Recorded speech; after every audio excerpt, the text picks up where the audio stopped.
Well, I'm talking about all to the east, all to the east, all to the east. Won't you look to the east? Come again now. All to the east, all to the east. Say what? All to the east. I want you look to the east. Say, Mama Africa. She calling you, Mama Africa. Hear her calling you, Mama Africa. She's calling you, Mama Africa. You hear her calling you, Mama Africa. Around the corner, y'all, Mama Africa. In Gambia too, Mama Africa. Down Sierra Leone, Mama Africa.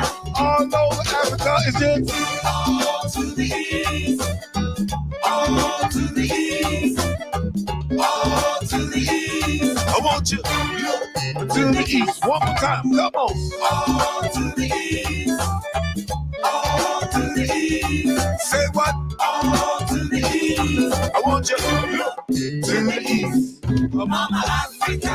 She calling you, Mama Africa. Oh well, I got to get there, Mama Africa. You know I'm gonna be there, Mama Africa. You should come on along, Mama Africa. Oh, cause nothing could be finer, Mama Africa. Within the Black Star Line, Mama Africa. Leaving out the Outkasts, Mama Africa. To the coast of Ghana. Yes indeed. All Senegal, Nigeria, Sudan, Algeria. What's happening, fam? All to the east, all to the east, all to the east, look to the east, all to the east, all to the east, all to the east, look to the east. Yeah, mommy, the way. See, I said, baby. Yeah, Rego. Go with reggae from DC, Washington DC. Oh, sir. Yeah. You media, with the TV that go party. Go on reggae, fused together. Yeah, they are fused together. From DC, Washington DC. Oh, mommy, mutio.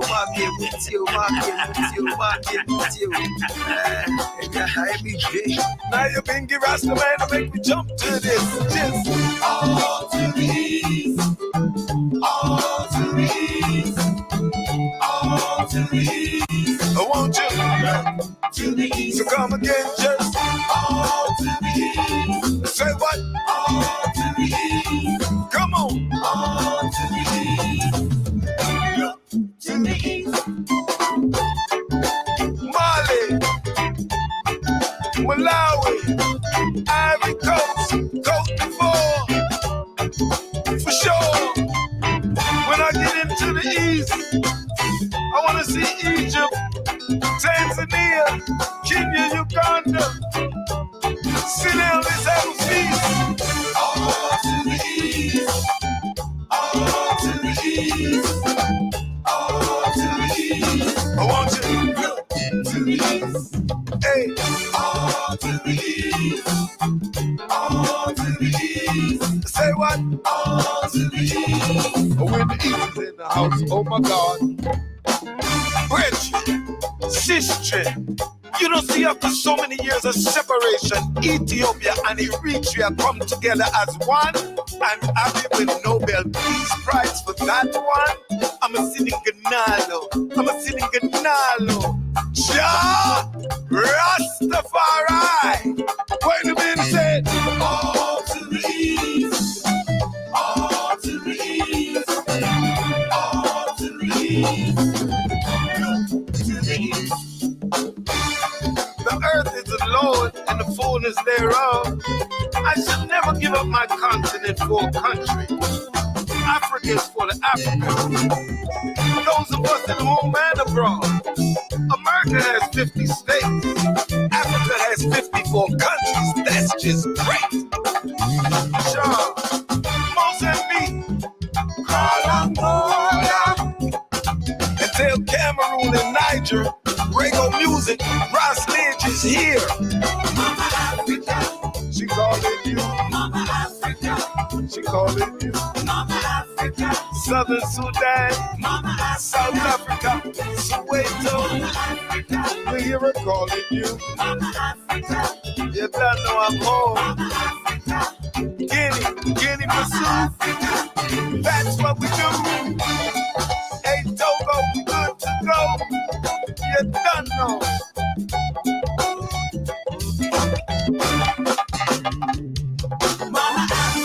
I want a night in Tunisia with Zambia and Gambia. I go check Rwanda. Sierra Leone. Mama, I'm home. Botswana, Nigeria. Congo, Libya, Liberia. I hear ya. Madagascar, Mozambique. Djibouti, Chad, Gabon, Central, North, South, East, and West.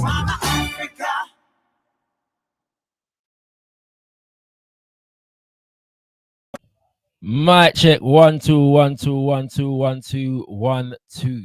I just want to make sure that I can be heard. Greetings. Can everybody hear me? If you can hear, right, just give me a signal. You know what I'm saying? In the chat. Yeah, for anybody who are listening right now, we can hear, right? Just give her a signal still, you know what I mean? Yeah. Please do that for me just so I can make sure that I can be heard before I go any further.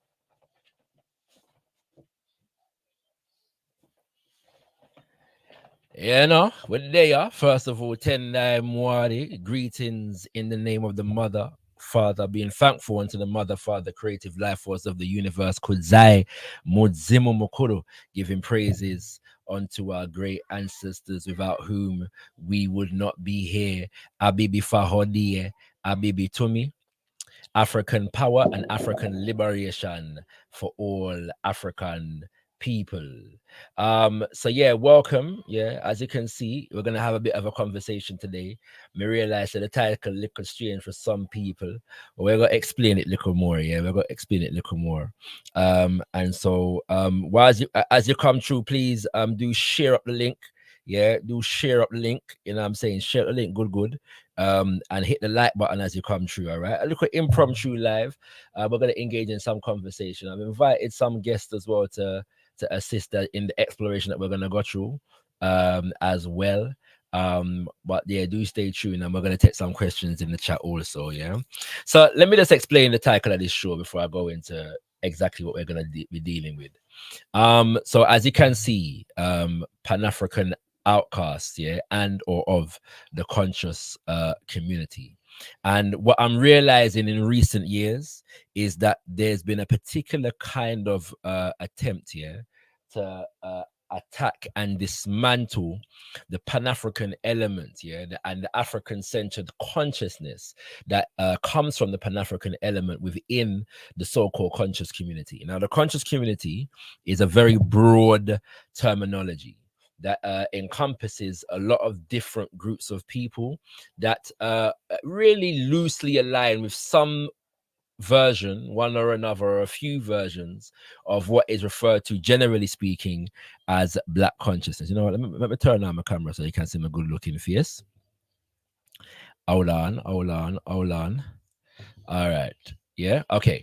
So yeah, some semblance of what is called the conscious community. Yeah. Oh, by the way, I should say this is the 21st, I believe. Let me make sure. Yes, 21st day of the month of Mosiah. So we give thanks to all those who are observing Mosiah this year and every year. Want to give thanks for the parent body, yes, the High Executive Council of the UNIA ACL RC 2020 as the convention. The UNIA ACL convention just concluded yesterday, and so plenty works are going, yeah. We want to big up to our organization, the Al-Kebla and Revivalist Movement, who initiated this observance of the month of Mosiah, 31 days observing the life and legacy of the most eminent prophet and king, His Excellency Marcus Mosiah Garvey, and that of the UNIA ACO. All right. And in line with that, we're going to do a reading before we get into the main topic. But for now, as I was explaining, yeah, in recent years, I've begun to realize that there's been a rise in attacks against Pan-African ideologies, yeah, the Pan-African movement, and the African-centered philosophies, ideas, scholarship traditions that are born of the Pan-African movement, or inspire the Pan-African movement, or have synergy, yeah, with the Pan-African movement in terms of developing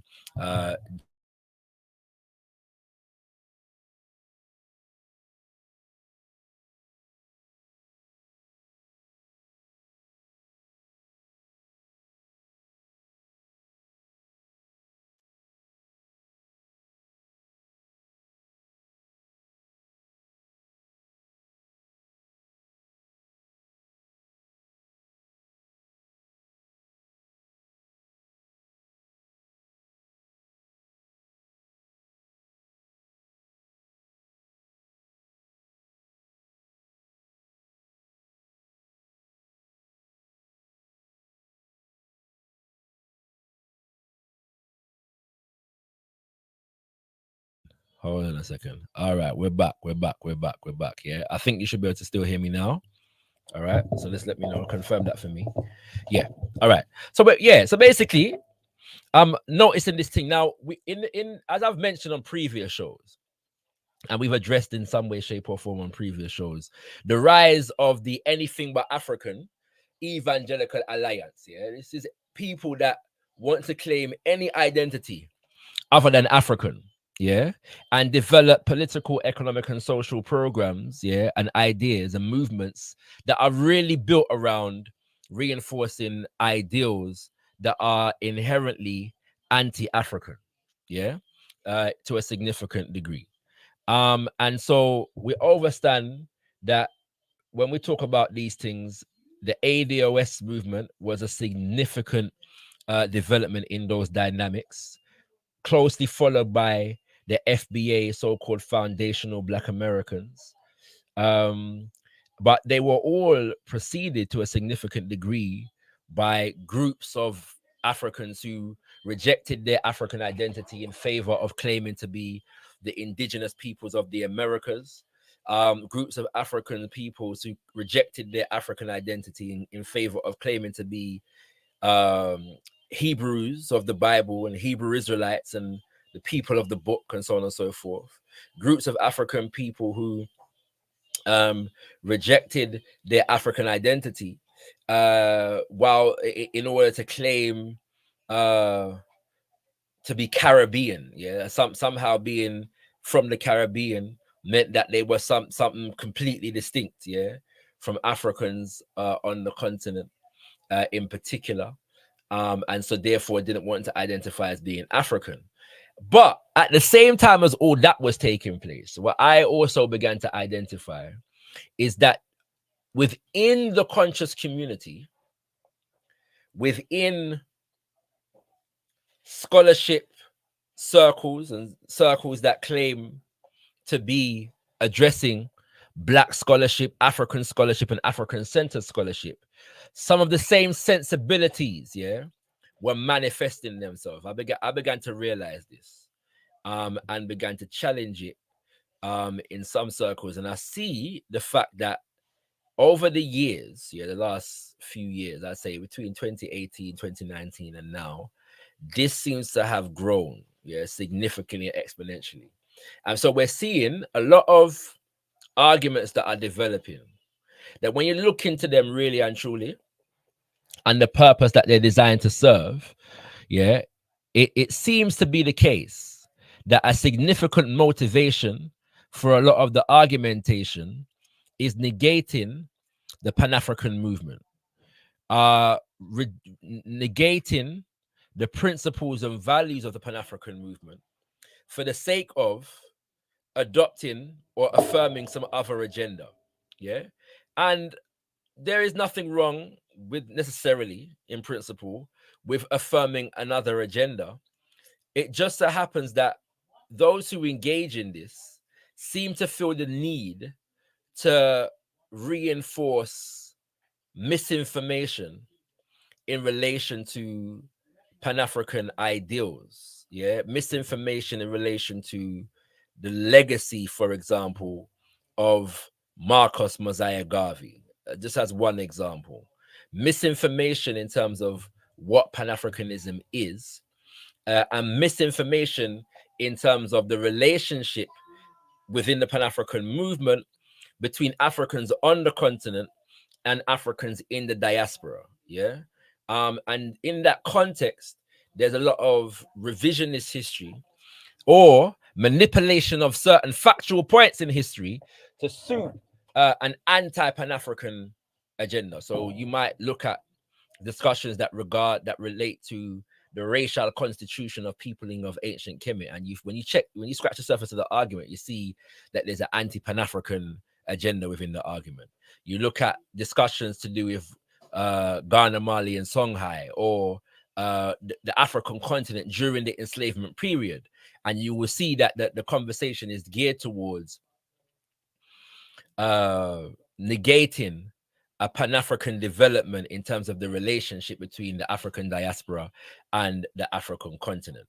And so I'm noticing all of these trends, and I engaged in a conversation on Brother Garfield's show, Brother Garfield Reed, author of the book Misconceptions and Misinformation of the Black Hebrew Israelites, yeah, which I haven't completed the book, but you know, from what I have encountered of it and what I've heard him speak from it, lecture from it, it is a very what's the word? Important text, yeah, in terms of breaking down certain kinds of information.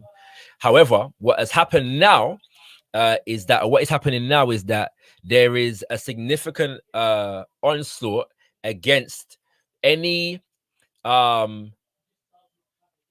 affinity towards the Nile Valley in general and Kemet in particular, as it relates to the development of African history.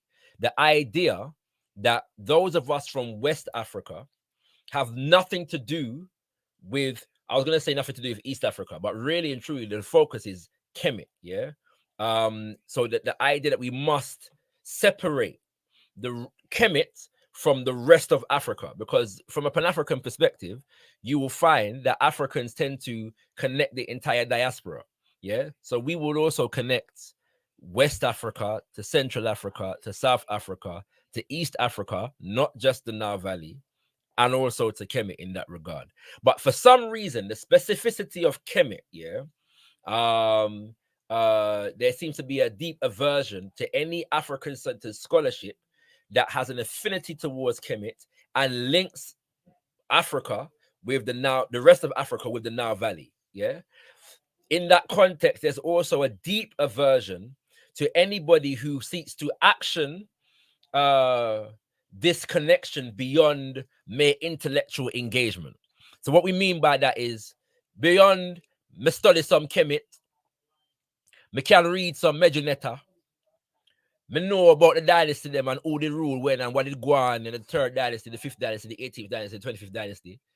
If I or a group of us engage Kemetu or Nile Valley spiritual systems or what we know of it and try to enact it in a way of life, yeah, into a spiritual system that governs our life in today's world, this appears to be very problematic for many people, okay? And so those who engage in that kind of activity are frowned upon, shunned, neglected, and rejected, and in many cases ridiculed. And then therefore various debates take place around some of those things. And I would also have my debates, yeah, with brothers and sisters who embrace the Kemetu spiritual system in terms of how many of the different shrines manifest themselves. I may have my debates with them, yeah, but I don't have a debate with the principle of what they're doing. Okay, the principle of evolving and developing and making African spirituality real in the lives of African people is something that I very much align with. Yeah. Okay, so I say all that to say, yeah, that a conversation began on Brother Garfield's show on Friday night. Yeah, as far as I was concerned, because it was late, yeah, when I got home and pre the show, yeah. And my brother Sekou Keller, yes, who is from Liberia. He lives either in Canada or the United States at the moment, and is a serious Pan-Africanist, yeah, African-centered thinker, and has become relatively popular in the Sarnetaverse, as I like to refer to it. Yeah, he's done a significant number of presentations on Sarneta's channel, yeah, House of Consciousness and these things. And I've really given thanks for the development of his arrival and him being popularized in these arenas, because he has brought a significant amount of African-centered political education and African-centered exploration that I feel wasn't as present, yeah, in the arenas prior to his arrival. Yeah, it wasn't the significance of it, the profile of it wasn't as definitive, and he's brought a certain energy, and I appreciate that from the brother. And so obviously, based upon what I've explained, he's going to encounter some backlash, yeah, and some aversion to the kind of energy that he's bringing. So I come in on a conversation that it was centered around Ouagadougou. Yeah, Ouagadougou, also known as ancient Ghana, the civilization, the empire that preceded Mali and Songhai in West Africa. And for some reason, the idea that there could be any connection between ancient Ouagadougou and the Nile Valley incenses a lot of people. Yeah, so Brother Ra Born was the person who was engaging with Brother Sekou in this conversation, and they had planned a debate for Saturday night, which eventually took place. Yeah, and I had an opportunity to listen to that just before I came live today. Very interesting. You can go check that out on Brother Garfield's channel. But we're not really going to be exploring that today. What I want to explore today is this conversation. I'm going to review the conversation. So I'm going to be playing the conversation. And we're going to pause at different points, and I'm going to address the different arguments. And my focus is going to be the arguments as they relate to Pan-African political, economic, and cultural development. Yeah? Because I'm saying that the heart of the debate is not even scholarship, who's got their history right. Yeah. What did happen when, I'm saying that no, the key focus, the key element, yeah, the key dynamic within this conversation is who is convicted by the Black nationalist tradition, the Black nationalist goal, and who is seeking to forward the aims and objectives of Black nationalism, Pan-Africanism, Garveyism, universal African nationalism, as it is variously called, and who is not. And the types of justifications that are coming from those who are not, who feel the need, yeah, to attack the Black nationalist Pan-Africanist tradition. And I'm using the term attack as opposed to debate, because debate suggests to me a level of sincerity that would include honesty. So it's possible and completely legitimate for you to disagree with the Pan-African tradition, but be honest about it. Yeah. Upskill yourself in terms of knowledge about it and engage it critically from the perspective of that knowledge. But what I find is that people are lacking in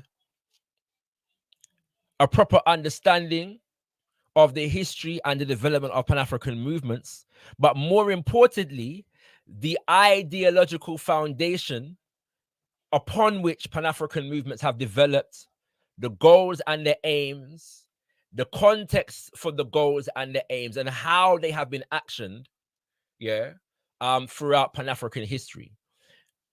What's lacking is political education, which is separate from, or I shouldn't say separate from, but which is not something that you engage in just by reading their history.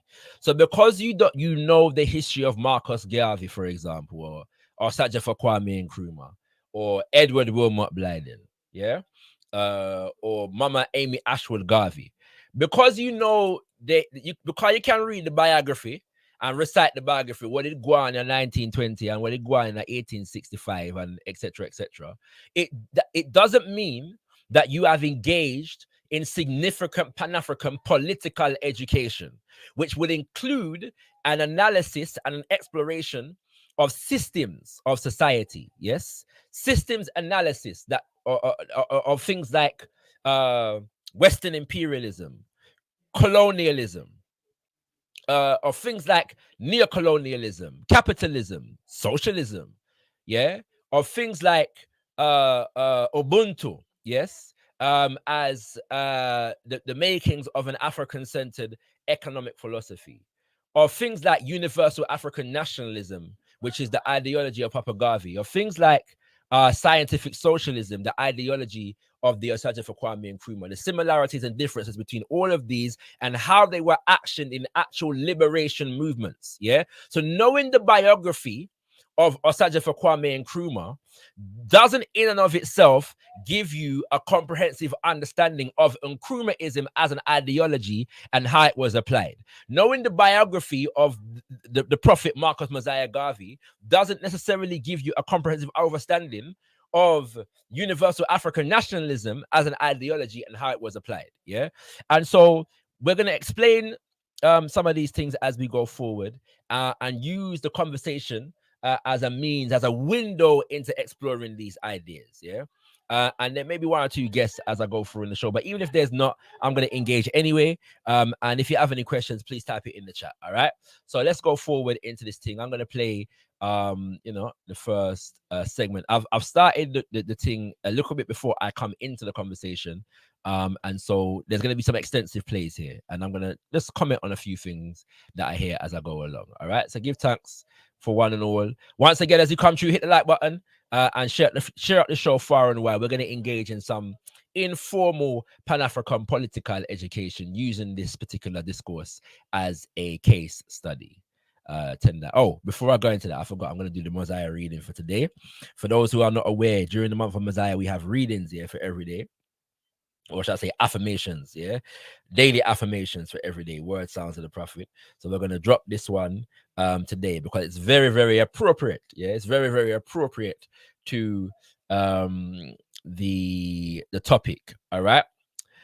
The affirmation from the month of Mosiah, day 21, is the ideal of nationhood. Papa Garvey says, no race is free until it has a strong nation of its own system of government, and its own order of society. Never give up this idea. Never be satisfied to always live under the government of other people, because you will always be at their mercy. Visualize for yourself and your children and generations unborn your own kings, emperors, president, your own government officials and administrators who look like you. We are determined to solve our own problems by redeeming our motherland, Africa, from the hands of alien exploiters, and found there a government, a nation of our own, strong enough to lend protection to the members of our race scattered all over the world, and to compel the respect of the nations and races of the earth. That is the ideal of nationhood, as exemplified and extemporized upon by the prophet Marcus Mosiah Garvey, such as the wisdom, say hail to the power of the word. Later on in the show, I'm going to read the commentary by my father, Brother Leader Bandaka. But for now, bear this in mind as the backdrop here, this ideal of nationhood, yeah, and what that means in terms of Garveyism, universal African nationalism specifically, and Pan-Africanism in general, as we go forward in this conversation. Stay tuned. Garfield, who knows that there are many empires in West Africa that brought together different ethnic groups. That's the spirit of what you call Pan-Africanism today. The idea that there are different ethnic groups here, but for the sake of hold on. Let me ask you a question, right? Yeah. were there prisoners of wars that were taken on the transatlantic slave trade?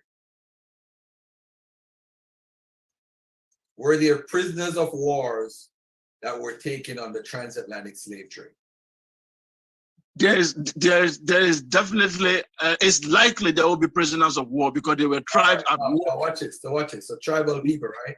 So now, if I am saying to you that these tribal people, they were people in all over the African continent that just didn't get along.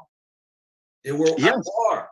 So why are you saying now that ethnic groups, because if you look at the Mali kingdom and you look at other kingdoms, of course they're united.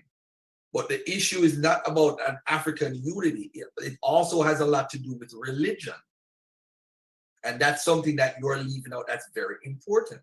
So nobody's saying Africans can't unite. But why are they uniting? Because obviously if they unite, weren't there people out there that they didn't get along with, although they united? We can't act like it's one monolithic culture. That is not correct information. No, that's not, you are right.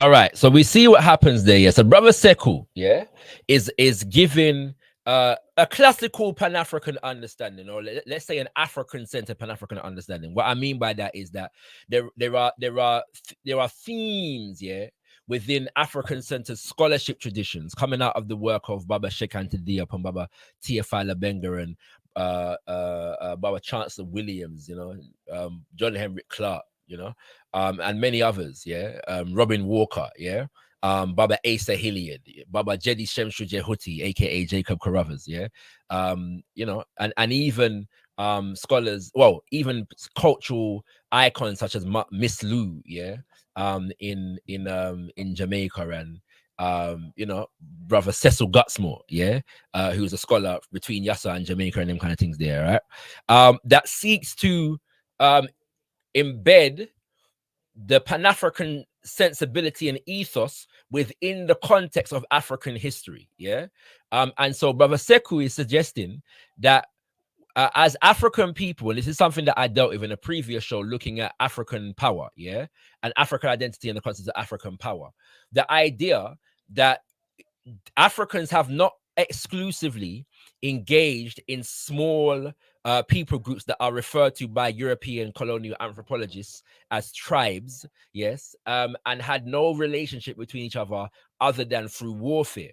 That you have state development and empire building on the African continent and within as an essential component of African civilization development and cultural development that involve collaboration between various different groups of people, yeah? And so this informs what we call Pan-Africanism, that we can organize and build beyond our individual identified people group, yeah? And so Brother Garfield now has challenged this with the idea that there were prisoners of war that ended up in enslavement in the Americas as a result of being prisoners of war, yeah? So it seems to me to be the case, and this is a theme that you're going to hear running through the conversation. I'm not going to address it fully right about now, yeah? But it seems to me to be the case that any semblance of disunity, discord among Africans on the continent negates the principle of Pan-Africanism. So Brother Sekou has brought forward an example which is historically accurate, that you have larger state form or nationhood formations, Ouagadougou, Mali, Songhai, the Mossi, yes, the Kanem Bornu, various different ones in the Nile Valley. You could argue Monomatapa, Bakongo, etc., etc., etc. Yeah, that encompass, that could not be confined to so-called tribes. You've got various different so-called tribes within these nation formations. Yeah, so that's a fact.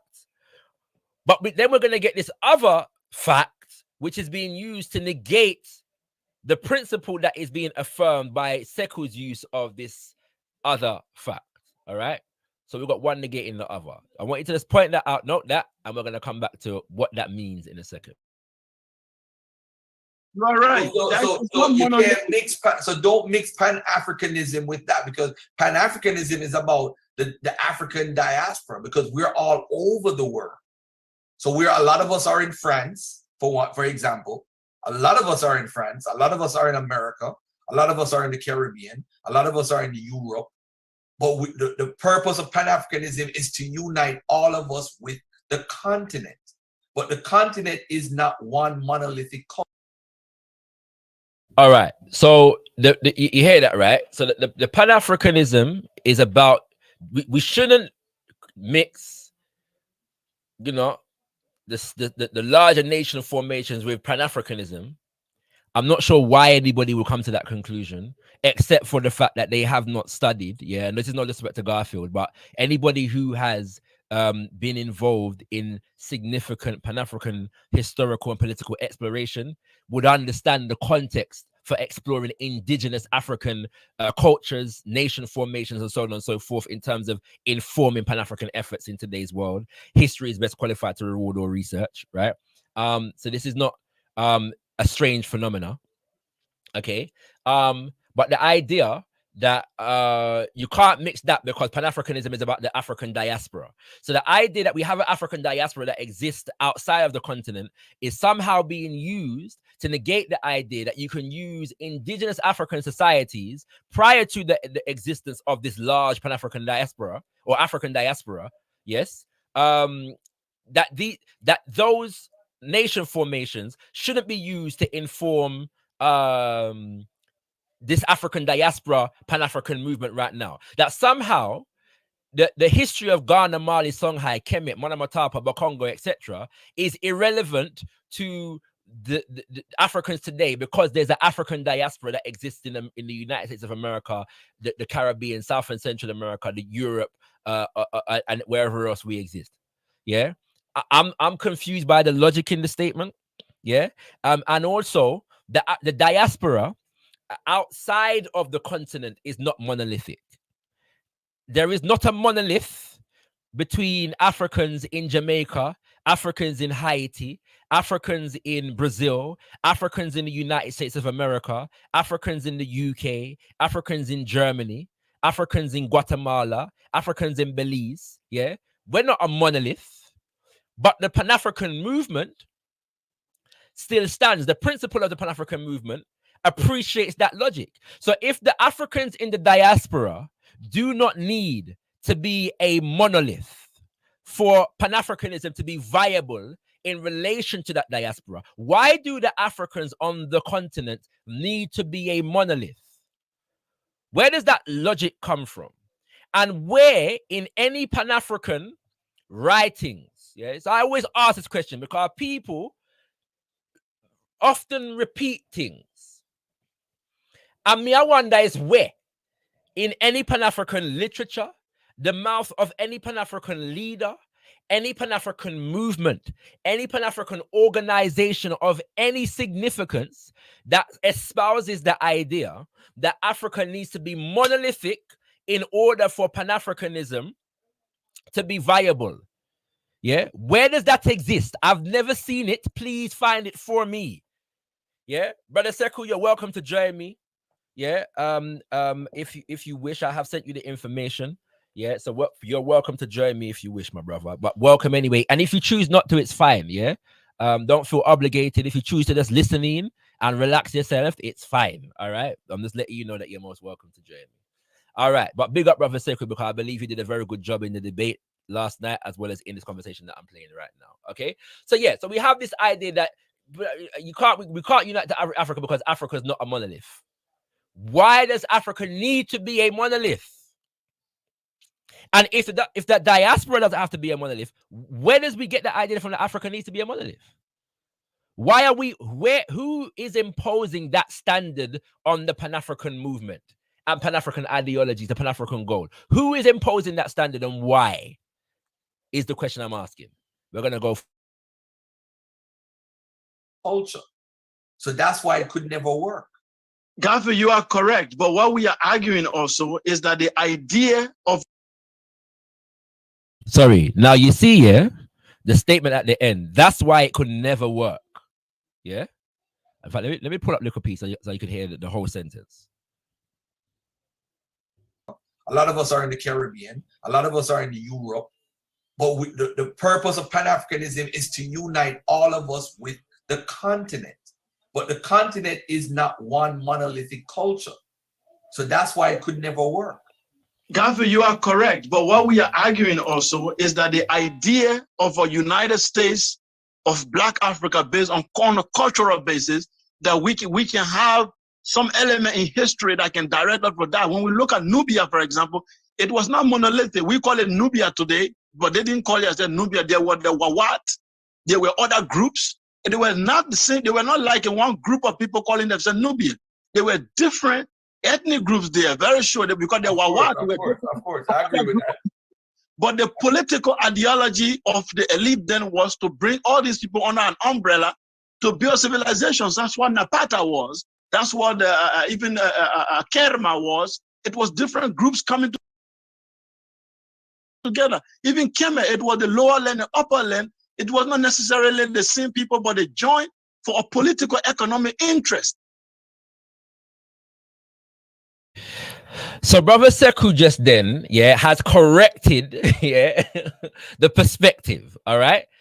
Again, that when we talk about the empires, the great empires that we often talk about in history of Mama Africa, among African peoples, these were not empires that were encompassed and developed by one individual people group, misnomer tribe. That's not the case, So from a Pan-African perspective, we're drawing the lessons from what was it about these nation formations, that allowed people to grow and develop, these larger state formations beyond so-called tribe. And how does this inform our Pan-African consciousness today? If Kemet didn't need to be a monolith to exist, Tarseti, ancient Nubia, did not need to be a monolith to exist. Ouagadougou did not need to be a monolith to exist. Bakongo, civilization and empire, did not need to be a monolith to exist. The Swahili states, did not need to be a monolith to exist. Why are we imposing that requirement on Pan-African development in today's world? Why? I hear you, Brother Sekou. I've seen you. Tenamwari, give thanks. Why? Where does that come from? So Brother Sekou now has corrected the Pan-African record. This is not a demand coming from the Pan-Africanists. We don't need to be a monolith for Pan-Africanism to be viable. All right. So he's corrected this, and you're gonna see how this point continues to come up. In the course of the conversation. And I've been in a lot of these conversations, various different types of conversations about the place, and you never get a source, you never get an idea of where this idea comes from and which Pan-Africanist is putting forward this idea. It's complete fabrication, a complete straw man, that people are using to assess a Pan-African movement who never claims what they are claiming that Pan-Africanists claim. Okay, let's go forward. So we are saying today, hold on 1 second, beloved. Hey, Mr. 707 Vlogs, I know you want to come back for a rematch, but we're not doing that right now. Maybe later on, hear me yourself. That because we're having a whole different. Okay. Okay, cool. But how on if you want trying to on that? Go ahead, Sekou. Yeah. So I understand we are not arguing that there's a monolithic culture all over the continent. But Gavi, we are looking at when the argument that other people are making that it was due to a transatlantic slavery and colonialism that brought up this idea of Pan-Africanism. Yeah, no one will argue that came from the diaspora, because when we look at diaspora, if I go to Haiti today, a Malinke could be there in Haiti, somebody from Congo could be there, somebody from Benin could be there, but they have all come together now and they call themselves African descendant. So to what culture do they identify when they come to Africa? Malinke or Yoruba or Kisi or Soso? What identity will these people, what values are they supposed to hold on to if we remain in our tribal mentality in Africa forever? This is a beautiful point from Brother Sekou. This is a beautiful point, especially given some other conversations that I've been in recently.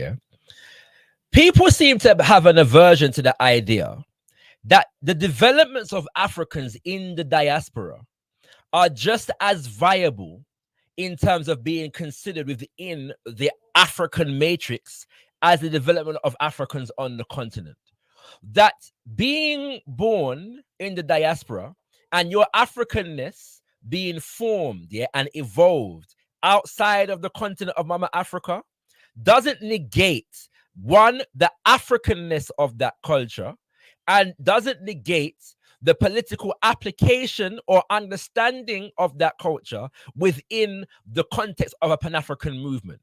People seem to believe that flagging up contradictions, yes, on the African continent, yeah, negates whatever ways in which some of those contradictions may have been addressed among the African diaspora. Yeah, the idea that Africans on the continent, as we Africans in the diaspora, have things to learn from Africans on the continent. There are Africans on the continent who have things to learn from Africans in the diaspora in terms of how we develop our collective understanding of Africanness and our political, economic, and social goals. Yes, as an African people. Yeah, so it may well be that the material conditions of Africans in the diaspora produced, yeah, certain sensibilities or made certain sensibilities, let's say gave greater emphasis to certain sensibilities than may have taken place on the African continent at a particular point in time. That's entirely possible. Yeah, but that's viable within a Pan-African context.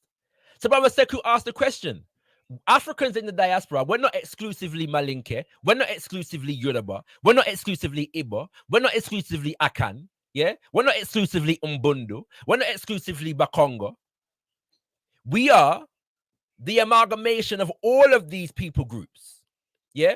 So our approach to Africanness, yes, our approach to Africanness is informed by the material circumstances in which we evolve those cultures. Yeah.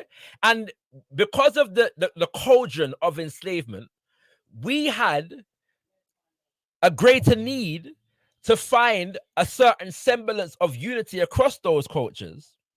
Yes. That may have been apparent on the continent at a similar period of time. Does it mean that that experience cannot inform Africans on the continent? Why is that not possible?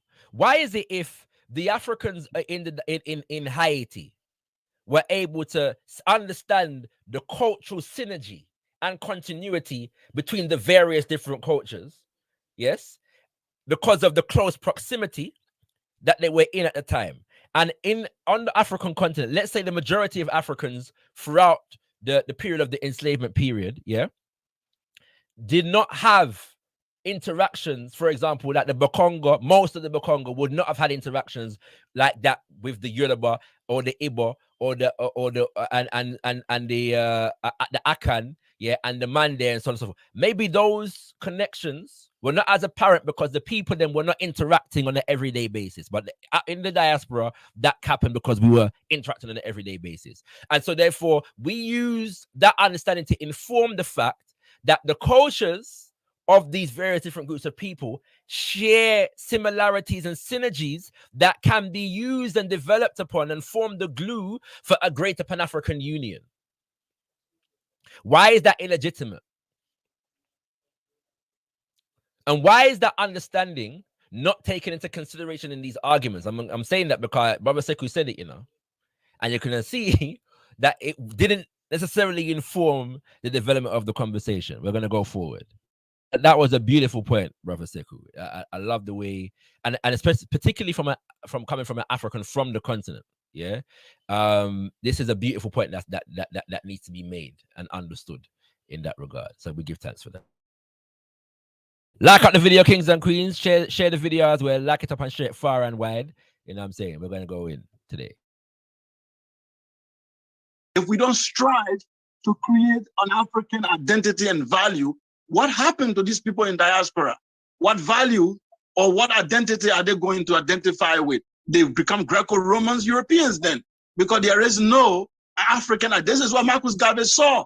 This is what other people saw. It's not about we want to detribalize everybody and say now we want to destroy your tribe. The empire. I want to point out, I'm going to emphasize here. He said it's not about we want to detribalize everybody and destroy your tribe. Yeah, that's not it. All right. Remember, Brother Sekou said that. Yeah, I'm emphasizing that point. He said it's not about negating or destroying people's so-called tribe. That's not what it's about. All right, let's continue. Empire were already doing that, because if you move to Ouagadougou Empire at that time, you have to speak the language of the emperor, the ruling class. And when you leave your village, you come to Kumbisale, the capital, you definitely have to be detribalized, because to socialize, to do business, you have to now speak the language of the emperor, which was the dominant language. This is how tribal people become detribalized. But because West Africa did not have the opportunity to detribalize itself naturally, because colonialism came in, slavery came in, that's why all these tribes are still persist. Some tribe in Africa today, no more than 300 people speak the language. No more than 200 people speak it, but the languages are dying. All right, wait. I feel like I need to spend some time on this one, and I might have to just draw for some literature on the subject. Yeah. However, again, a beautiful point that is being made. There's a couple points that need to be emphasized here. Yeah. The first is that Brother Sekou has pointed, and when you're studying, you see, reading history is different from political education. How you engage history as a form of political education. Yeah, they're two very different processes. I can read any book, but when I'm engaged in the political education, I'm engaged in a deep exploration of the events and the ideas, the philosophy and the outcomes, yes, that these events produced. All right. So Brother Sekou here is saying, yeah, he's looking at an analysis. He's saying that Africa didn't have the time or the space to quote unquote detribalize itself because it was interrupted by enslavement and colonization. So the essential point, people treat the larger state formations in African history as though they're anomalies, yeah, in history. All right. Because the colonial mentality reinforces the idea of primitiveness, savagery, and barbarity that doesn't give space and time for quote unquote high culture. Okay. So even though, yeah, we know that these bigger empires existed, we still treat African people as primitive, tribalized people. All right. So when we refrain or we refuse to understand what was interrupted by the Europeans and the Arabs, yeah, as Baba Kwame Ture, yeah, emphasized in explaining what Pan-Africanism is. He said Pan-Africanism, yeah, didn't exclusively start as a response to colonialism. Pan-Africanism did respond to colonialism, but if you look at the development of African history, Africans were steadily moving, and not just Africans in general, people in generals, yeah, tend to move from smaller group aggregates to larger group aggregates. And this is what was taking place among African people groups, yes, when the influx of Arabic first and then European colonization became a thing. Okay. In fact, to a significant degree, some analysis of history suggests that the so-called transatlantic slave trade, yeah, the transatlantic trafficking in African men, women, and children would not have been possible in the way that it was possible had it not been for the dismantling of the Songhai Empire. Yeah, that the dismantling of the Songhai Empire created a certain level of destabilization and fragmentation and decentralization and a lack of unity among people groups, yeah, that was able to be exploited by the Europeans when they arrived. Yeah. So when we say Pan-African, we're not engaging in a process that is alien to pre-colonial Africa. This is the point that Brother Sekou is making. Yeah. And so in informing our development today, we can look at our history and see that we have this inclination among us, and look at what informs that inclination and how we can use that inclination and develop it and evolve it in the modern age, in today's time. That is what Brother Sekou is emphasizing in this particular point. Yeah. There's a few other things. But he's also engaged in some critique, some analysis. He's saying that when you went to Kumbisale, which is the capital city, the twin city of the Wagadu ancient Ghana Empire, you may have had to learn to speak the Soninke language. Yeah. All right. And he said maybe we won't necessarily do that today. Yeah. Africans had lingua franca.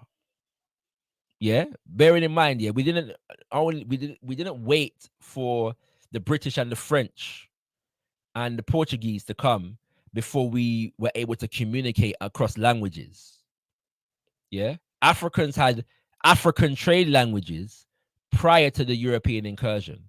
So there are certain things that society did, yes, the Wagadu society, that we would replicate, and there are certain things that we may not replicate. Yeah, we may develop a society whereby multilinguality is the norm, so that you don't have to adopt one language or the language of a dominant group in order to communicate. We may correct that today. So we can take the positive affirmation and form an analysis, yeah, of things that we may not want to bring into today's world. We can do both of those things if we're engaging in actual Pan-African political education. We don't have to engage in the illusion that our ancient empires were perfect. No civilization is or was. But why would we negate them and refuse to apply the lessons learned from them to Pan-African development in today's age? Why? Let me take in some of the comments one second before I go any further forward. I don't want to go through everything. Let me start from here. Pan-Africanism, requirement. Big up requirement says Pan-Africanism is also means Africans at home despite Africans that were kidnapped. Most definitely. I'm not sure what Brother D1 was saying, but give thanks for that. Giving thanks, Brother Sekou. You know, I'm riding on your inspiration, my brother. So we give thanks. We give thanks. The Maroons in Jamaica is an example of Pan-Africanism. I'm going to come to that later on. Yeah, not just the Maroons in Jamaica, but it's a good example because there are also contradictions among the Maroons in Jamaica. Yeah, in terms of that would stand against the development of a Pan-African nationhood. Do we use the fact that there were contradictions among the Maroons in Jamaica to negate Pan-Africanism in the diaspora? Why do we do that on the continent then, if that's the case? But we're going to come back to that in a greater detail shortly. D1 says, but why do they have to have one? They can choose by their genetic lineage. I think you're probably referring to the language, you know what I'm saying? But anyway, we're going to come back to that because Sheikh Anta Diop has done some work on the language factor, yeah, that we need to just explore and understand. This is what I'm saying. Like, people study Sheikh Anta Diop for the historical analysis and maybe the science, yes? But all of Diop's work was about how creating a foundation for developing Pan-African nationhood. That's what it was about. And if you don't understand that, you're not understanding Diop at all. I don't care how scientifically or historically adept you are. We'd be stupid to think everyone should be a monolith. There are different ethnicities, cultures, etc. We need to unite based upon race and economics and intermix our cultural diversities. Yeah. Now, the point that Brother Sekou is making, and he says it in definitively later on, is that we don't have to make it up, yeah? Because in the development of African culture and civilization, it just so happens that a concept or a paradigm called cultural unity or African or Black African culture unity manifestly exists. The only question is, how do we develop on that cultural unity in order, in political and economic terms? That's the only question. We're not making that up. Yeah, and the idea of cultural unity does not equal monolith. You don't have to be a cultural monolith to have cultural continuity and cultural unity. Let's see. Baba Sekou says they understand the term Western culture, but fail to apply the similar idea. This is a very important point because it comes back to something that I said later on in the conversation. Yeah, I'm not going to emphasize it right now, but let's take that point. Whenever we say Western culture, Western philosophy, Western democracy, none of these, there's no monolith in Western culture. There's no monolith in Western philosophy. There's no monolith in Western democracy. Yes, but it is understood. Yes, and none of the people that are challenging African cultural unity are going to challenge cultural unity as it applies to the West and Western civilization. They're not going to do it. But it seems that the cultural hegemony of the white world is accepted even within the Black conscious community, whilst members of the Black conscious community attempt to negate the cultural unity that has been conceptually established by the African-centered scholars and freedom fighters of our history and contemporary world. And we wonder why we are a disempowered people. Let's move on. Bigging up King Kale in the building. Respect, my brother. Bigging up Sister Melanated Goddess. Yes, please do like up the video and share the link far and wide. Rain Falling Sound says Garvey was a prophet. Yep, now begging a friend. He said that we should practice racism he said we should practice race first, not racism, like all other races do. We are the only ones that are not race first. This is a fact. All right.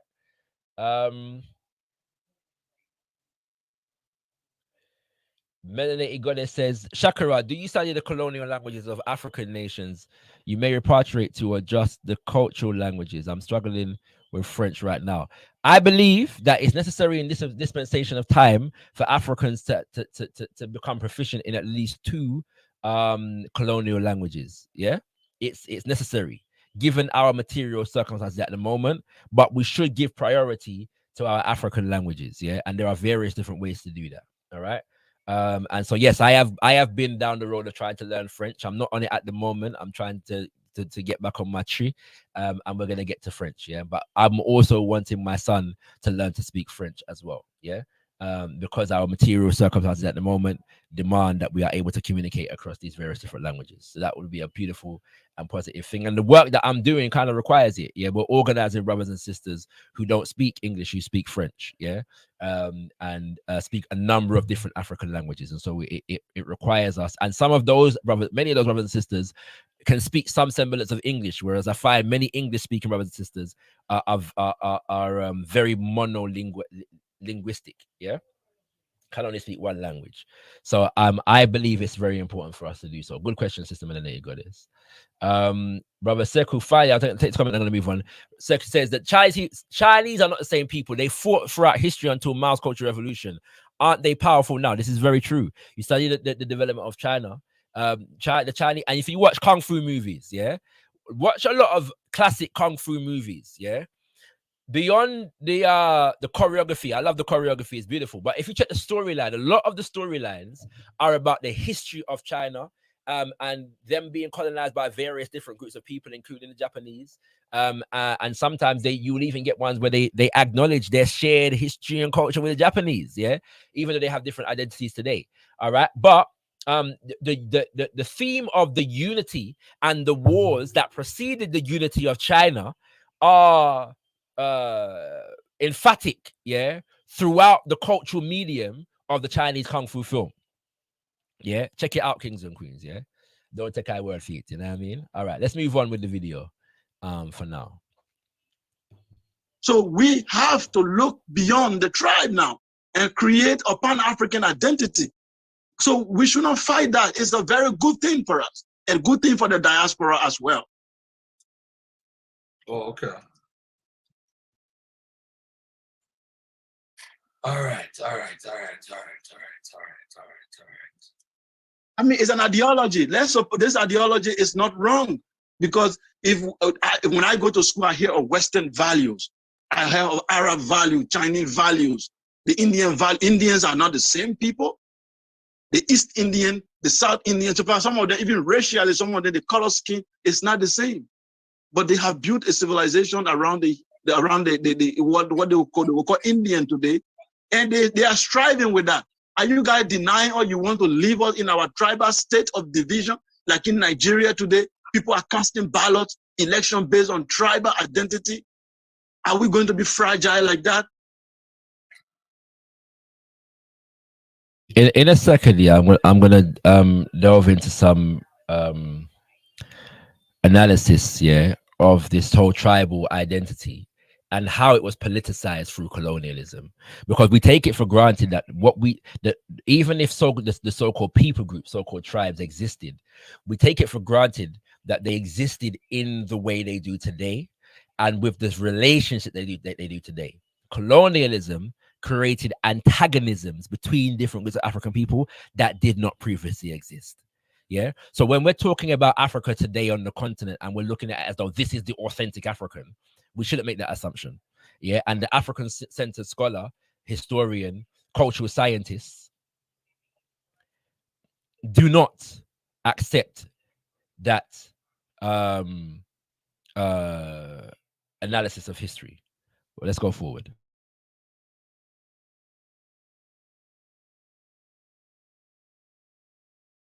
When you said something very good yesterday, you said if you look at the African curriculum and they tell you the origin, the Hausa will tell you their origin is from one guy from Baghdad called Bayajida, who came and killed a snake in Kano and Katsina and whatever, and he's their ancestor. The Yoruba will tell you there was the mythical ancestor called I don't know, that some of them that are Muslim, the Yoruba Muslim will say he came from Mecca. They traditionally will say he came from the sky, and then Obatala came from the sky, and then he established the Ile-Ife and whatever. Now this mythology, and they are taught in the school. For each tribe bring their own myth, and it's taught in African school as history. If we don't destroy that and establish a common ancestral origin, so that African will be debating ideas, not tribe and all the mythical tribal origin, we cannot build a powerful state. We cannot. So this is where we stand up Pan-African. It's not that we want to, Egypt is so glorious, we want to destroy other civilization, and then now because we want to be happy identifying with the pyramids. It's not about that, brother. Notice what he said. He said, it's not because Egypt is so glorious, now we want to identify with the pyramids and destroy other African civilizations, yeah? Notice that, all right?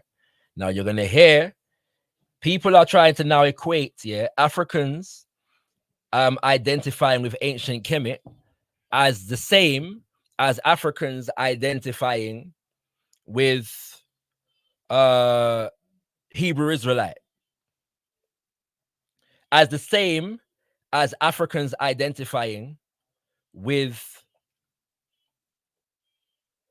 Arabic culture and civilization, as the same as Africans identifying with indigenous American civilization and culture. Yeah, as though that when the African-centered historian was establishing, and the African-centered cultural scientist was establishing the historical cultural continuity among African peoples, as though their goal was to remove African peoples from their Africanness. Actually, the reverse is true. The colonizer removed the Nile Valley and ancient Kemet in particular from the pale of African civilization. Yes. And so the African-centered scholar brings ancient Kemet and the Nile Valley back into the fold of African culture and civilization as an affirmation of our Africanness, not as a denial, and not as a denial, because the same people who affirmed Kemet and Tarseti affirmed Bakongo and Monomotapa and Wagadu and Mali and Songhai and etc., etc., etc. So where, find me, in all of the scholars, the John Henry Clark, the Baba Yusuf Ben Yokanan, the Sheikh Anta Diop, the Mama Marimba Ani, the Baba Jacob Carovas, Jedi Century Dehuti, yeah, Baba Asa Hillian, find me anywhere in these scholars whereby they affirm Kemet to the negation of West Africa, Central Africa, South Africa. Wait there. Yeah, I want to know where it there.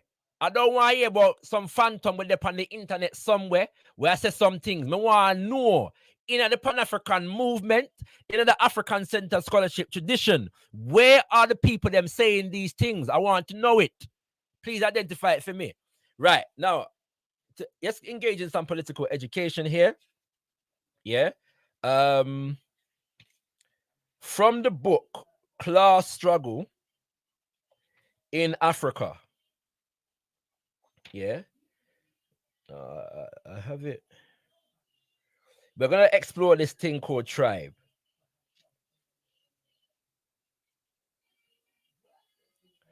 And an assessment of it from a Pan-African perspective.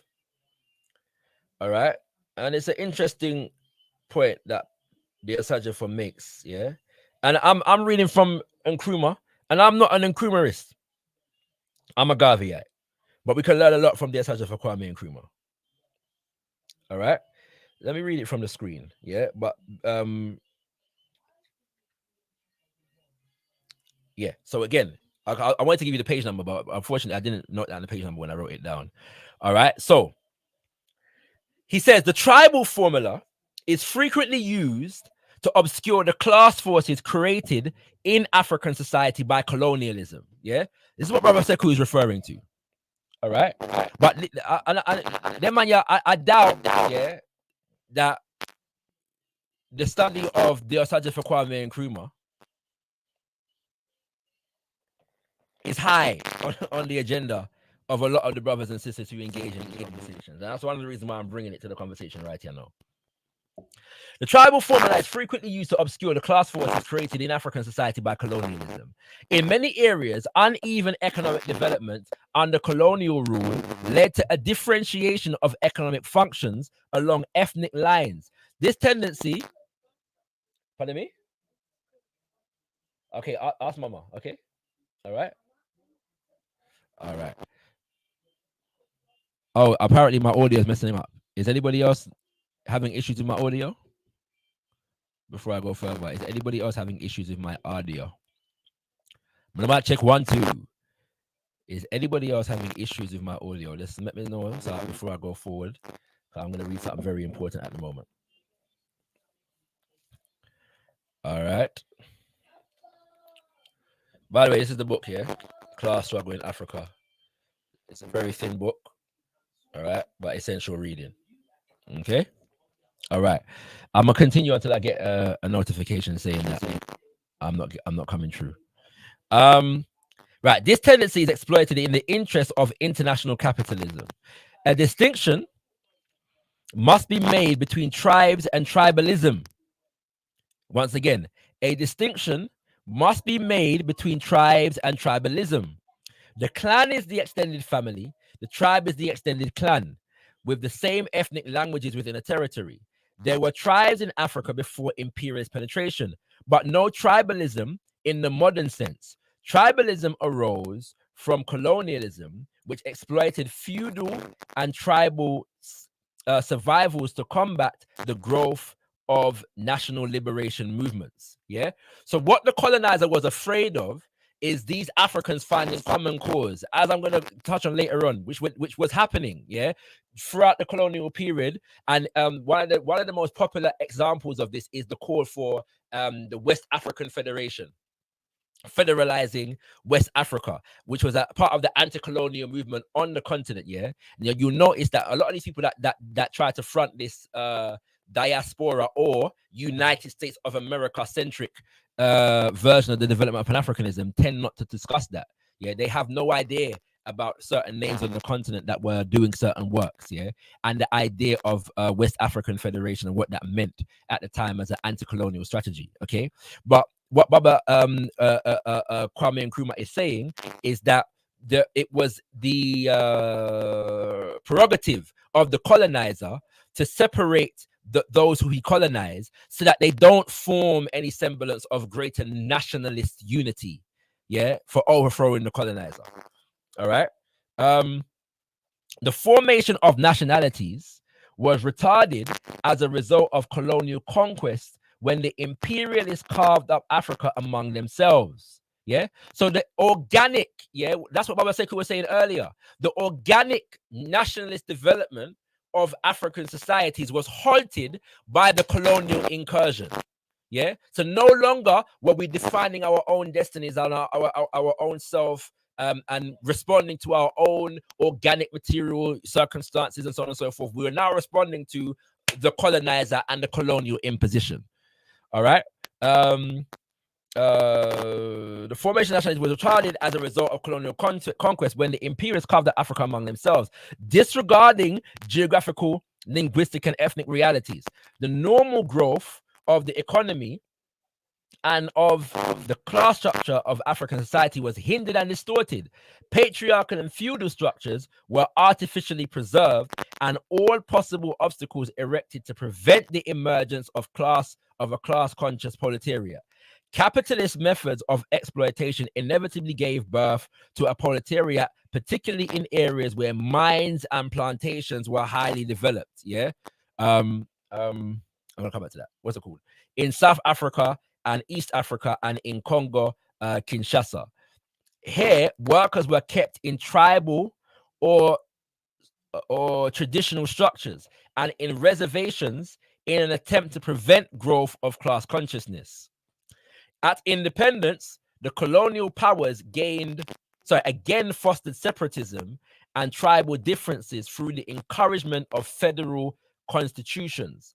Genuine independence was prevented through the operation of diverse forms of colonialism. Yeah.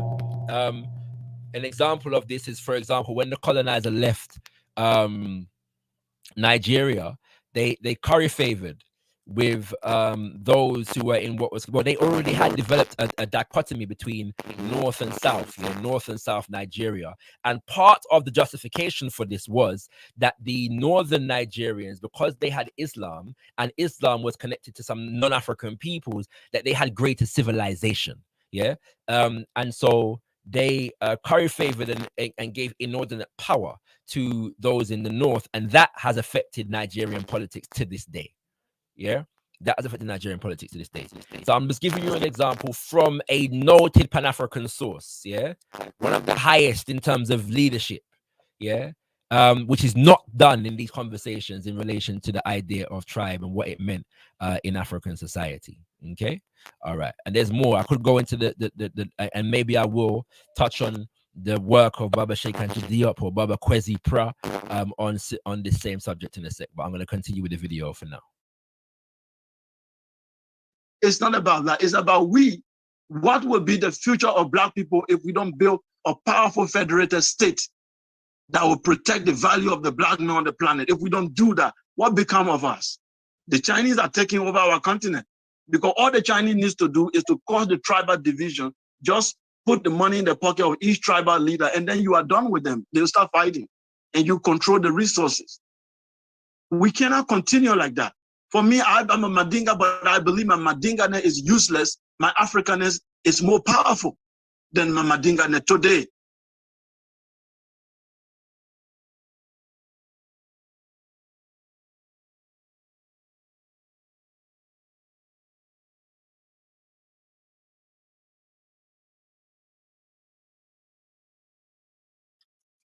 So you're saying that you want us all to be united under one banner, or to get rid of all the tribalism? Is that what you're saying?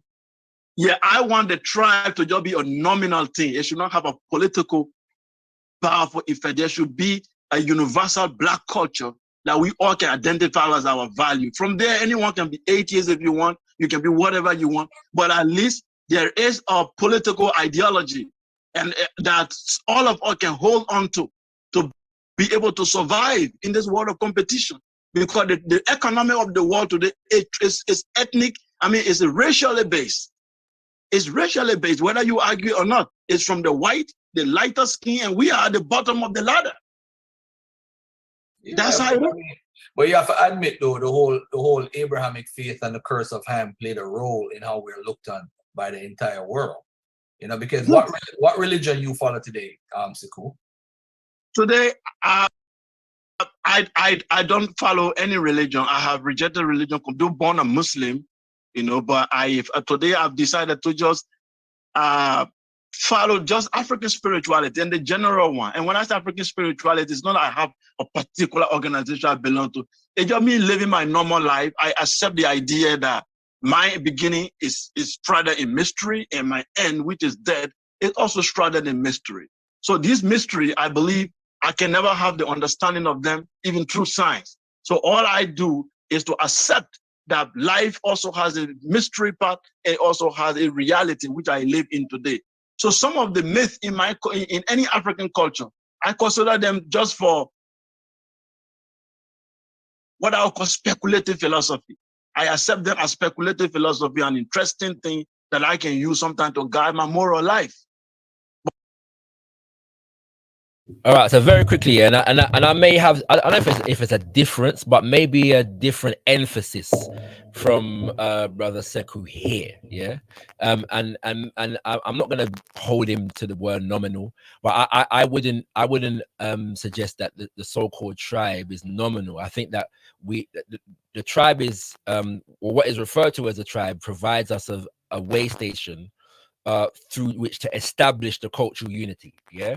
And so the languages and so on and so forth have to be understood in relationship to each other, rather than as separate and distinct and antagonistic towards each other.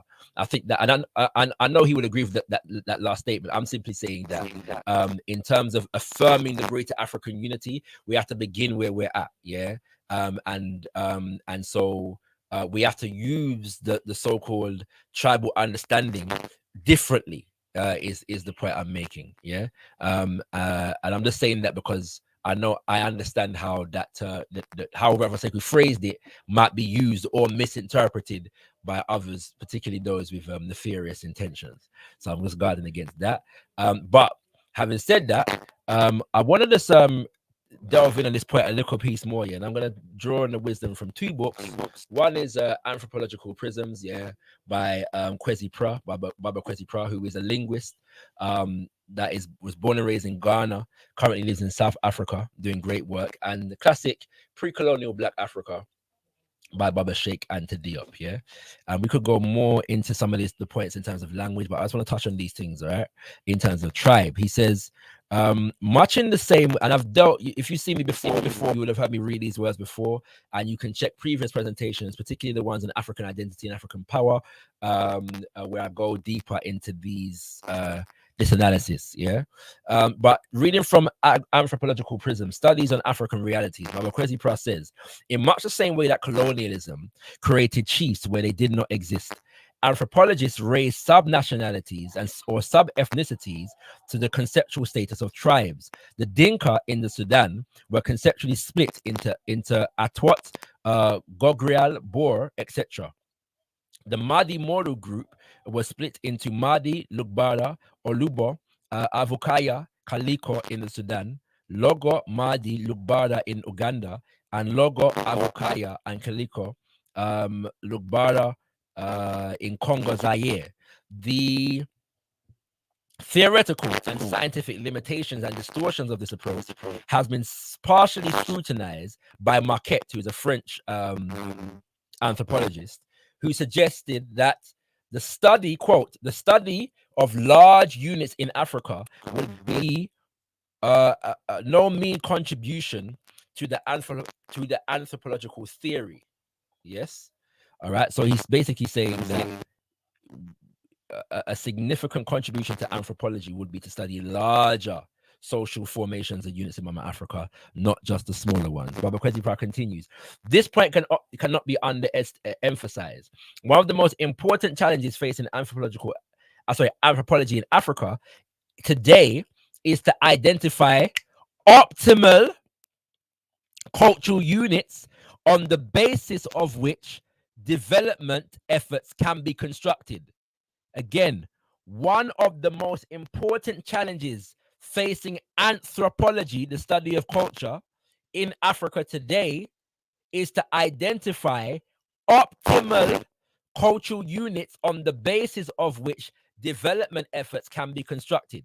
Under colonialism, anthropology became a science of tribes in cultural contact, and the process of acculturation. In other words, cultural contact for tribes, was in contact with the colonizer, because the colonizer brought culture, the colonizer brought civilization. So anthropology was just about how the savages could become acculturated to civilization of the colonizer.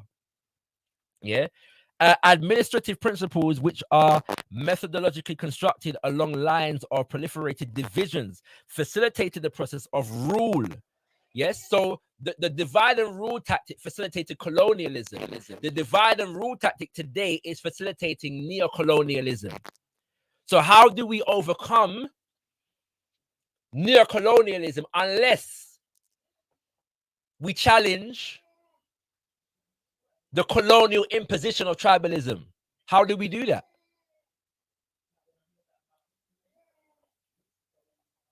The segmentary lineages became instruments of colonial administrative policy, as I've just explained.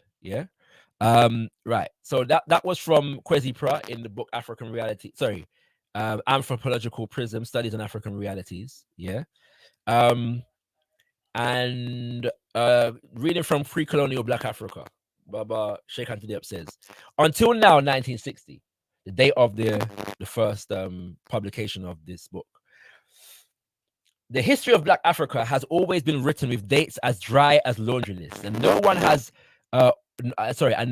almost ever tried to find the key to unlock the door to the intelligence, the understanding of African society, failing which no researcher has ever succeeded in revivifying the African past, in bringing it back to life in our minds before our eyes, so to speak, whilst remaining strictly within the realm of science. Yet, the documents at our disposal allow us to do that practically without any break in continuity for a period of 2,000 years. That's going from ancient Kim now, at least insofar as West Africa is concerned. At least. But the purpose of this is what? Revivifying the African past and bringing it back to life in our minds, before our eyes, so to speak, whilst remaining strictly within the realm of science. We ain't got to make anything up. All right, let's go forward. Therefore, it had become indispensable to he's explaining the purpose for why he's written this book. This is Pre-Colonial Black Africa. All right, in a manner of speaking, to defossilize the African history, which was there at hand, lifeless, imprisoned in the documents. However, this work is not, properly speaking, a book of history. This is what he's saying here. But it is an auxiliary tool indispensable to the historian. It indeed affords him a scientific understanding of all of the historical facts, hitherto unexplained. In that sense, it is a study of African historical sociology. It permits us no longer to be surprised at the stagnation, or rather the relatively stable equilibrium of pre-colonial African societies. The analysis of their social political structures presented in it, allowing us to gauge the stabilizing factors in African society. I'm going to read that part again. the analysis of their socio-political structures presented in it, allowing us to gauge the what? Stabilizing factors in African society. So we're studying from a Pan-African point of view. If you have the Pan-African mission at heart and in mind, you study our history in order to discover the stabilizing factors within African society. If you do not have the Pan-African mission, the Black nationalist mission, the universal African nationalist mission at heart and vision in mind, then you will find examples of division and flag them up as the reason why the Black nationalist Pan-Africanist goal, mission, vision is impossible. I think I've made the point. I'm going to move on. But not any religion that comes from the Middle East, Islam, like my entire family. Like my dad, every year I send him money to kill the ram because he's an Alhaji, he has gone to Mecca. There is a mosque in my compound back home.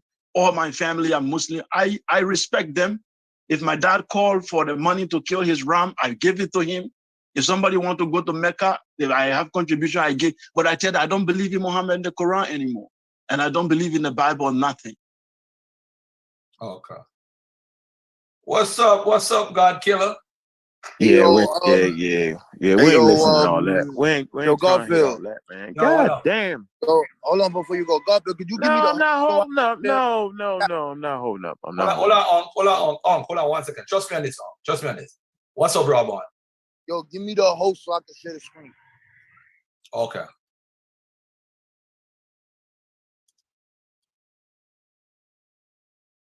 Hold on there.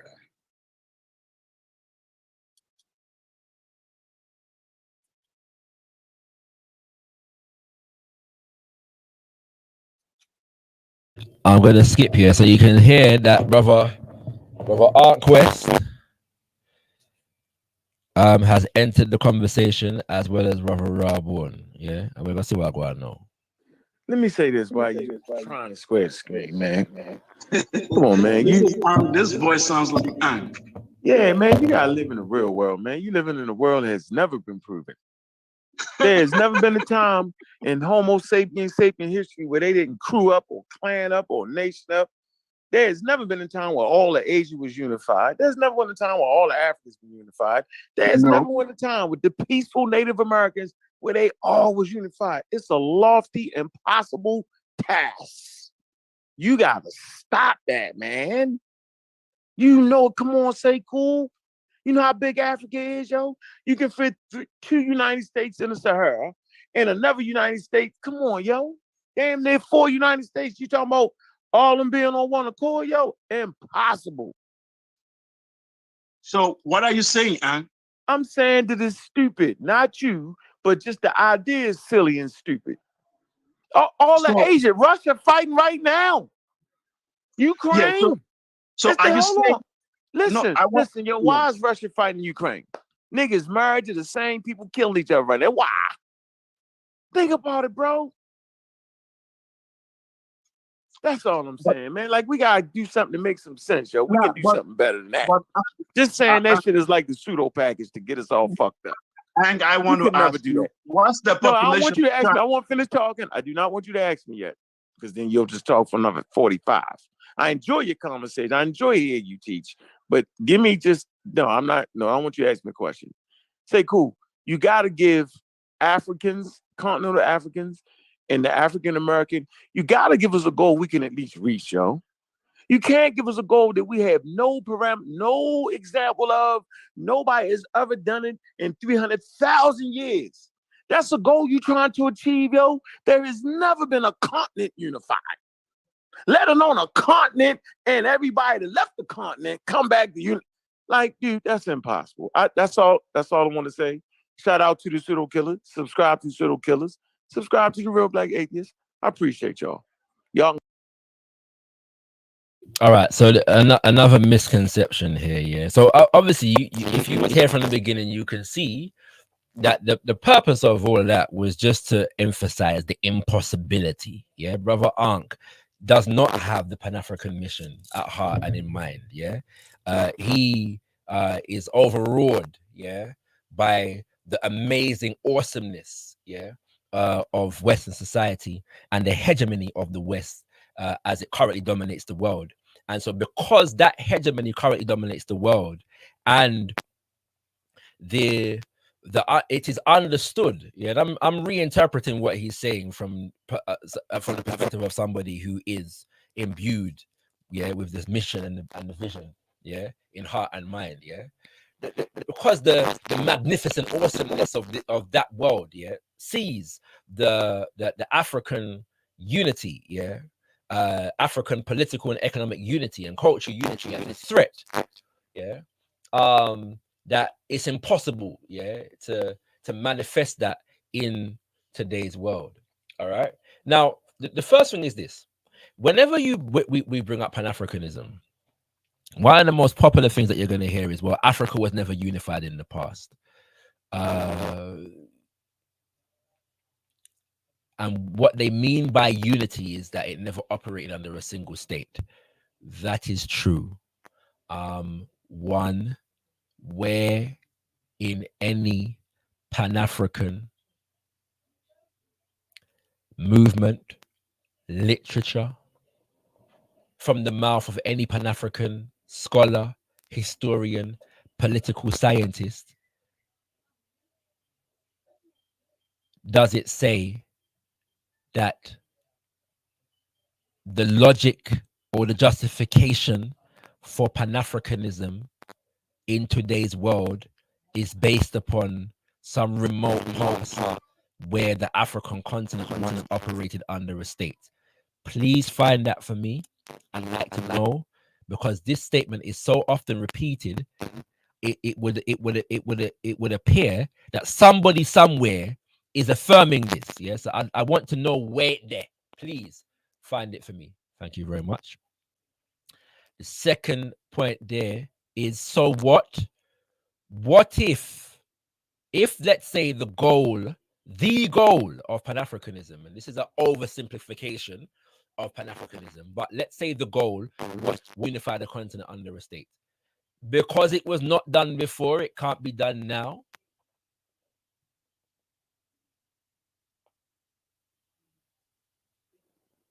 There was once not a geopolitical entity known as the West that had the wherewithal to establish all major institutions of global politics, like the IMF, the World Bank, the World Economic Forum, the World Trade Organization, the North Atlantic Treaty Organization, NATO. It was once not considered to be possible that Western Europe could develop military bases across the entire planet that are working in its interest.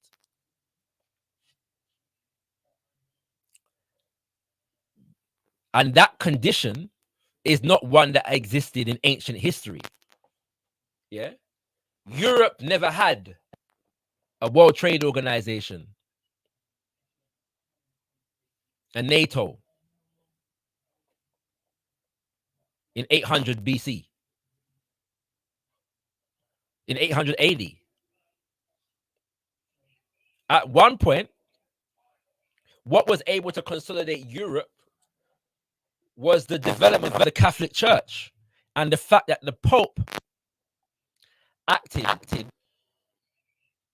as effectively an emperor. Yeah, in Europe.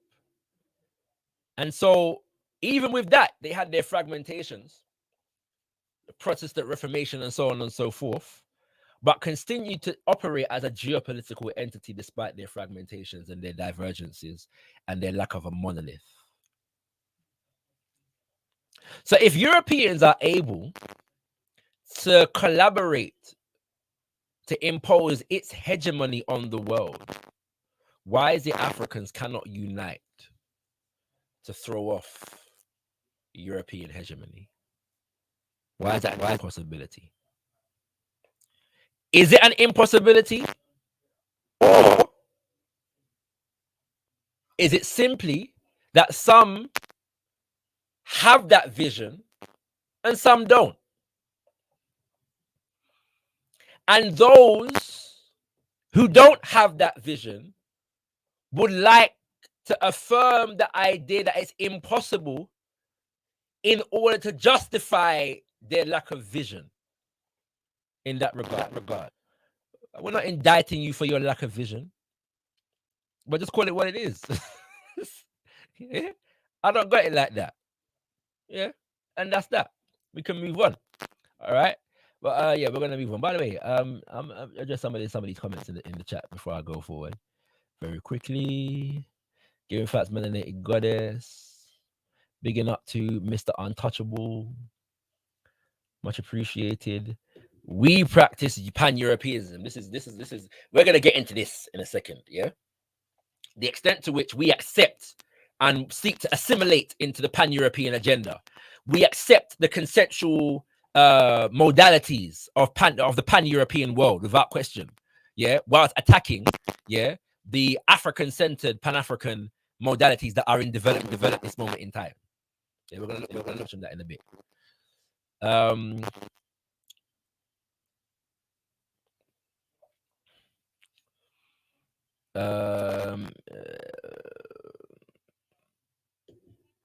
Melanated God says it's almost like some people accept and reject Africa and Pan-Africanism based on who they speak to. This is 100% the case. I had a conversation the other day with some brothers who are from the continent, and they attempted to impose upon me that because they're from the continent, they had the right to instruct me about what Africans on the continent think in relation to Pan-Africanism. So I'm supposed to now negate, all of my history of organizing with Africans on the continent and from the continent in terms of Pan-Africanism and deal with what these two individuals are saying. Yeah, this is the illogic that people want to impose upon you. And that's why I said earlier that it's important that a man like Brother Sekou, who's from the continent, it can say these things. Yeah, people know say when Shakara talk, I'm not an island.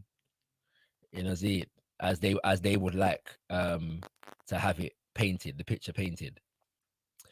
Let's see. So it looks like my audio was fine.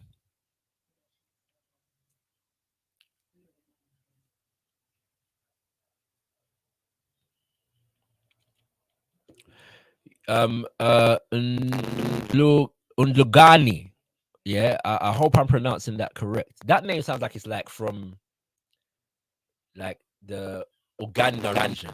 Am I correct? Undlugani. Is that in the Uganda region? Let me know if I'm correct about that. I'd be interested to know. Says that Europe is not unified, but at times when it suits them, Russia and Ukraine, they get together.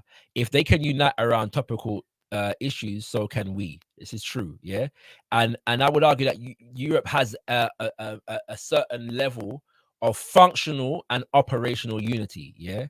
And even where that doesn't exist, they still understand and affirm their cultural unity. For example, there is political differences between Eastern and Western Europe. Yeah. And so Western Europe has a certain level of political and operational and functional unity that they don't necessarily share with Eastern Europe, like Russia and so on and so forth. However, all of them tie their history and their cultural origin back to Greece and Rome.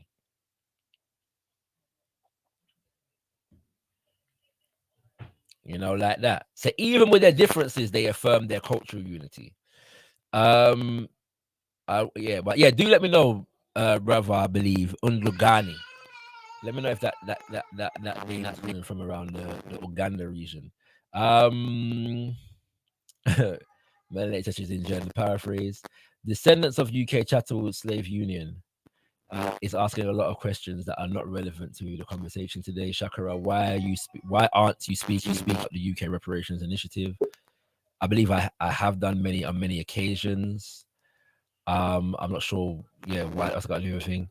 Shakara, Pan-Africanism aside, why aren't you speaking about, I do speak about reparations in the UK. I have been doing so for many years. I'm part of the reparations movement in the UK. So yeah, I'm not sure what conversation you're trying to have. I'm not sure who you are, what organization. Let me know what organization you're a part of, what work that you're doing, please. Yeah, where I can find out about it.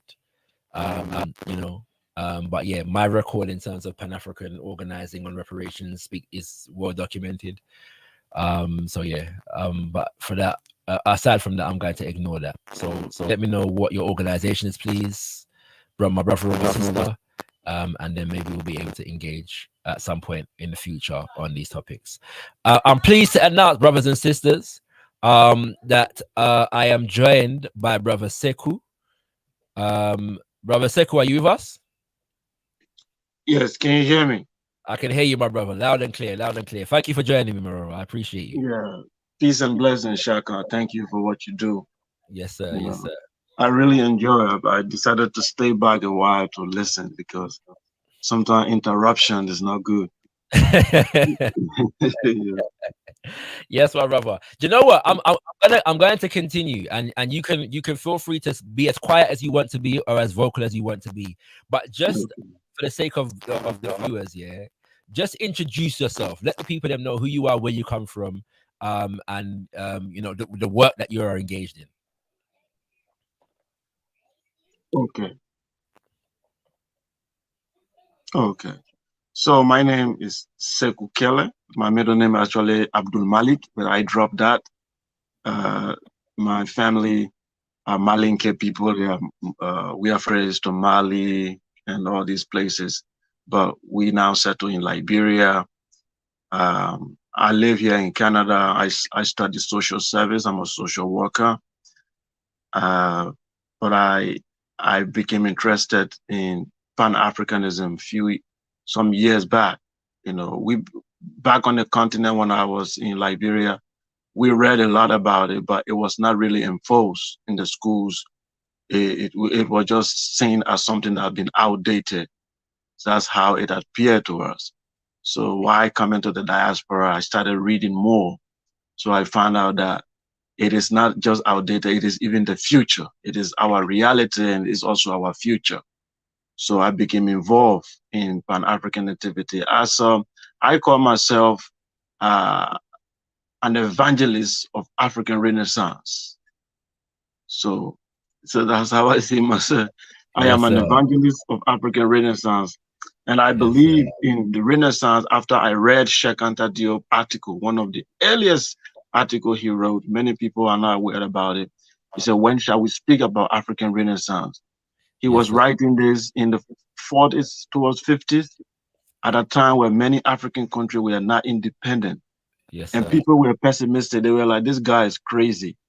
We are better under the white people. What are you talking about African Renaissance? What does that even mean? And Diop was telling them that independence is coming. And when this independence comes, there will be two problems. We are going to face the issue of what he called the South Americanization, or we will have to evolve and create a powerful state.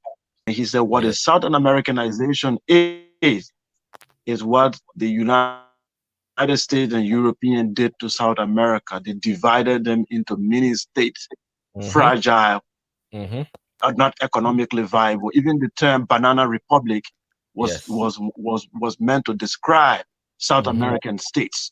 So Diop was warning Africans about that future. So when I read those things, they changed my life. And I said, this is the reality of Black people. We either Pan-Africanism or we perish. This is the way I see it. So that's how I got involved in Pan-African activities. My brother, are you also involved with the channel Focus on Liberia?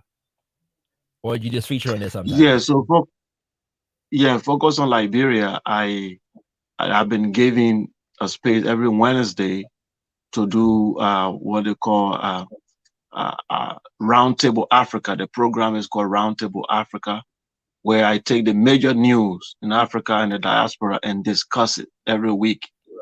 So it's 1 p.m. Eastern time. So I just take the major news stories that concerns Africa and diaspora and discusses on the channel. Okay. Okay. All right.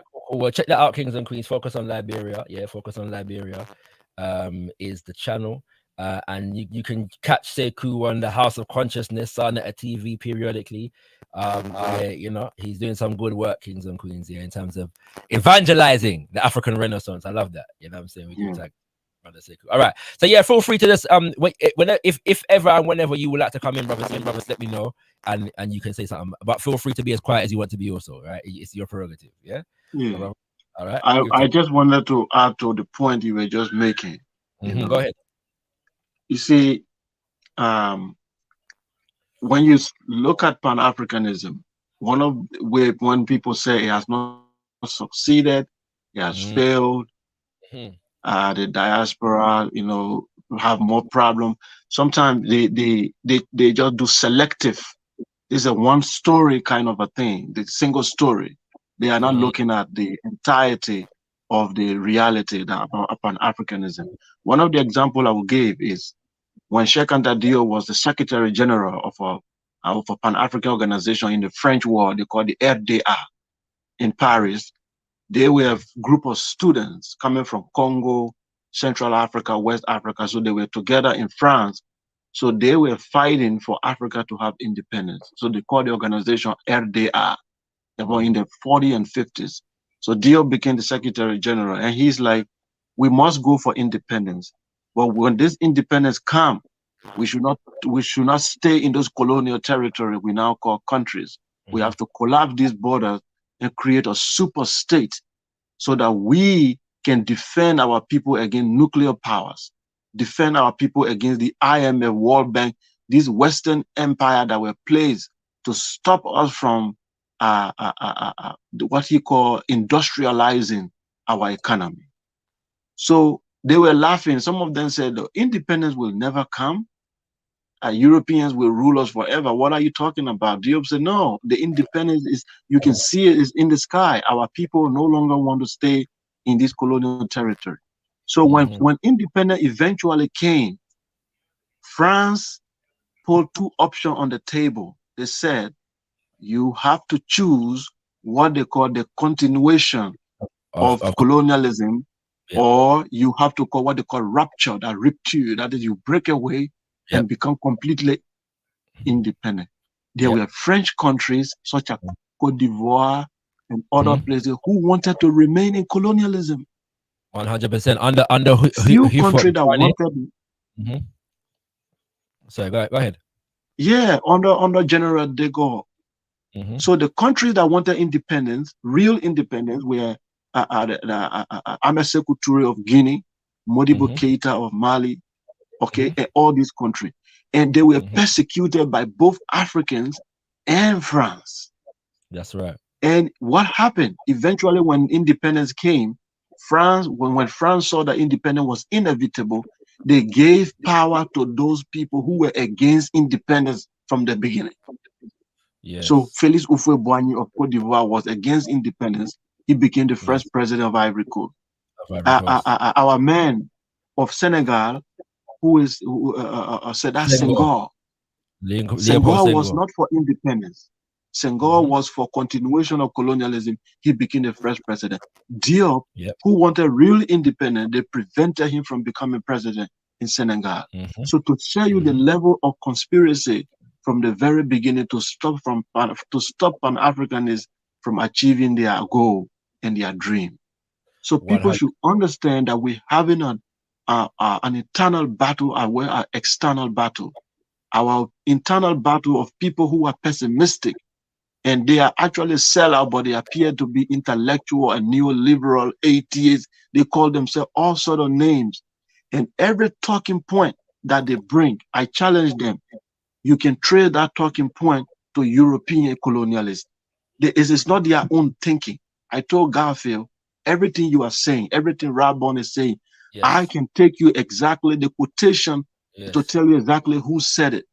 When you say we should be atheists and whatever, I can take you to Paul Hazard. I can take you to all the Europeans that brought up this talking point. You guys you are not thinking. It's not like you are thinkers.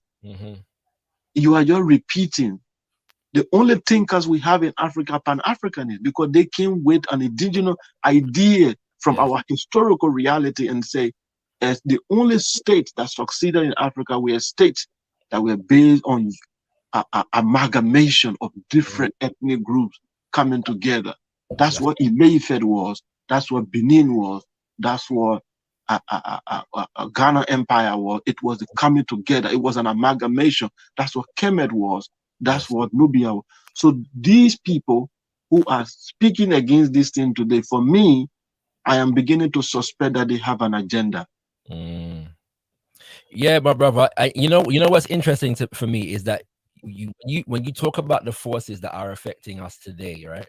The IMF, the World Bank, you know, all those institutions, very rarely, if ever, are you going to hear that analysis in these conversations unless you yourself has made it, because of the fact that we're not dealing with a comprehensive political analysis and an assessment of the African world. Yeah, like you see when Marcus Garvey comes about, he's traveling around the African world.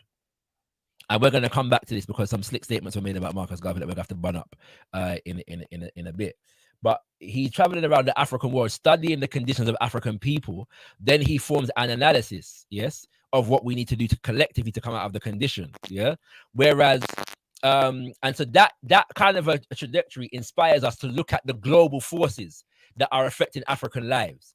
Whereas if you are trying to negate that principle and that understanding, you're only going to look at improving your lot and your condition in whatever nation state that you're in at the moment, and this is what you call assimilation. So we're only going to be talking about the American government, but we're not going to be talking about the American government or the British government for where I'm from. But we're not going to be talking about the British government and the relationship of the British government to the American government, and the relationship of the American government and the British government and the French government to nations in Africa, nations in the Caribbean, and how they collectivize their efforts to maintain a global political and economic order. Yeah, we're gonna act like America acts in isolation, right? You know what I'm saying? Of the rest of the West, yeah, in this regard, and so that we can justify the idea that a lot of Africans in the UK, or a lot of Africans in Jamaica, or a lot of Africans in the United States of America has nothing to do with a lot of Africans on the continent of Mama Africa. Absolutely, brother. You know, one of the analyses I made that I usually post on my Facebook, I tell people that the disunity of Africa, the fragile of our state, the diaspora, and all these suffering we're going through is an industry for the Europeans. It is $1 billion and $1 trillion industry. Our poverty is an industry for their development. Every one of us know that 19th century Europe, one of the philosophers there, Leibniz, he said, in order for Europe to move forward and stop killing itself, they have to take Africa. They have to take the Americas. If they don't take these places and export their war abroad, they will annihilate themselves. So they stop fighting because Africa is vulnerable and they can take what they want. That's why they are not fighting, killing themselves right now. Because they do not have the resources to power their industries. So they will start killing each other, fighting for little resources they have. And the only reason they are at peace right now, acting like global international community and peacemakers and controller, because there are free gold mines in Africa. There are free gold mines in Congo. It's because they are controlling the territory in North America. Now, people ignoring this reality. That's right. And start discussing flimsy things like, why should Africa unite? We are tribal. It's sickening that they don't understand why IMF, World Bank, these organizations were built to stop the industrialization.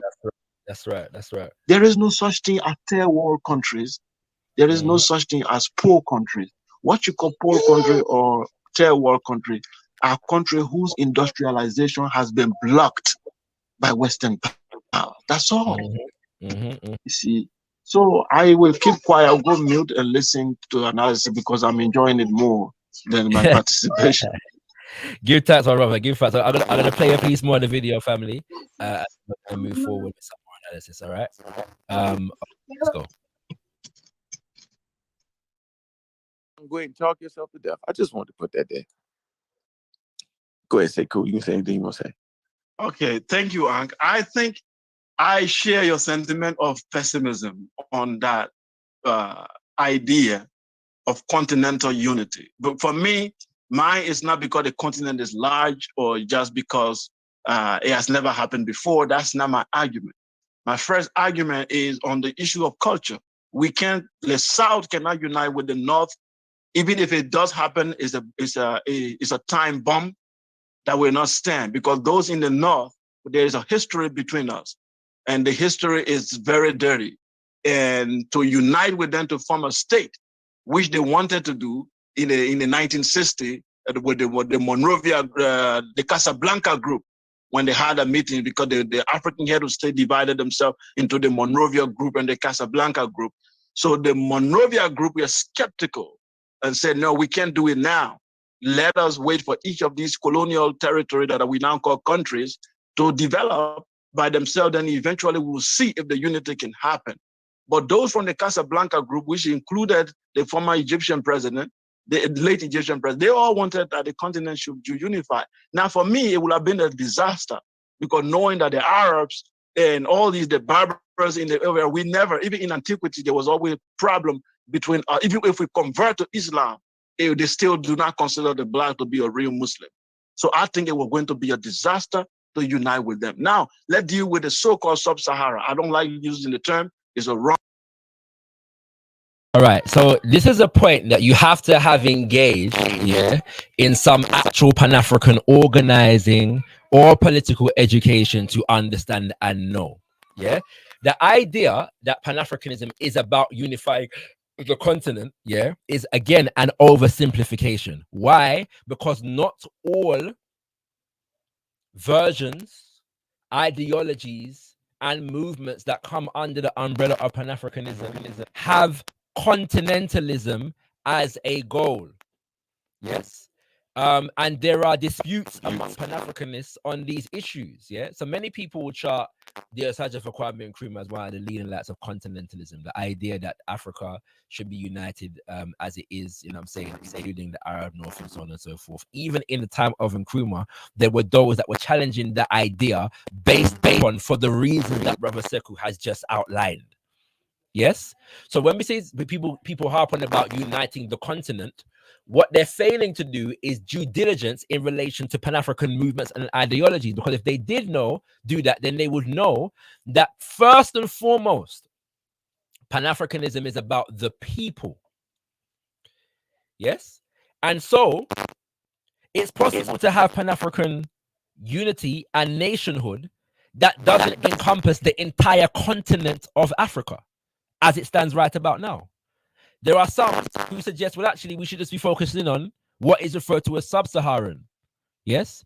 But the term African is used because it is understood that the African is the name for the identity of the people, not just the land. And it's referring to the indigenous people of the land. Those who currently dominate in the north are not the indigenous people of the land. So their presence in Africa doesn't make them any more African.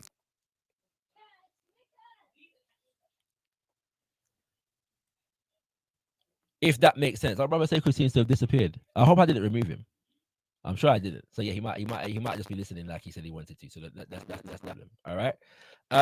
Yeah. So that's the point there, brothers and sisters. Yeah.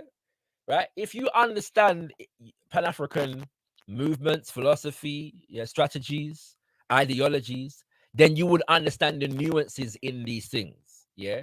And so people that are actually engaged in organization by virtue of that occupation would understand these dynamics. And if you're not doing that, then you're not going to understand it. But it would be intelligent of those who are not engaged in that, and who don't understand it, to listen and understand.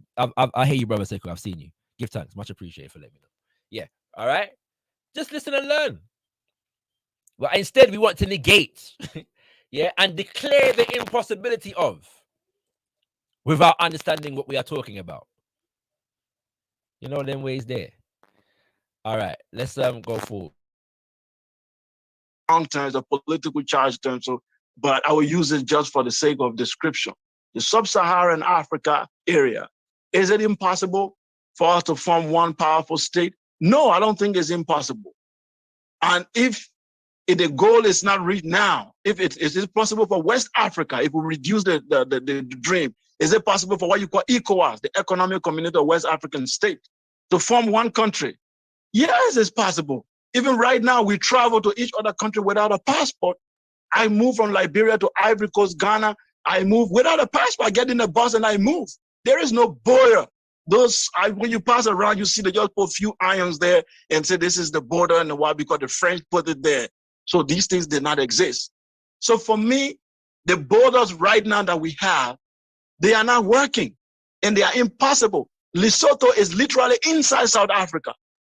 Okay. In Liberia, you have the Malinke. In Cote d'Ivoire, you have Malinke. In Ghana, you have Malinke. In Mali, you have Malinke.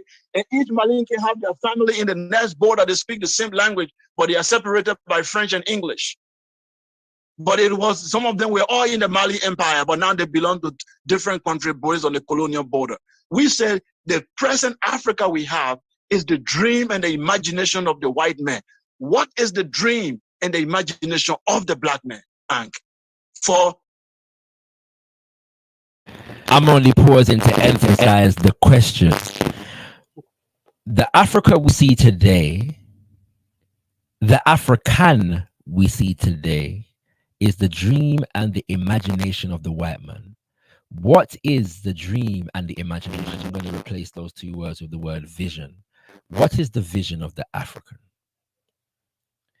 You notice that the brothers who are attacking Pan-Africanism and the Pan-African vision are not attacking the European Western hegemonic vision that is now manifesting itself in world geopolitics and through which Africans have continued to define ourselves.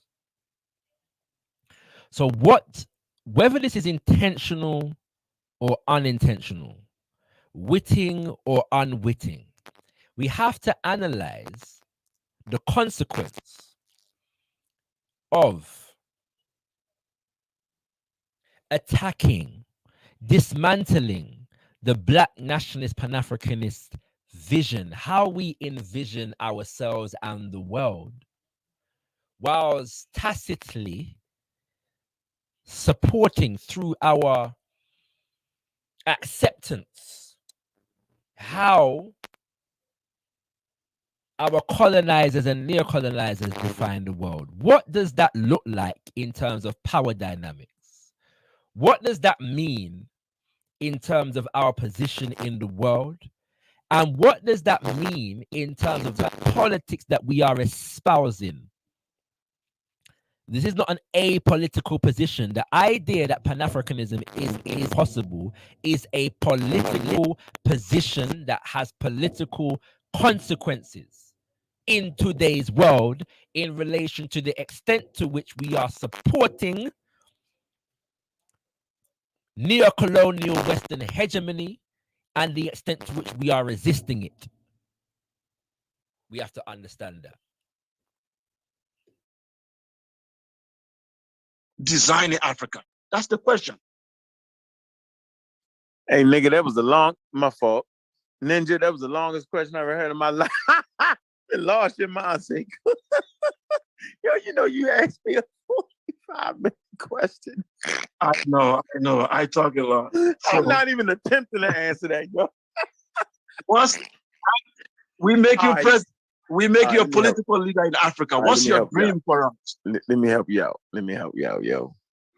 Let me just help out the part I did get, bro. Should we remain Portuguese and French and Liberians? No, let's deal with Africa prior to the borders. Yo, they was fighting, doing. Cote d'Ivoire, you asked the question and you talk through it. Like you notice that, right? Let's deal with Africa prior to the borders. What characterizes Africa prior to the borders? There was fighting. This is our complete analysis of Africa prior to colonial borders.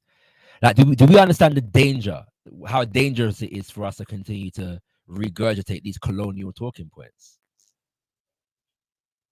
Yeah, like this is dangerous. We have to understand this. Yeah, whether our intentions are good or not, this is a dangerous line of reasoning, and it needs to be called out. And that's go on right here now. And that's it go. Right, we're gonna Come on, yo. I'm saying before the Europeans came in and made their borders, they was already getting it in. Come on, dude. They was already getting it in. So there were wars in Africa prior to colonialism. We can state that as a historical fact. There were also, you know, great empires in Africa before colonialization. But what if there were no great empires and examples of Africans collaborating across people groups, so-called tribes? And what if there were no examples of that pre-colonially? What if we went through enslavement and it was only the enslavement experience that brought to mind the necessity of us being able to unite, yeah, and develop operational functional unity for the purpose of overthrowing the colonizer? What if that was the case? Does that make it any less viable? What if it just so happens that there was more going on in Africa other than warfare prior to colonialism? Yeah, there was, and we could take a lot from that. But what if there wasn't? What if the realization only came to us after enslavement or as a consequence of enslavement? Does that make it any less viable? Zulu Shaka was conquering other Africans. Like he don't even know them. Because he didn't know them. He didn't know they was all genetically together. Nobody knew that. He didn't know that they come from, they didn't know. The Native Americans didn't even know they was all one people. Nobody knows that, bro. Homo sapiens don't know that. They don't know that. They don't know. The Romans don't know that they closely related to the Persians and the Persians. They don't know. All they know is, yo got on a different hat and I'm going to kill him. That's all they know. Shaka said, you dress different. You kill your animal different. I'm going to kill you and take your land. You're on a different parcel of land. I need that land. I'm saying fundamentally. So I don't know how.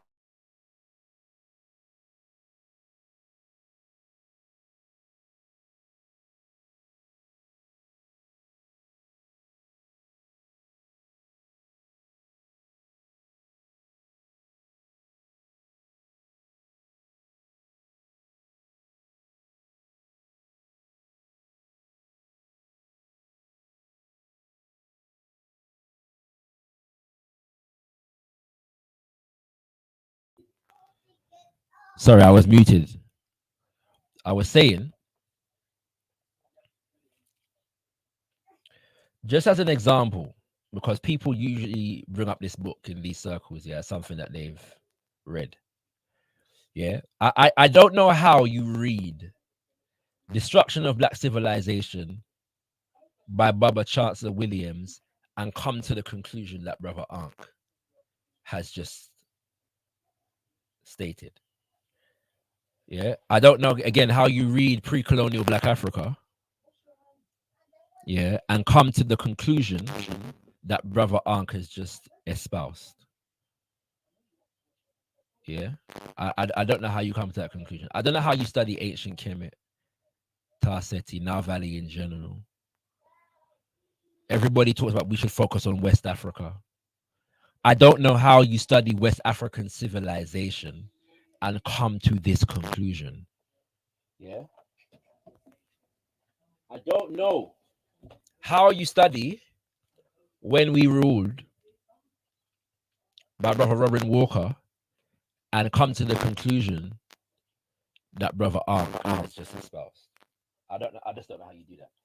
And notice, because the issue of sources is going to become a thing soon, and I'm debating right now how much I'm going to go into this video. I might have to reconvene at another point, kings and queens, and go through some more of this.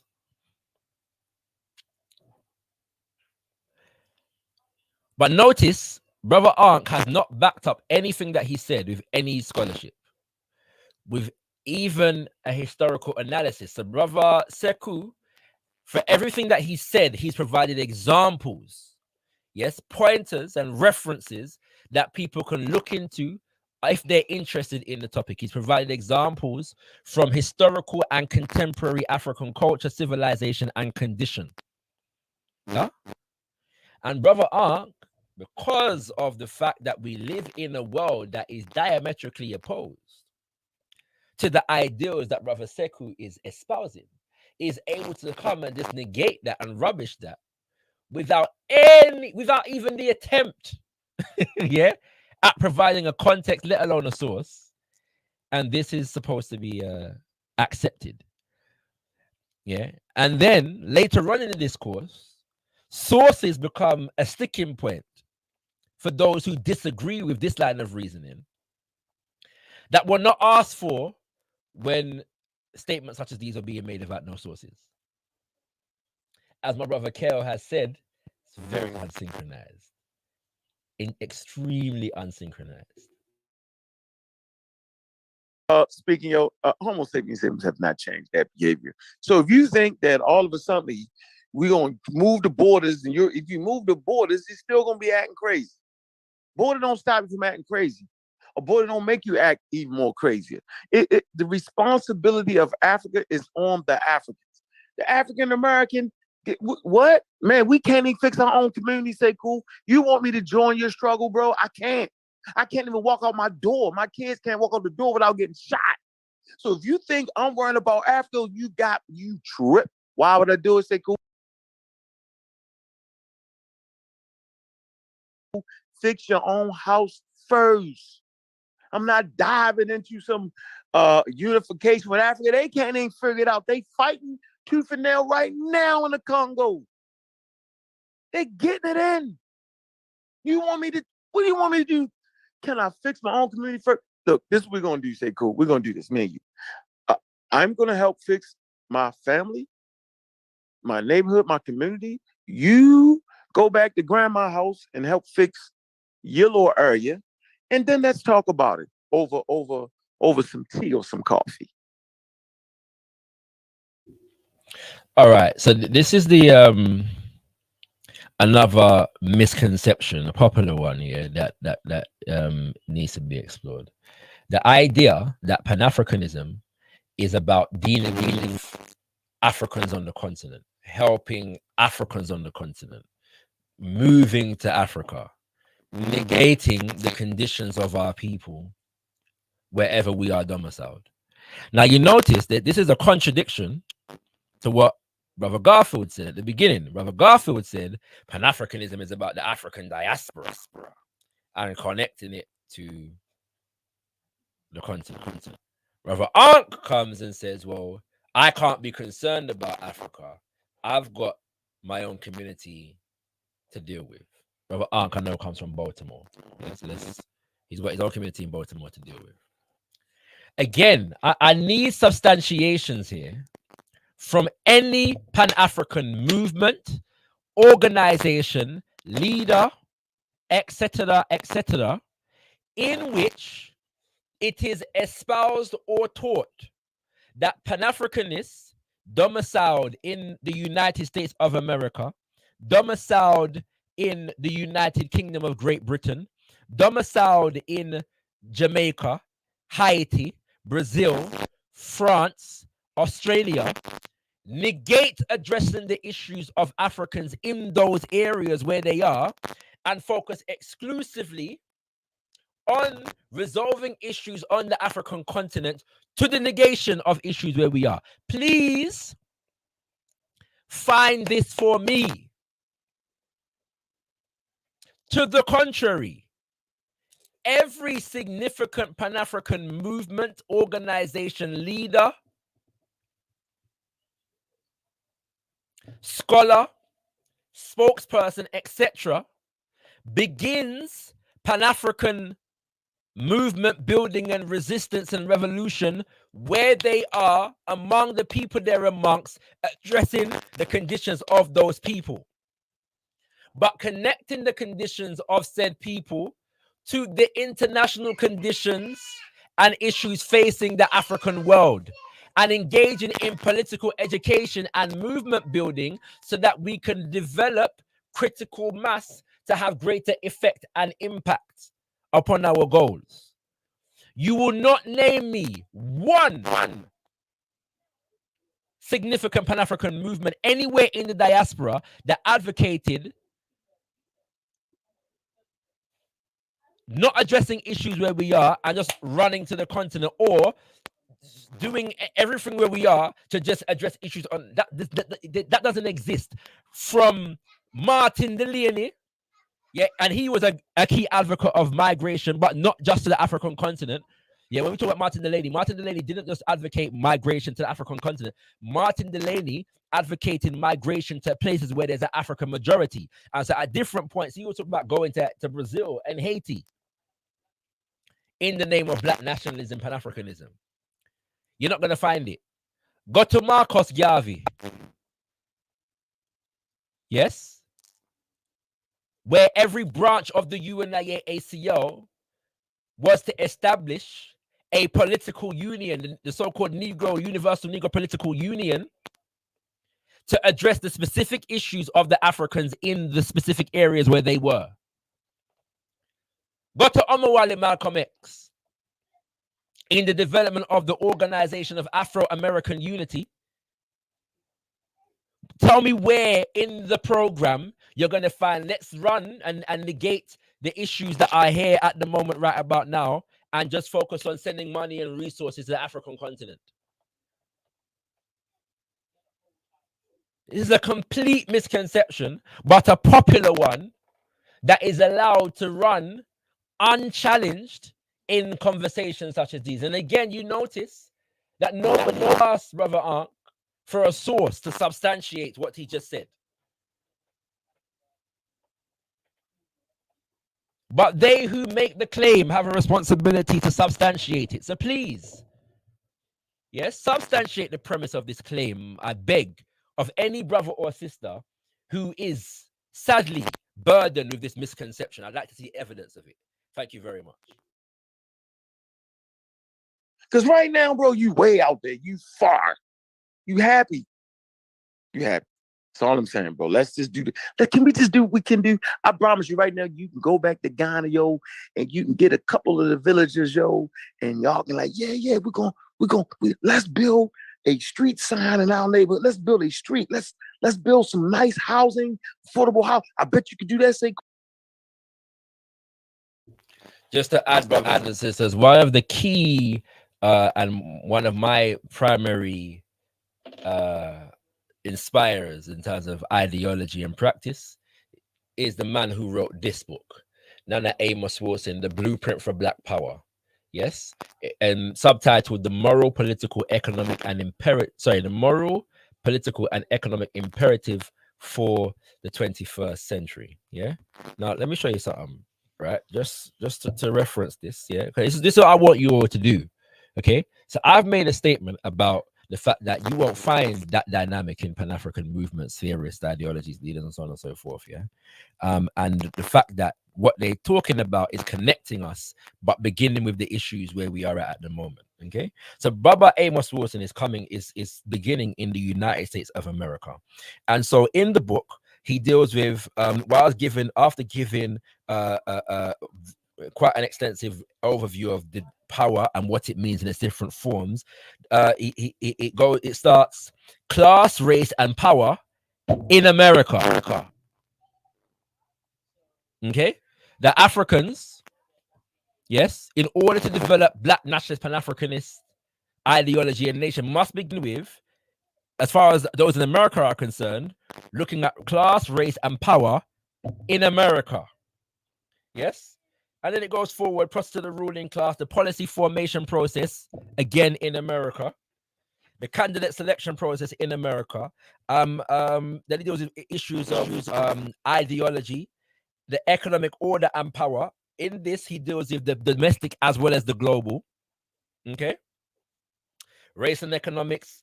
Let's see. Right. Then we get to chapter 16. Yeah, so one second.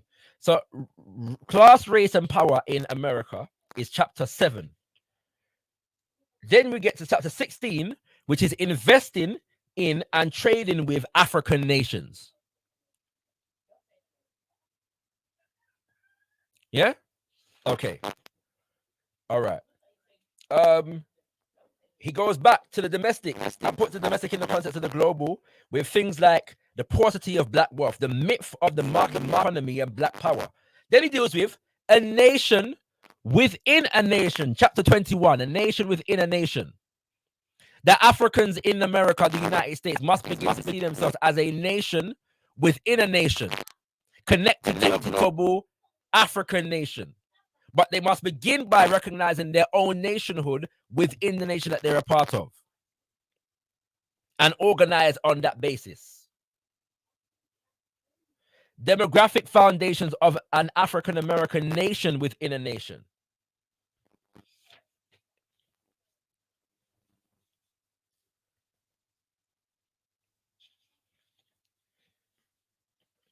Yeah? What was that? I was looking for something else. But he goes on to talk about how the nation within a nation can then develop links with Africans in the Caribbean and Africans on the continent and Africans in Europe and so on and so forth. So as much as I've demonstrated in brief, very, very briefly, that this is a Pan-African principle, that you begin where you are and address the conditions of Africans where you are. Me grew up in a Pan-African community. We built Saturday schools, yes, to teach the children where we're there. Whenever I just send money to go to Africa to fund schools, we did that too. But it began with starting educational institutions among the people them where we're there right here now. So where is the Pan-African model that Brother Ankh has just given expression to? Where can I find that? Is the question I'm asking. Please, me want to see it. Give thanks. Cool, but you're not going to unify Africa. Know what I'm thinking? Really, I'm thinking you scared. I'm thinking you really running from something, say cool, because you can go back and make a difference. That's an interesting accusation, given what the brother has said prior to this point. That Brother Sekou is scared. Brother Sekou is talking about challenging the most awesome powers of the world, yeah, in the IMF and the World Bank and the entire global hegemony of Western Europe. But Brother Sekou is scared. In your community, bro. I really think you can. You got some education abroad. I'm thinking you can take that back and fix your community, yo. Stop running, say cool. Go back, man. The motherland needs you, bro. Your Now, community needs you, bro. Am Am I wrong, say cool? Am I wrong, don't say cool? I'm gonna give you the host back. That shit. You made some good points, but you didn't answer my question, and you start telling me how I should go back. But what I asked you though, you didn't answer that. Rob is sharing now. Hold on, guys. Everybody stop. One mic. It's sharing right now, bro. Nah, it'll only let me share links, photos, drop by. You saw what I sent you in the back. I don't know what's up with that shit, bro. It won't let me share screen. It say what I sent you, photo. I don't know how that's set up, but I can't. It won't let me do it. So if I put a link in here, it'll let me share the link. I don't know. To deal with, I don't like that. That's crazy. All right, you want me to do it on? All right, give it back to me. So in Africa, of Pan-Africanism. It is specifically tailored to this generation. What is the definition? One, you got to understand a unified Pan-Africanism. Saying goes back. Yeah. So you want me to do it on streaming on tomorrow then? You can do it on whatever. All right, cool. All right, no problem. All right, give it back to me. All right. I'm gonna give you the host back. But I can add on to this part. So right, before Brother Raborn adds on to this part, Brother Sekou has returned, so I'm going to give him an opportunity to say something.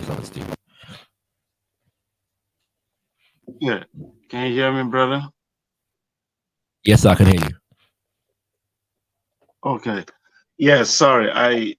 Because I made a comment on the comment section. Somebody was trying to misconstrue what I said, so I wanted to clarify. You know, one of the benefits of Pan-Africanism today, even as we speak, you know, is to help young people prevent what is happening on the continent called Islamic extremism. I will give Mali as an example. You see, the northern Malians are the children of the Tuareg, the same Tuareg that destabilized Ghana Empire. You see, people need to understand how history works. If you don't understand history, then it keeps repeating itself. Ouagadougou Empire was destroyed by the arrival of the Tuaregs, and the kings gave them a quarter to live in. They had their own city, and eventually they destabilized the continent, the Hammurabi, and they destroyed. Now it's repeating in Mali. The northern people are still the same Tuaregs who are mixed of Africans and sometimes with the Arab, but they identify with the Arab side. So they want to destabilize Mali because they feel that the black people in the south who are ruling Mali are not Muslim enough. So the people in Mali, in order to fight people in the north, they can't use the Slim Islamic argument. Brother Sekou, you're cracking up at the moment.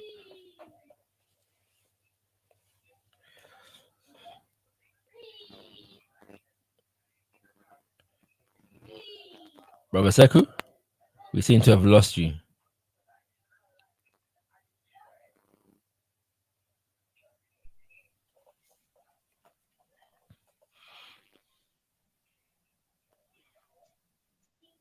Can you hear me? Yes, I can hear you now. Go ahead. Yeah, sorry. I don't know what I stand at. Yeah, so when you look at North Africa, whenever you knew about the Arab Spring and what happened during that period, and then you look at the Islamic activity in Northern Africa.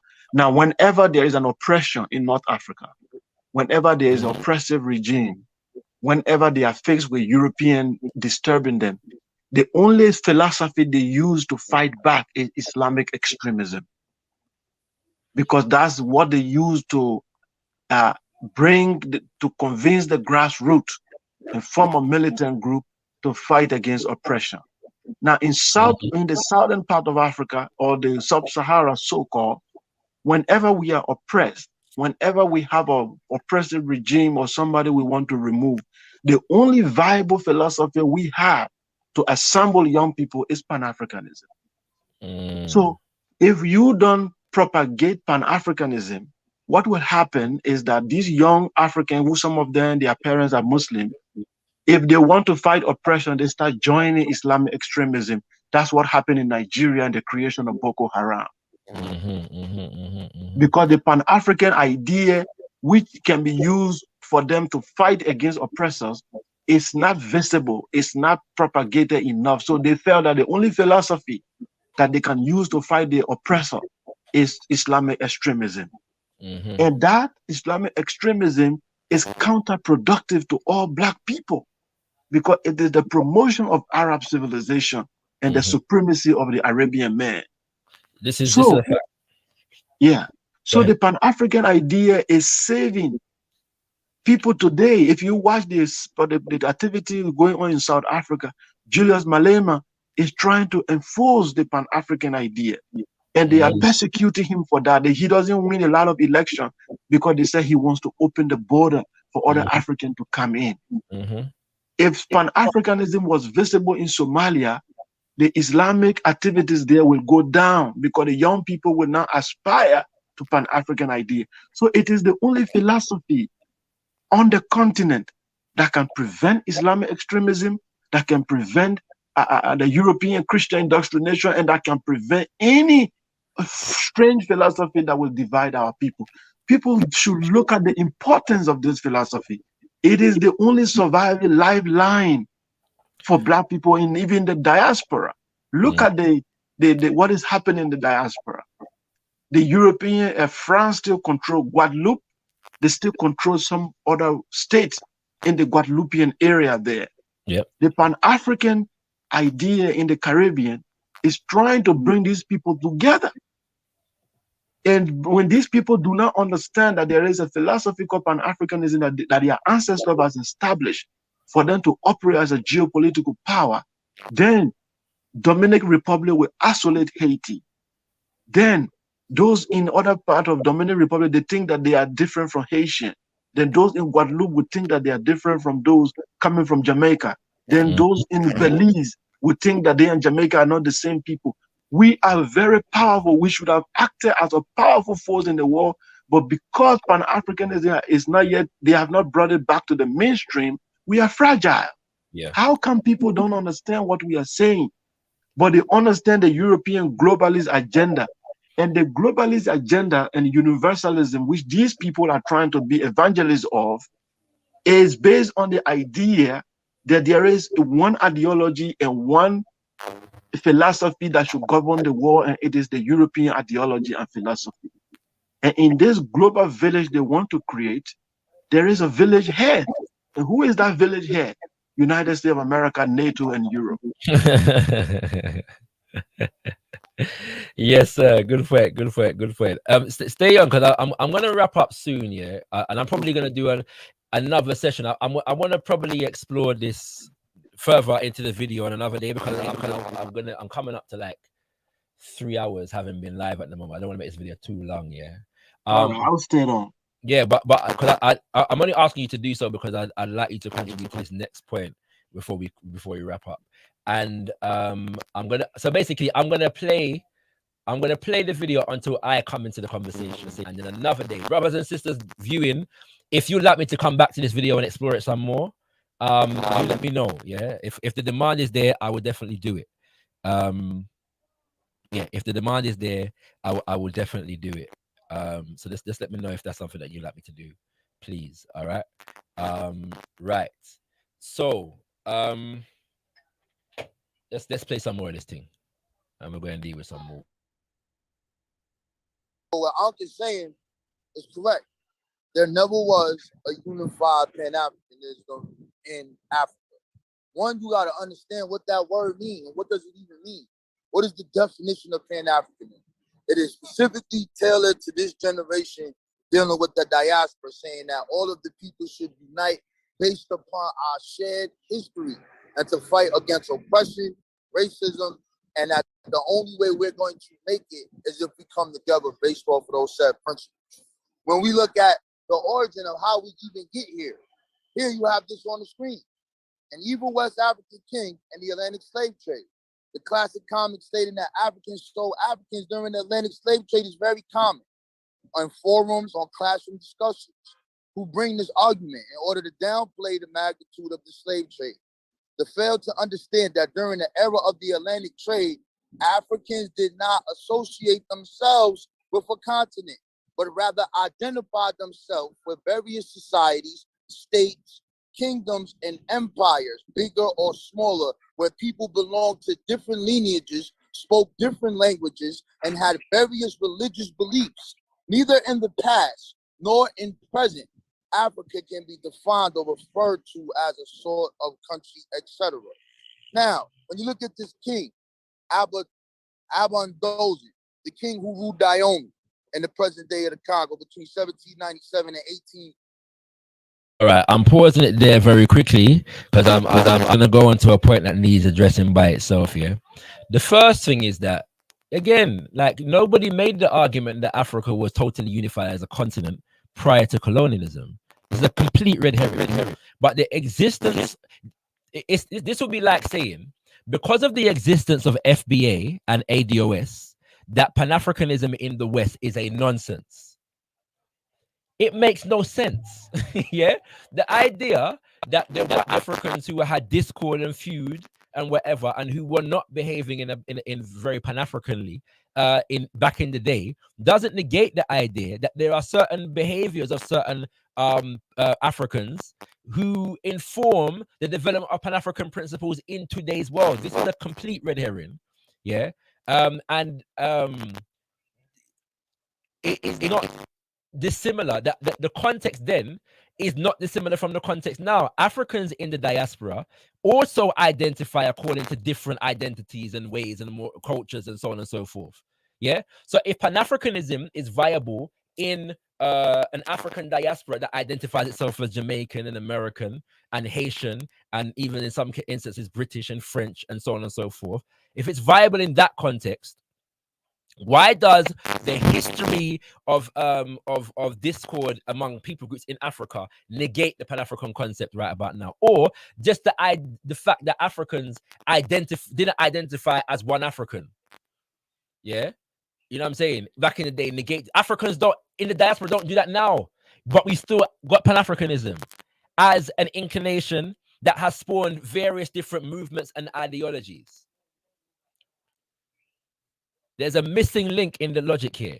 I'm going to go forward because the next point is a very important point. 18. During his period of the relations between the kingdom of Dahomey and Brazil, King who ruled Dahomey and the present Albert of country, etc. Now, when you look at this king, King Adandozan, the king who ruled Dahomey and the present day of the Congo between 1797 and 1818, during his period of the relations between the kingdom of Dahomey and Brazil, it was dynamic. This guy here, as you read down here, between 1715 and 1850, in the kingdom of Dahomey, he sent at least 5 diplomatic missions to Brazil and Portugal. These missions was to do what? To negotiate the slave trade, right? When we scroll down here, we want to get down to what the rule was. We want to scroll down here. Let's get down here a little bit more. Hold on. I want to get to this because I like the people to see what I'm saying. I don't like to just talk. We want to get down to what the people are saying here. In any event, once I find it, it's going to tell you that the rule was never to sell your own people. So they had this rule to don't sell people of your own tribe. So if the economics presented itself that was good for that people, they enslaved you. If it was Pan-Africanism and they're dealing with the same enemy, who is the Portuguese, who is ravaging Africa, you will not do deals with that man for financial gain. You will not try to use a lie to say they was doing it because they were under pressure and if they didn't do it. No, that man wanted to do that because he wanted to get the bread. So nowhere in our political history where you see this ideology of Pan-Africanism come to Africa without the African American, because we are the ones who invented it and we are the ones who brought it there and we are the ones who educated the people who got the first independent African nation in Ghana. Comes from America.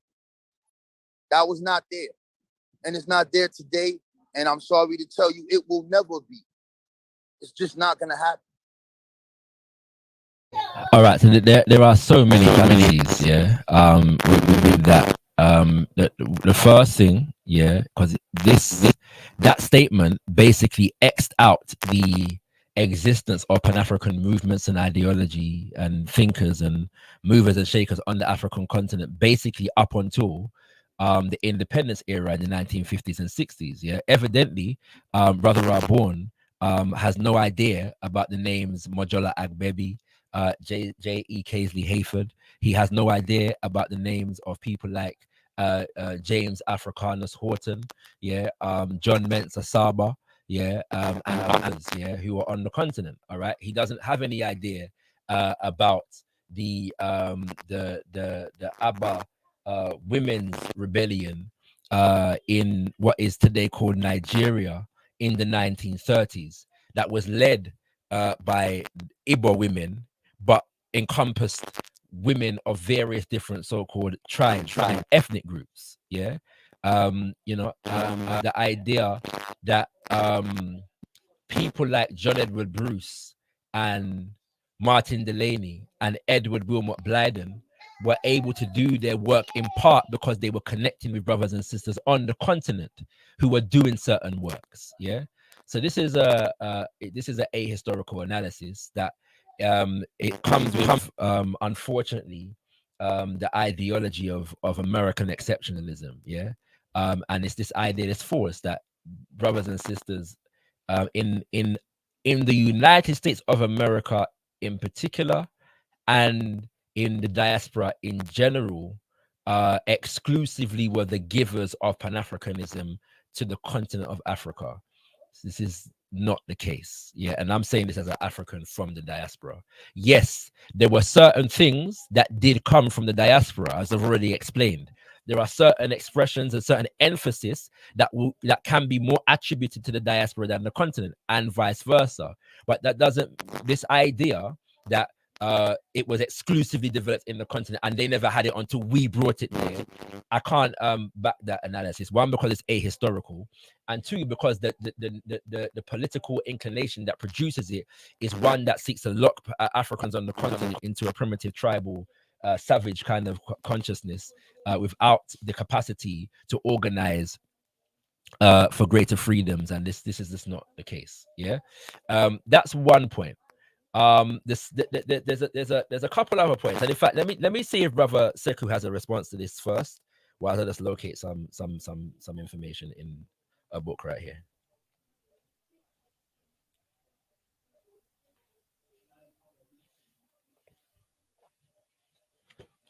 Brother Sekou, if you're trying to speak, I can't hear you. Can you hear me? I can hear you now. Go ahead. Okay. Yes, even I think that same day, or the following day, I brought up blinding. Yes. You know, blinding is Islam, Christianity, and the Negro race. You know, he was writing in the late 19th century. So blinding was speaking of Ethiopianism. You know, it's not just the name African or Pan-African. It's what matters. It's the philosophy. That's right. You dropped out, brother Sekou. I can't hear you. Hey, look at. Ooh, I heard you for a second, then you dropped out again.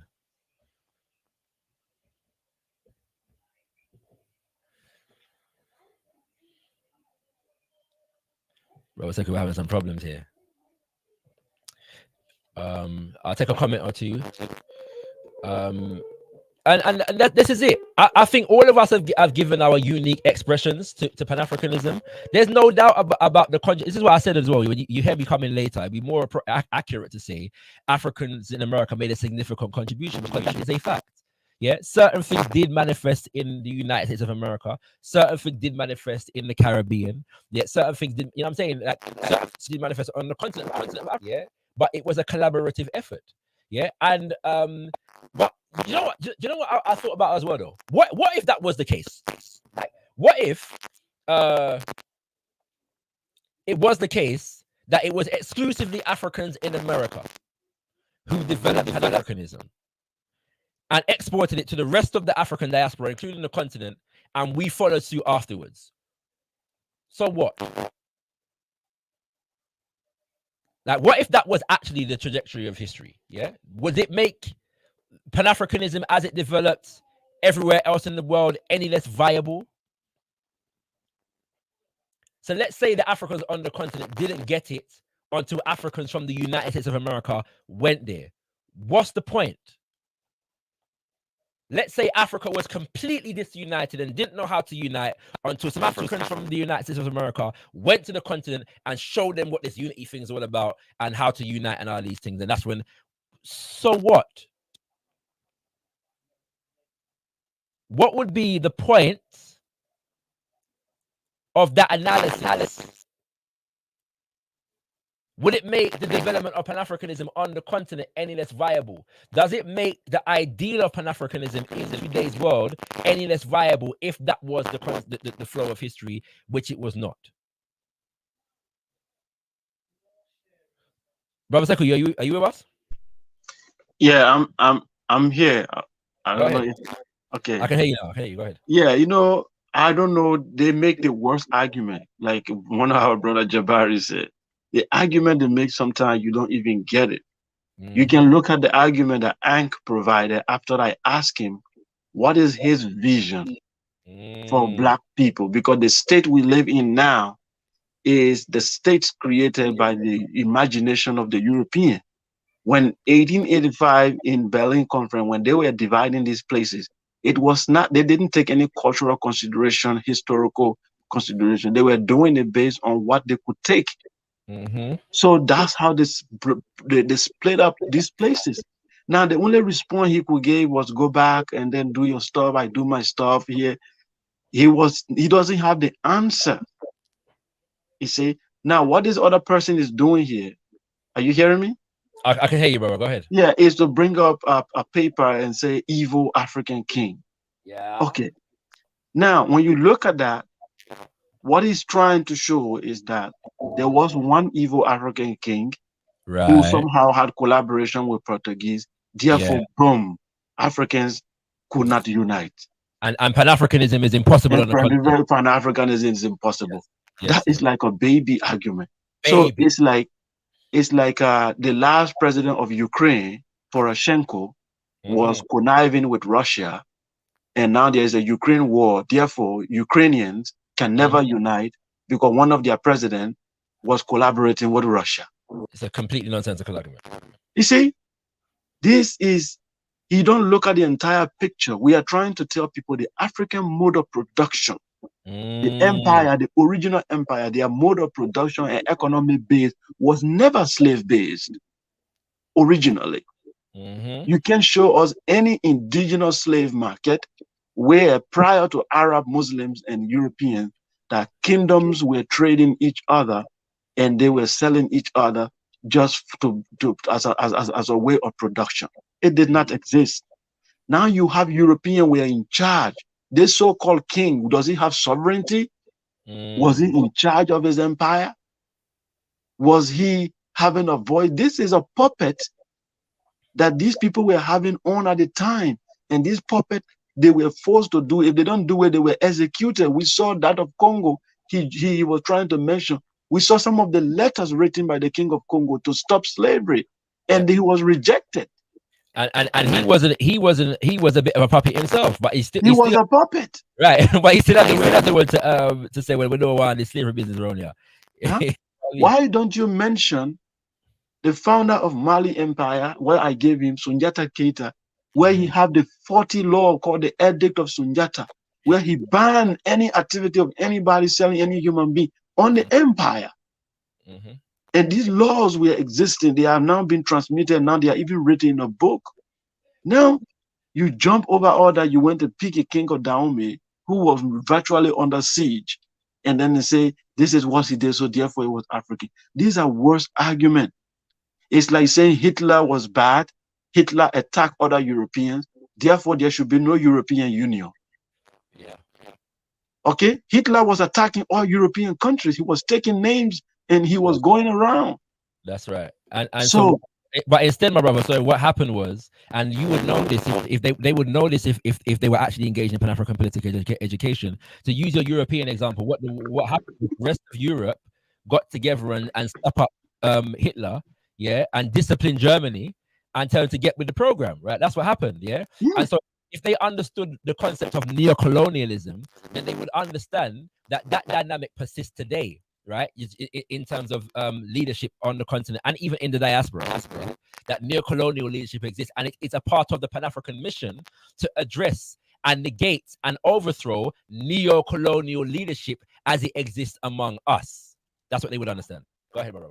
Yeah, from every indication, they are not critiquing Pan-Africanism. What they are doing is to create an agenda and try to be pessimistic and say it will not happen because 200 years have passed. But they are not actually critiquing the idea itself, if it is a good idea or not. That's not what they... So for me, it's a poor critique. Is based on ignorance and some kind of emotional argument, and sometimes regurgitating Eurocentric idea, neocolonial ideas, because nothing they have said for me is convincing enough to overthrow Pan-Africanism, because they are not making any argument. Everything they have said has happened in every kingdom and everywhere. There were Jews selling Jews or collaborating with Hitler. But when the history is written, Hitler is become the perpetrator and the Jews become the victim. What they want to do is to make African the perpetrator and at the same time the victim, and let European off the hook. This is a dangerous, dangerous, dangerous history they want to teach our kids.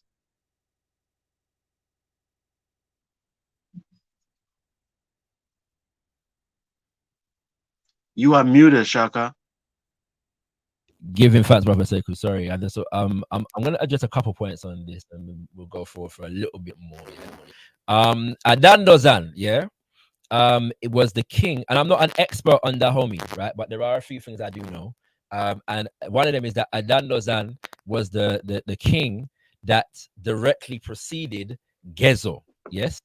And that's going to become important in a second, yeah.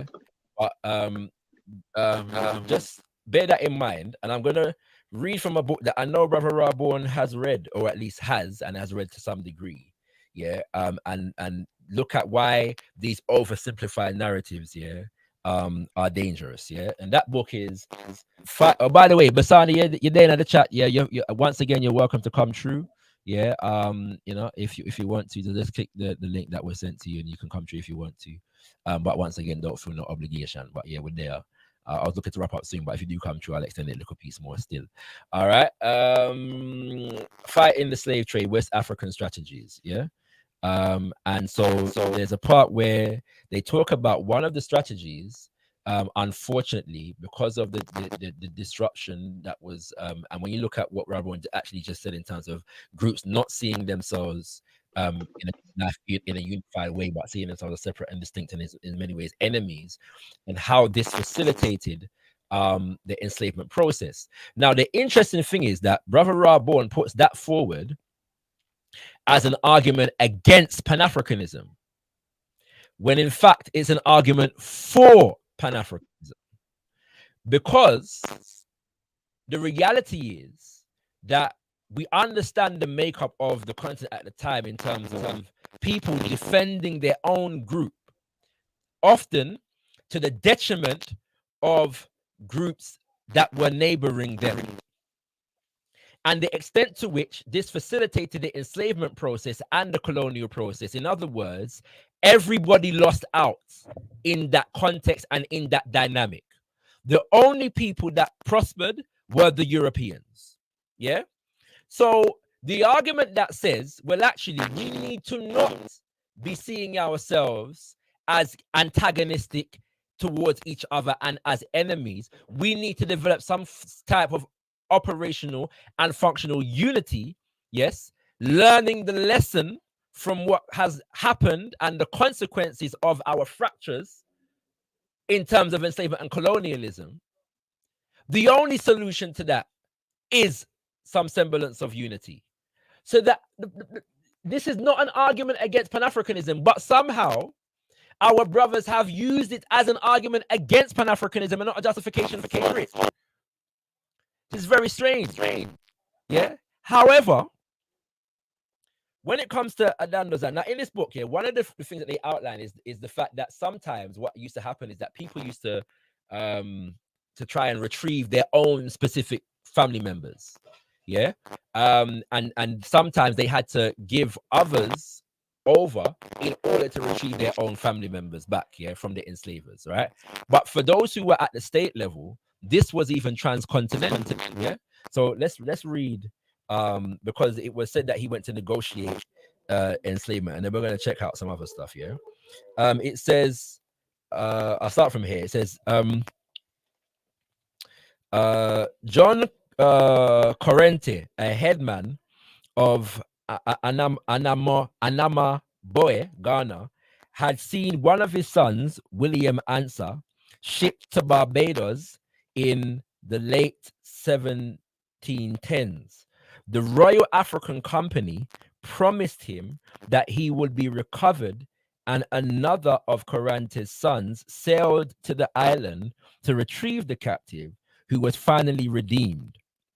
King Agaja of Dahomey requested and obtained the return from Maryland of Captain Tom, also known as Adomo Tomo. Two brothers of Adandozan were sold in Demerara by quote unquote by mistake, but were sent back to Dahomey in 1803, probably through payment to their owners. Yeah.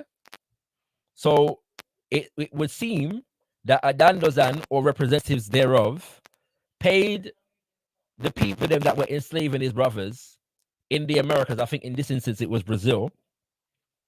Yeah. To retrieve them. Okay.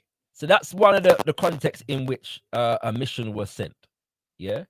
The propensity of the Dahomey kings to sell their rivals to the Europeans has been well documented, as have been a few cases of attempted and successful redemptions. Fruku, also called Don Geronimo, sold by King Tegbesu, spent 24 years in Brazil before being redeemed by King Pengla. Akin Jogbin. Oh, sorry, that's a reference. Sorry, I'm reading the wrong thing. The story of Agon Time, presented as King Gezo's mother, biological or otherwise. Remember, I said King Gezo is the one that succeeded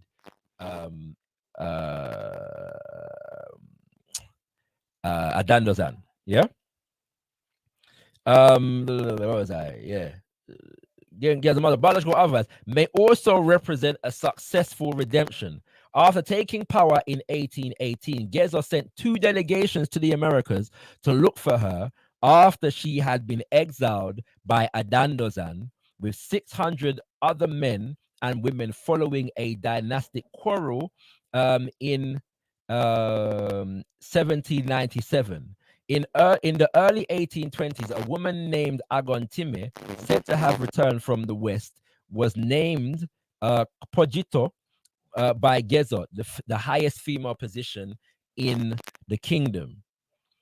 Several contradictory versions of the episode exist, and what really transpired is unclear. But Agon Time, whether the exiled mother or another woman by the same name, was probably ransomed by her place of exile if she had not freed herself before. All right.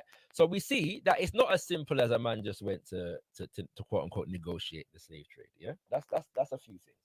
Now I could really go in on the fact that there were many Africans on the continent who were attacking and fighting the slave trade at the same time, and that doesn't seem to factor into the analysis as much as a lot of this other stuff. Yeah, that is being read.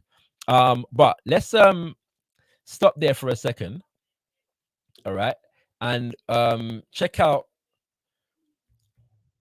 the Wikipedia page for Adandozan, and then a book that refers to Adandozan. Hold on a second.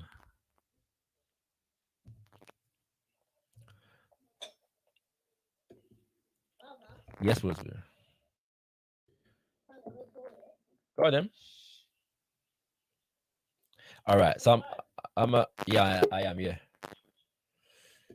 All right, 1 second. So I'm just going to show you something, yeah, about the fact about why we have to be careful with some of these narratives, yeah. Now, obviously, it's Wikipedia, yeah, and it's you know, if you start here, you don't end here, all right, and which I won't be, yeah, but I'm just giving you an example of something, right? And what it says here, it says Adandozan was a king of the Dahomey, of the kingdom of Dahomey in present-day Benin from 1797 until 1818. This is the height, yeah, of the enslavement process, and bearing in mind that Dahomey as a kingdom doesn't rise until the 1620s. So Dahomey is a kingdom that rises in the context of enslavement as it already exists, and arises in a context of trying to protect itself from the destabilization and enslavement and the capturing that has already been taking place in far as Europeans raiding and co-opting Africans into that process. That is the context for Dahomey's creation in the first place. Okay, very important to understand that.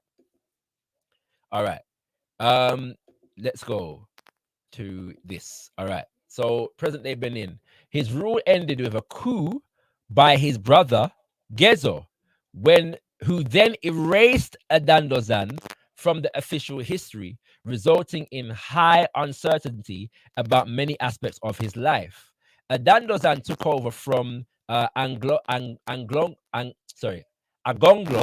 in 1797, but was quite young at the time, and so there was a regent in charge of the kingdom until 1804, dealing with the economic depression that had defined the administrations of his father, Angonglo, and grandfather, Pengla. Adandozan tried to reduce slavery to decrease European trade, and when these failed, to reform the economy to focus on agriculture. Yeah. Unfortunately, these efforts did not end domestic dissent, and in 1818, at the annual customs of Dahomey, Gezo and Francisco Felix de Souza, there is still a monument to this devil in Benin today, and we need to rip that, but that's another story for another time. A powerful Brazilian slave trader organized a coup d'etat and replaced Adandozan. He was left alive and lived until the 1860s, hidden in the palaces, while he was largely erased from official royal history. Yeah. All right. I'm not gonna go much further. I mean, you can go further into the Wikipedia page and read the sources of its information and the narrative that it puts out there. Yeah, if you so wish. But just to say that, one, his story is not the best known because of what happened after his reign. And two, according to some, not all, but some narratives of the history, and this is not the only king of Dahomey that I've heard this about. Yeah. According to some narratives, I'm not necessarily 100% affirming the veracity of this narrative as it stands right about now, but according to some narrative, yeah, Adandozan was actually looking to reduce the slave trade, so-called, and develop an agricultural economy in Dahomey. All right, let's stop share that. Chief, are you with us? Yeah, I'm here. No, that's what I said. Cool. Okay. I'm checking if Chief is with us. Chief, are you with us? Yeah, greetings. I'm here, man. How you doing? Greetings. All right, I'm gonna have to extend a little piece still, but give me 2 minutes. I'm gonna come to you. What's Scattered Minds, brother Tahaka? You with us? Yo, my brother. What I go on? King, how you doing? I'm good, my brother. By the way, you know, this I've got to use you as a token, brother Tahaka. What's it called? You know, like when they say that Shakara attacks the Abrahamic religions, yeah. Well, brother Scattered is my Muslim Pan-African friend. So I've got Muslim Pan-African friends, brothers and sisters. So yeah, I'm just putting that out there. I'm joking. All right, what's it called? I'm not joking about the fact that he's Muslim. He's a Muslim. There you go. Yeah, man. Can't be definitely can't be anti-Abrahamic. You know what I'm saying? All right, what's it called? So I'm gonna read something from a text, yeah, that explains what I've just read a bit further.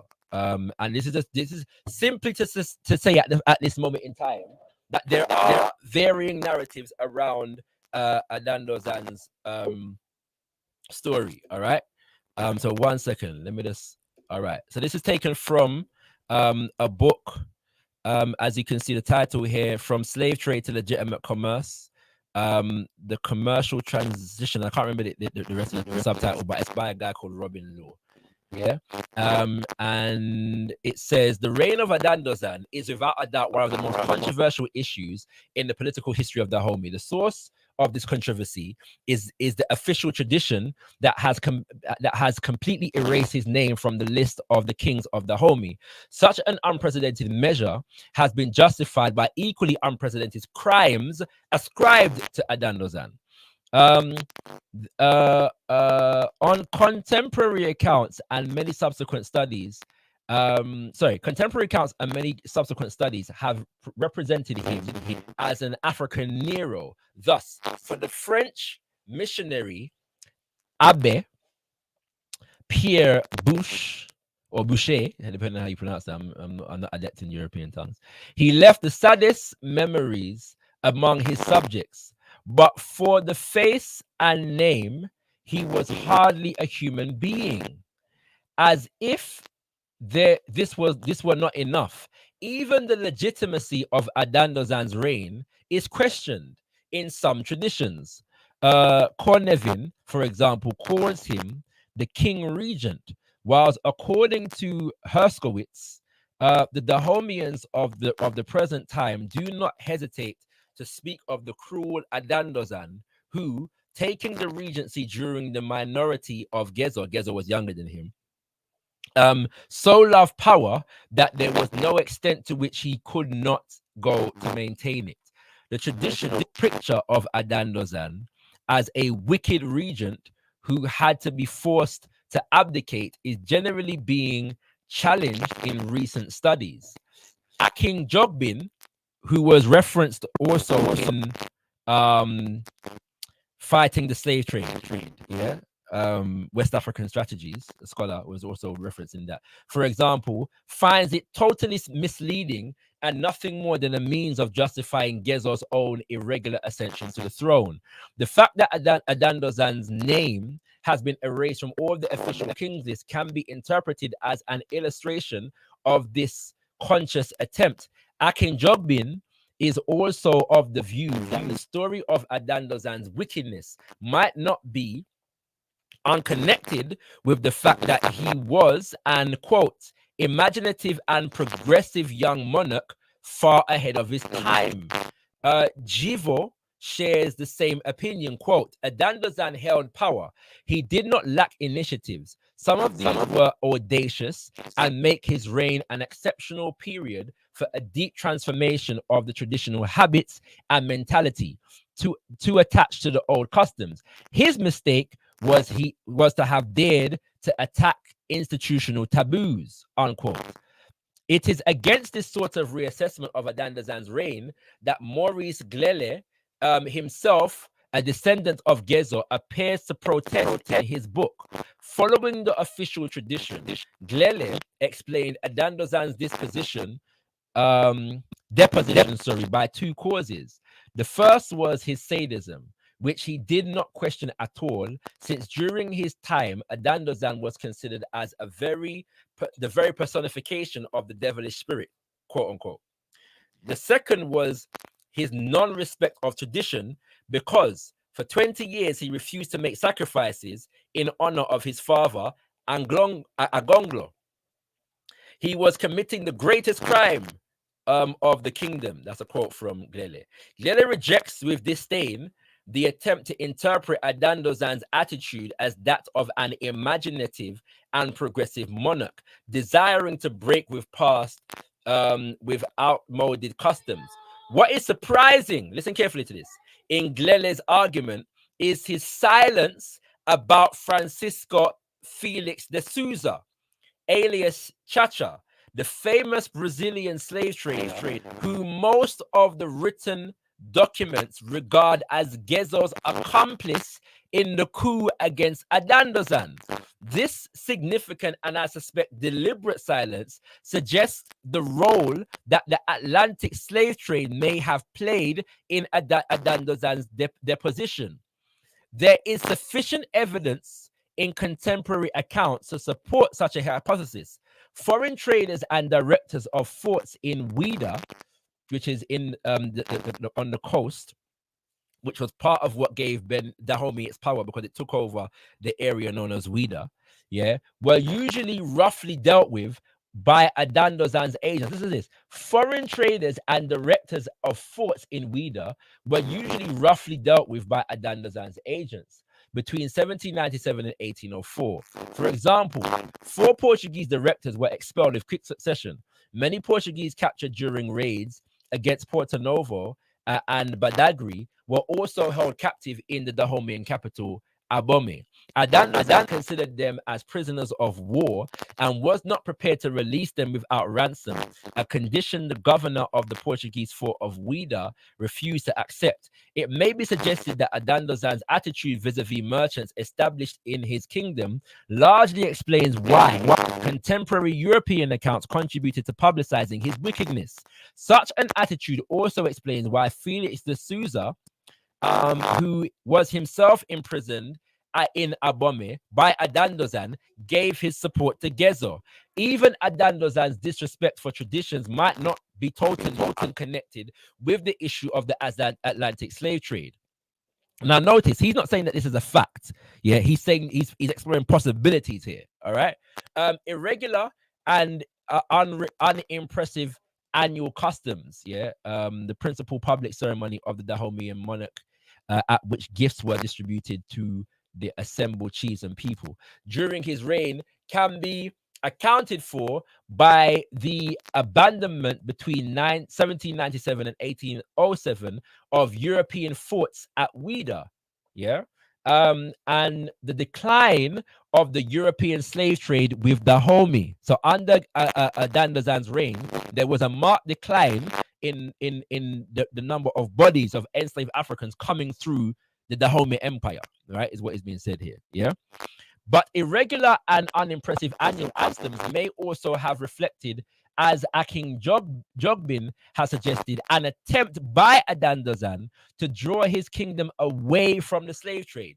In objection to this interpretation, one could, of course, argue, yeah, so we're exploring possibilities here again, that the decline of the European slave trade with Dahomey at this period was due not to Adandozan's deliberate policy, but to the fact that the British Abolition Act came about during his reign. But we know that this act did not have any magical or immediate effect. Yeah, the Abolition of the Slave Trade Act came in 1807. Okay, 1807. All right, that's when that came about. But we know that this act did not have any magical or immediate effect. One might also raise the objection that Adandozan was somewhat ineffective in his military campaigns, undermining the supplying of war captives for sale to the Europeans. But it might be asked to what extent his ill treatment of slave traders, depriving him of necessary arms, was responsible for this military failure. From the above, it seems that there was a dialectical relationship between the transatlantic slave trade and Adandozan's internal policy. It might not be unreasonable, though there is little direct evidence for this, to see in him an innovative king, desiring to break with the traditional slave trade. The fact that Felix Francisco de Souza joined an insurrection against him and gave it its greatest chance of success, that's a quote, yeah, shows that Adandozan's political orientation was so damaging to foreign interests in Dahomey. The famous Brazilian slave trader, that's de Souza, it has been pointed out, was that more an extension, an agent of the European side of the transatlantic trade rather than of the African side. He was to have a great influence on Gezo's economic policy. Yeah, I'm going to leave it there. I've read it extensively. I think the point has been made. I'm not going to extemporize much any further. I'm going to open up the panel to see if anybody's got anything to say. Let me start with Chief Fode, and then to Harker, because they haven't said anything yet, and I'll come to Brother Sekou after them. Go ahead, Chief Fode. If you just, and you don't have to respond to what I've just said. You can, anything that I've been saying for the whole conversation, you can make a point about if you wish to.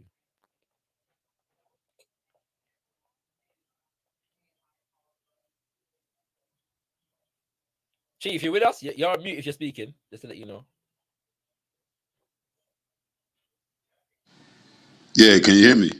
Yes, sir, I can hear you. Go ahead. All right. So, one, I appreciate the conversation. Oh, loud. Now Chief Fode is cutting out. So, that's a plus. Another thing is that I guess what I really want to contribute to the whole thing is this misconception that the one brother continued to put out there about African Americans basically being the origins, the originators of Pan-Africanism, and just biting down on that nativity as if it's really an African identity. The reality is that the majority of those who make up African Americans today, and I'm speaking as an African American who has repatriated to the continent for a decade, we comprise people who came directly from the continent or by way of the Caribbeans in the first place.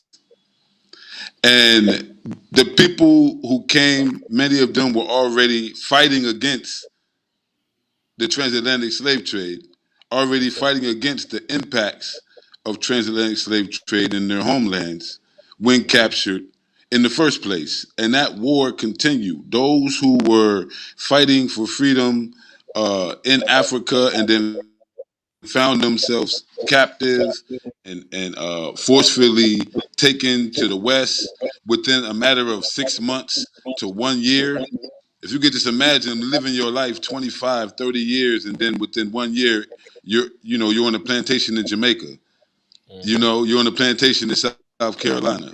So all of these people, working people, the ideal of all of us being African comes from an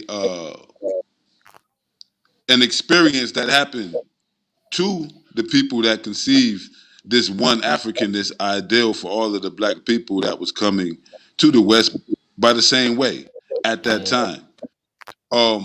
I seen the brother was talking about, I believe it was Prince Hall and the African Masonic lodges, but if I'm not mistaken, Prince Hall himself was came to the U.S. from the Caribbeans.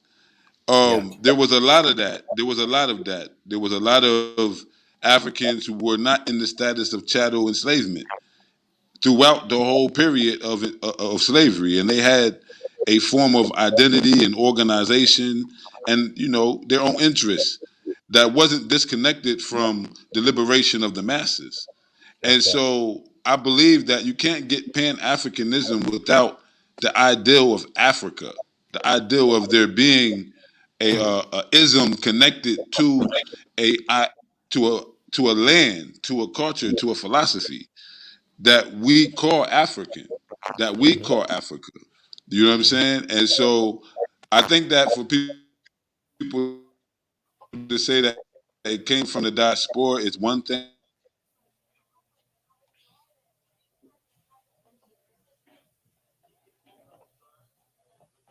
Manifest and produce Pan-Africanism. Really be done without taking into repatriates from the West back. Sorry, Chief. Sorry, Chief. In the 18th, you're cutting out, yeah. Century. Chief, you're cutting out, and I don't want people to miss what you're saying, yeah, because I know it's important. So just rewind a little piece. You said it's one thing to say that Pan-Africanism came from the diaspora. You said it's another thing, and you cut out. Okay. I said it's one thing to say that Pan-Africanism only comes from the African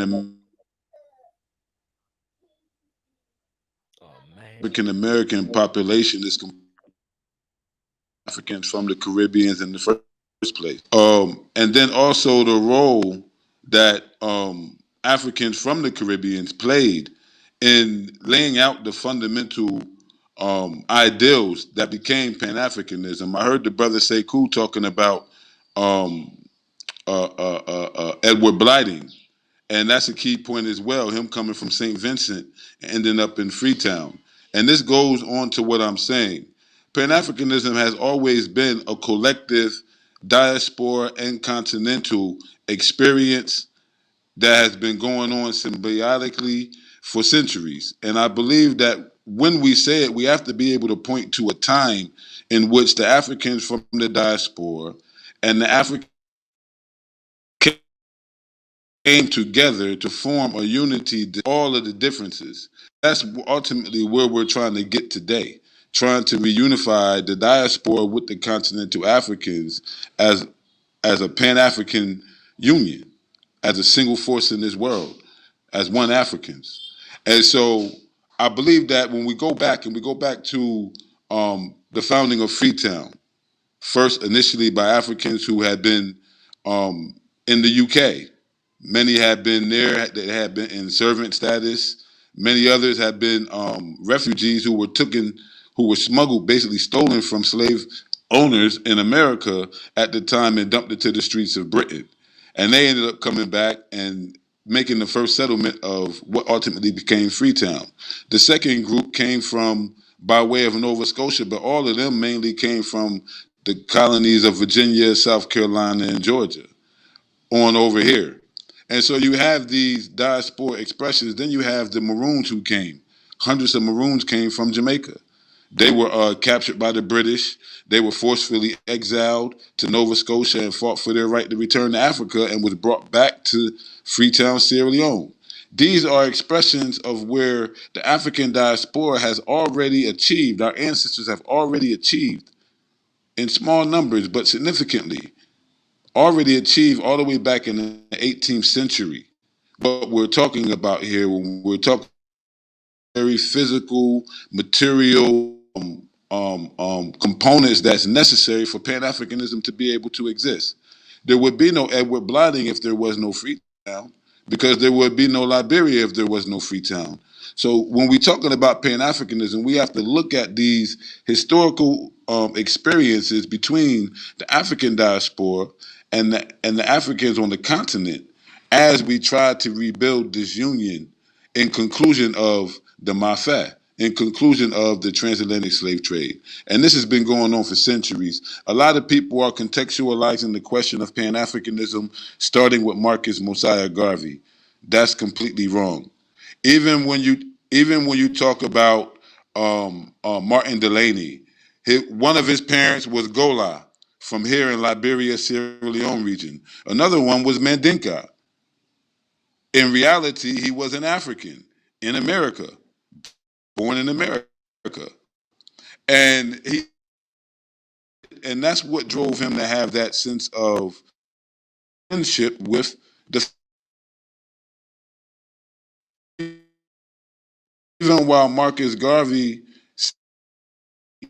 who first said Africa for the Africans. So these are informations that we really need to count on as we narrate what Pan-Africanism is and what it is not.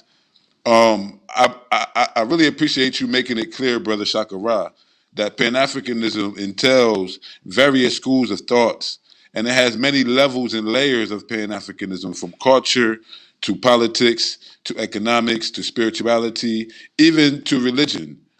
There's a way that Pan-Africans have been religious as well, and been able to reconcile those vibrations, those contradictions as well in a way that was.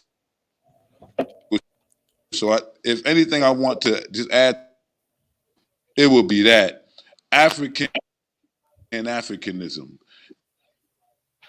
Africans, regardless of where they were born, they viewed themselves as African, regardless if they was in the Caribbeans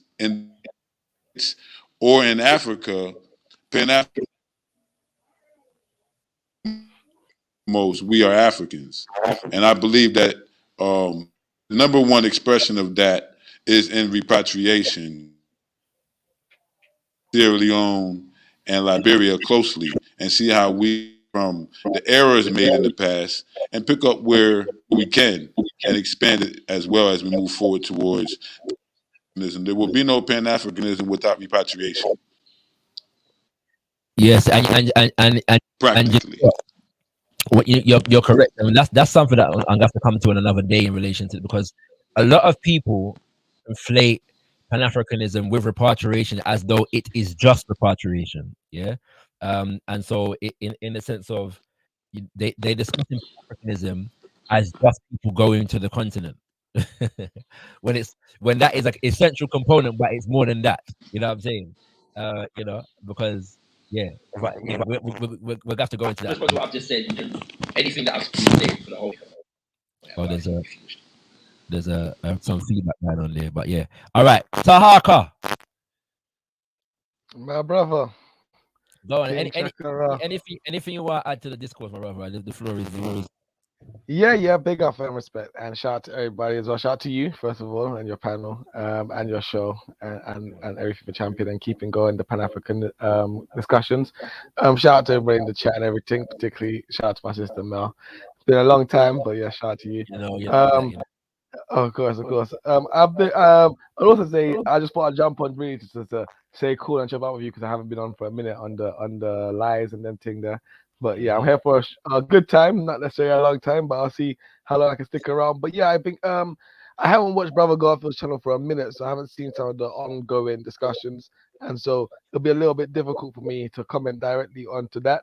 But on general conversation I have heard, I think my input on the discussion is I think it is well known, I think, within Pan-African circles, the fight back and things that we have done against the Martha, as it were, and that we were not necessarily just lying down and complicit with it, as some arguments like to push out.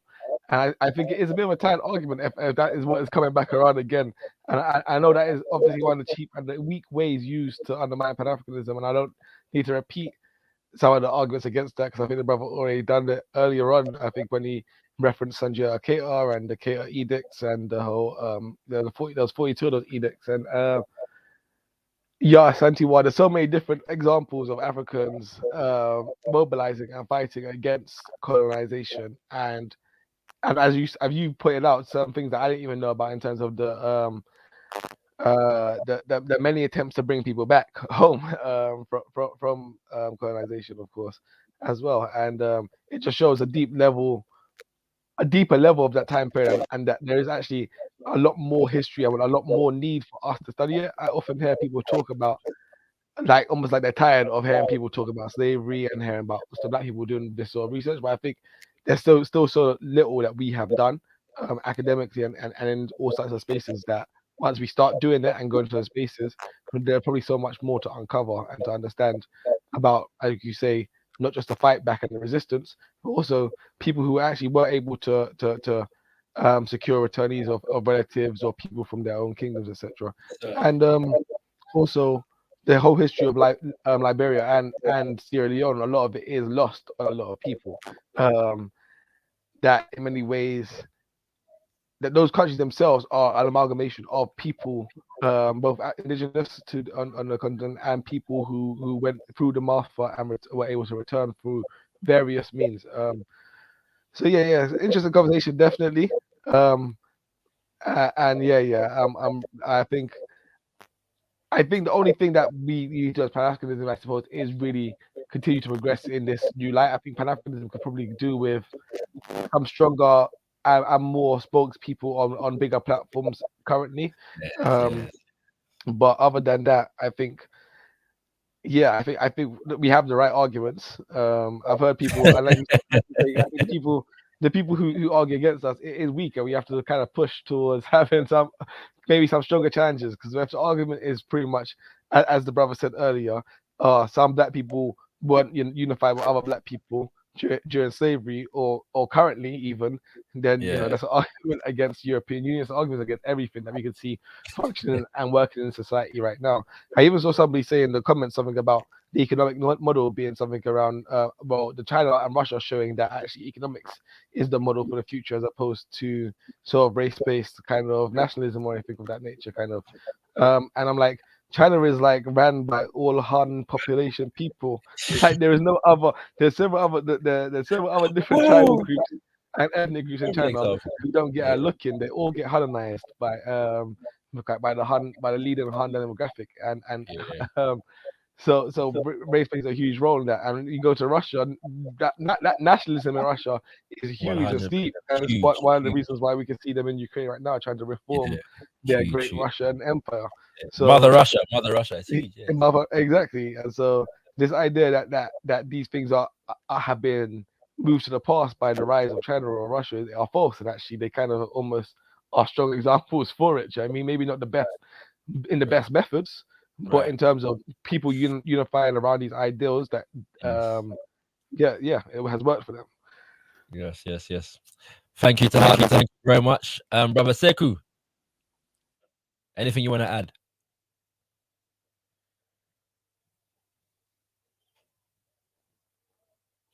You're muted, bro. If you are, he's coming through on another device. Hold on there. Brother Sekou? Yeah, can you hear me? Yes, my brother. Anything you want to add? Feel free to add anything you want to add. Yeah. Oh, why am I echoing? It's probably because you've got two devices in the chat, so I can't hear an echo. So it may just be where you are. So if you Can you hear me? I can hear you good. I can hear you. I might have to go out and come here. I'm hearing myself. No problem. No problem. No problem. Do that. Whilst he's doing that, I'm gonna. Where brother Sekou from? Sorry, he's from Liberia. He's a Mande brother. Okay. So he will be considered the indigenes. You know that they make the indigenes distinct from the so-called American or Liberian. Of course, yeah, of course. Go ahead, brother Sekou. Can you hear me? Yes, sir. Yes, sir. I don't know. It's still something is wrong. All right, brother Sekou, I'm gonna remove both of the things that I see for you in the chat, and you can come back in either one of them. Right. Right. All right. So I'm gonna remove both of them. In fact, sorry, can you still hear yourself now? Is it still echoing now? Oh, okay. Waiting for him to come back. I'm gonna play like a few more minutes of this, and then we're gonna wrap up. Yes, I'm aiming for 8 o'clock UK time wrap up. Yeah. We're 5 hours ahead of you. Huh? I just see how long you've been on. I'm here late. My bad. Yeah. I've been on since 4 o'clock. So, but what I'm gonna do is I'm gonna reconvene, because there's more in this discussion that I think is good for a discussion, if that makes sense, for people to discuss. So I'm gonna reconvene maybe in about. Yeah, you back, Brother Sekou? Yes. All right, go ahead, make your contribution. So I was trying to share an article, but I always have problem doing that with my phone.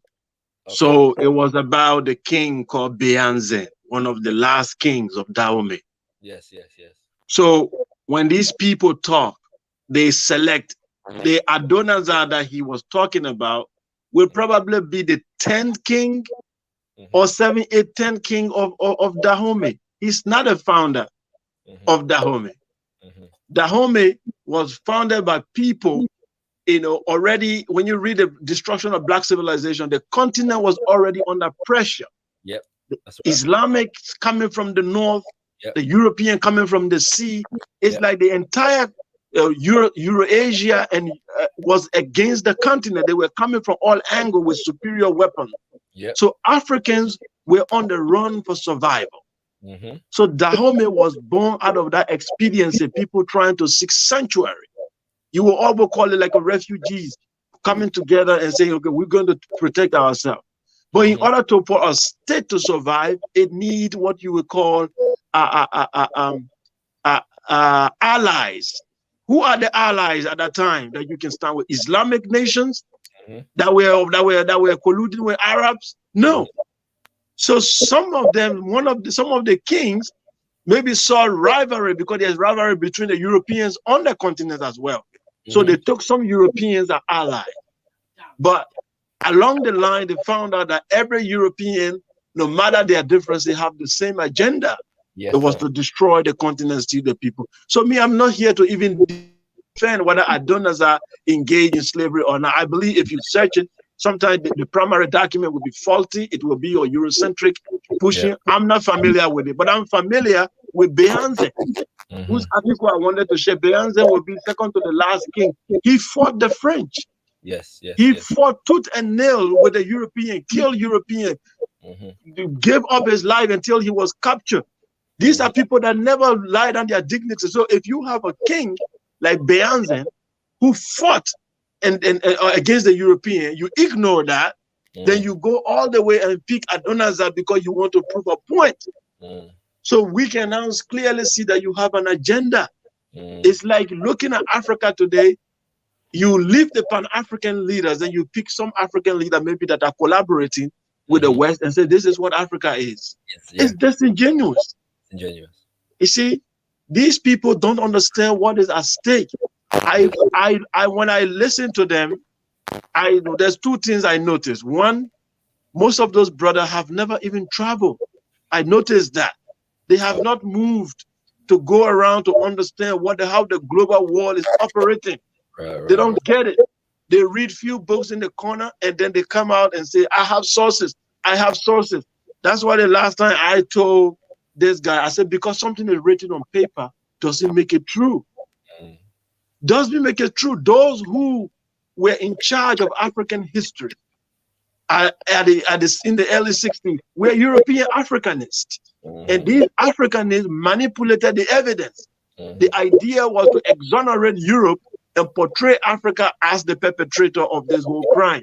100%. Sorry, brother, just to add to that, the British did the same thing after colonialism. Yeah, they had an operation called Operation Legacy or something like that. I could be wrong on the actual title, but the aim of it was to destroy a lot of the documentation that would lead to more heinous crimes they committed during the colonial period. So this is not on Let me give you the data.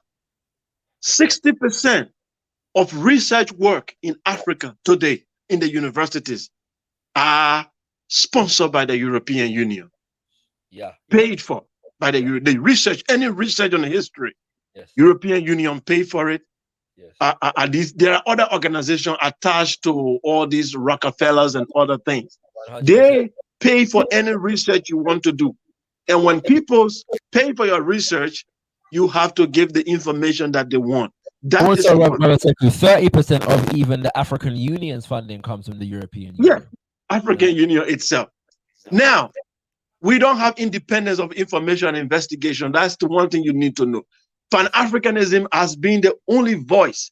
Those we've been isolated and we've been persecuted by both our own African brothers and sisters, who I call Negropeans, and they have isolated the battle, but we have been able, through the African Center scholars, to bring out some fact which they cannot contend with. Yes, sir. But if you will leave these people alone, they will have turned around the entire history. Let me tell you, when you go to school in Nigeria, I attended high school in Nigeria during the Liberian Civil War. When you go to the school, they tell you that Mungo Park discovered the River Niger. Yes. Okay, Mungo Park discovered River Niger. Yes. The Ouagadougou Empire, Mali Empire, Benin, all these things were on the Niger River bank. These people have built civilization there before the ancestor of Mungo Park was born.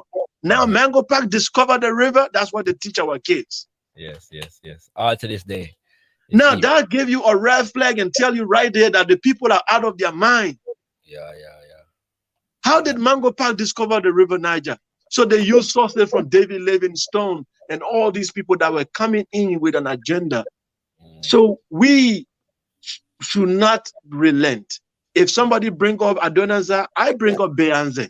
So if you want to choose Adonazan to portray what Africa is, I will tell you the whole battle here will boil down to one thing. It's what I call paradigm.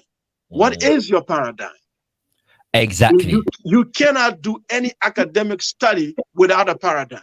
Exactly. Your paradigm comes with your bias. You postulate, you make a hypothesis, claims before you start scientific investigation.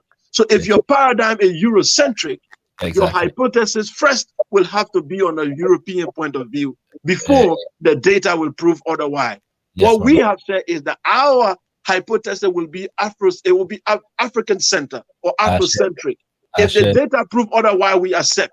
But what these brothers are clearly doing is the paradigm based on European agenda. That's all. Yes, sir. And that's clear, my brother, because it's because the conversation goes beyond just what happened in history. When we begin to use history to form a political analysis of what should be taking place, and how we should be organizing right now. And evidently, all of these arguments are very well prepared to negate the Pan-African vision, the Pan-African mission, and the concept of developing operational and functional unity with our brothers and sisters around the world, and more specifically, challenging the hegemony of Western Europe and developing our own sense of nationhood. All of these arguments are designed to negate even the possibility. The number of times in this conversation that it was said it's impossible. It was quite amazing to me. I'm going to play one more segment, which I'm not really going to go into this segment. I just want people to understand where we're going to go, because I'm going to organize another review of this conversation maybe in about a week's time. And because there are so many issues that are worth exploring, I'm going to invite everybody that was here today back. So you're welcome to join me for that, brother Sekou, if you wish. you know, brother Chief Ford there, you know, brother Tahaka, and whoever else. Welcome to, and I may open up the line for that for anybody else who wants to come on that one as well. But the conversation gets more hotter after this, so I'm gonna play up until I come in, so you can get a sense of where we're gonna go, and then I'm gonna wrap up. All right, so do stay tuned. You see that right now. They're divided by religion. They're divided by culture. They're divided by their politics. They can't even get together and have a conversation without throwing chairs at each other. And you're speaking about something. By the way, at this point, he's talking about Africans on the continent. Yeah, so this is why we can't unify Africans on the continent, because they can't even unify with each other. Them can't get together and have a conversation without throwing chairs at each other. This is his characterization.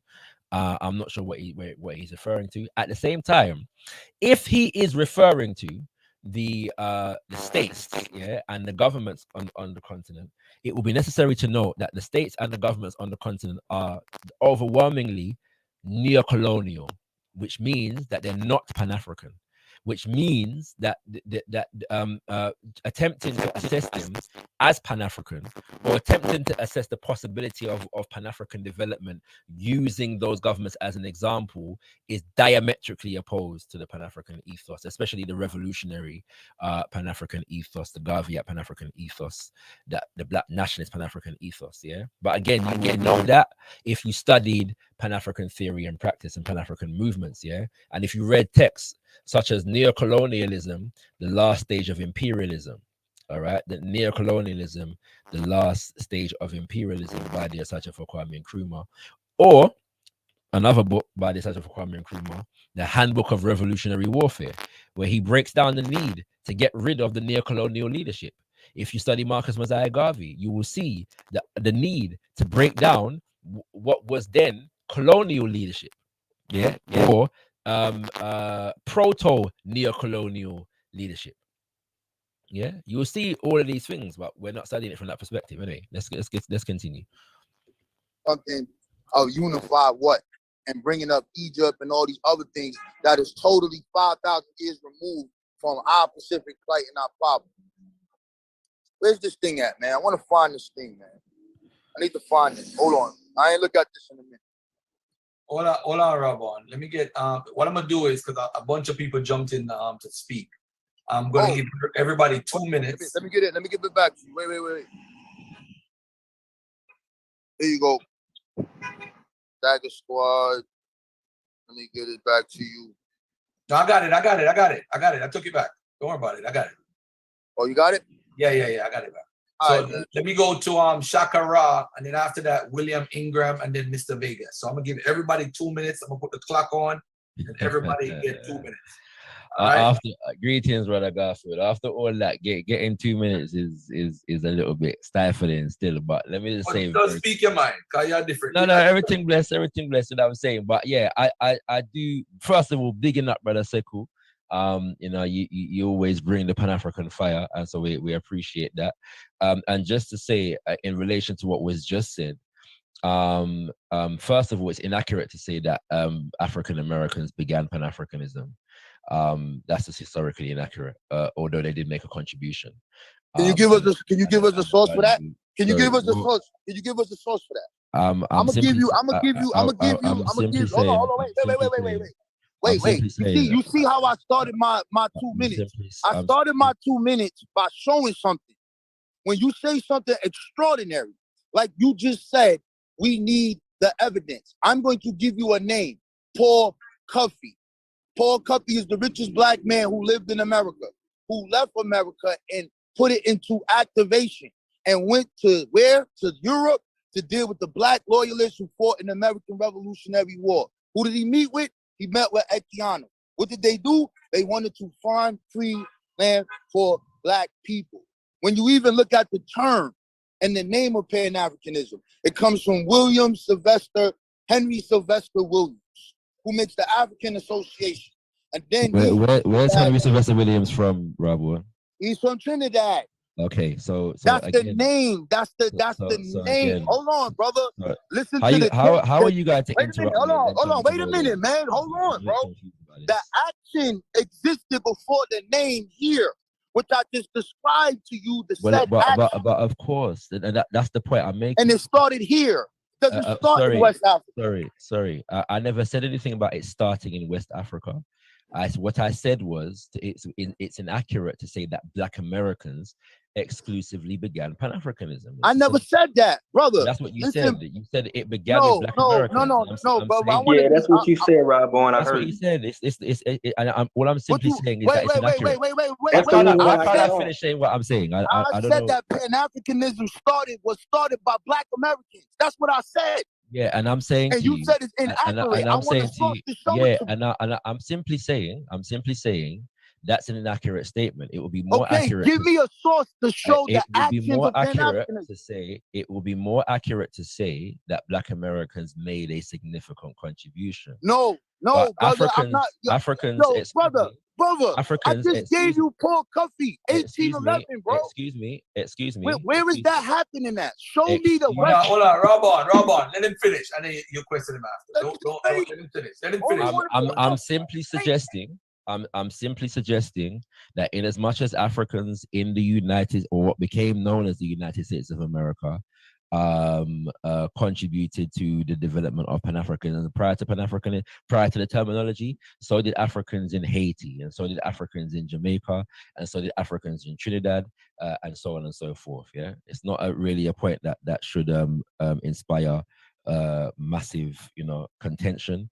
It's simply a matter of the fact that Africans in various different parts of the world. So if we look at, for example, the fact that the Africans in Haiti, when they established a nation, made it a free state for African people across the diaspora, that is a form of Pan-Africanism. Yeah. What you said? Wait, I can't hear you. What you said? Who made it? What? So, the Africans in Haiti, yes, established it as a free Black republic, yeah, and established it on the principle that any African who finds themselves in Haiti can live there as a free African, yeah, and so this is a form of Pan-Africanism, all right.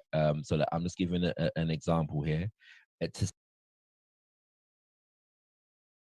I could have given the example of Palmares in the 1600s, yeah, which had a similar pulse. Palmares formed itself as a conglomeration of Africans from various different people groups, forming one Pan-African, one nation, which was a nation about somewhere commensurate with like a third the size of Portugal, yeah, in the 1600s in Brazil, yeah, and they deliberately developed the nation to accommodate varying different groups of African people to establish nationhood, yeah.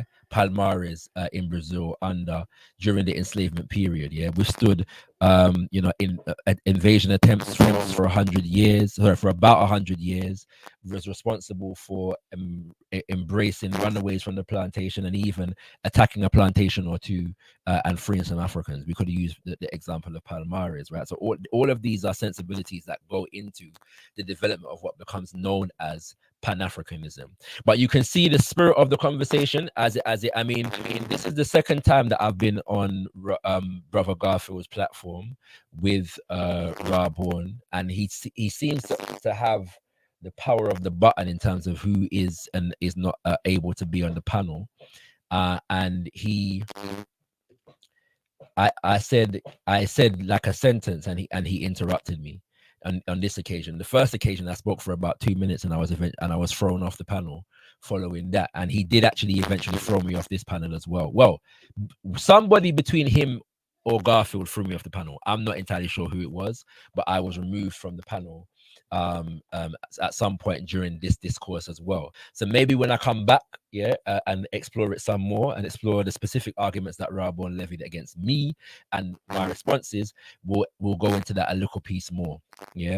But yeah, I'm just saying that I'm just showing you the spirit of the conversation, but a very basic point, in terms of, this is not a point that should really inspire big massive argument and contention and all that kind of thing, just by simply saying, well, nah, it wasn't Black Americans alone who started Pan-Africanism. That's not an accurate statement to make, and I can't even complete the statement. All right.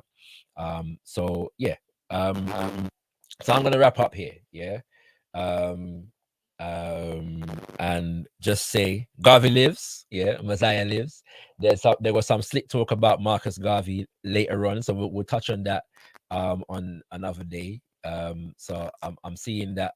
In fact, sorry, before I go, I've been neglecting to the chat, so let me just engage the chat very quickly, and then I'm going to close the show. All right, so giving thanks to all that have come, liked the show. If you haven't liked the show, like it, please. Those who have shared it, if you haven't shared it, share it again. You know, I'm sorry, yeah. If you haven't shared it, do share it. And no doubt we'll come back to these conversations. I'm going to scroll up a bit.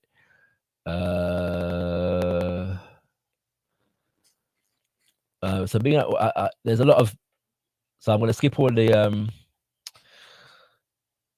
random, the internal conversation between you all.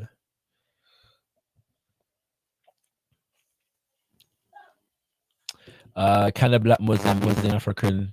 Yes. And I'm a person who challenges the Abrahamic supremacist inclination as it exists among African people.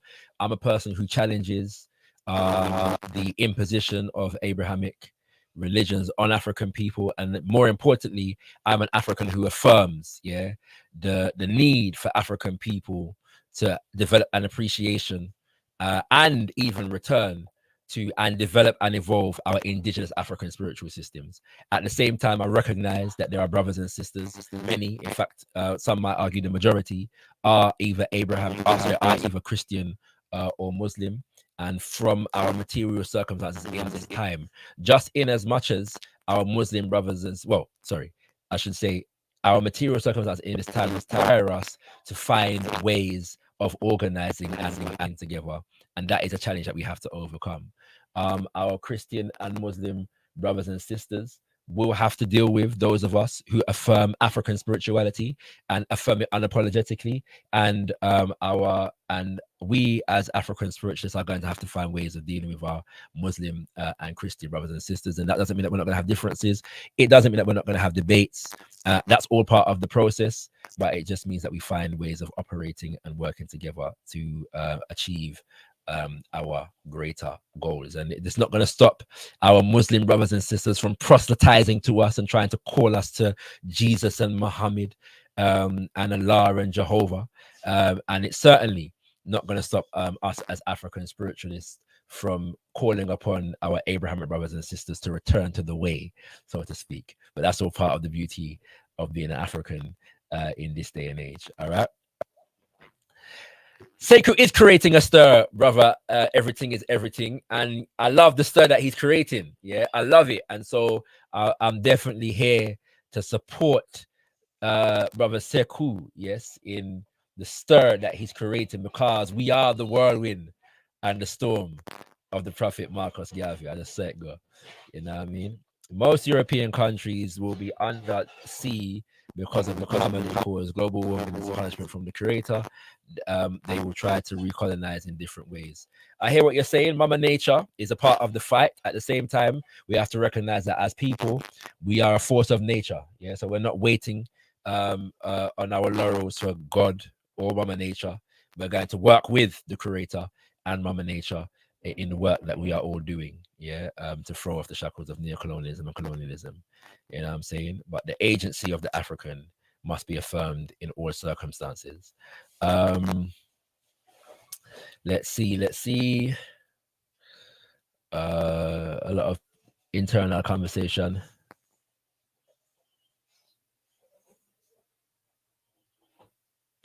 Yes, there are viral videos of Africans fighting each other in their parliament buildings. That the last time that happened was actually in what was referred to as the Pan-African Parliament. And the reason why that happened partly is because of the fact that there were actual, well, more fundamentally Pan-African brothers and sisters of a revolutionary inclination who are challenging the neocolonial nature of what was referred to as a Pan-African Parliament. Yeah, so that was an interesting dynamic. You know what I'm saying? You know, but it just stands to reason that everything that is called Pan-African doesn't necessarily have Pan-African principles, and everything that is called Pan-African doesn't necessarily have revolutionary or black nationalist ideals at its fundamental core. So again, that's why political education and study is necessary. Yeah, because people can feel these things. Zay Beats, greetings, sir. Says, you're Jamaican and you like me. I'm assuming that's in relation to Americans creating, or sorry, Africans in America creating Pan-Africanism. Yeah, there's more to it than that. And I think we've explored that already, but maybe when we reconvene for part 2, we'll explore that some more. Yes, melanated goddess.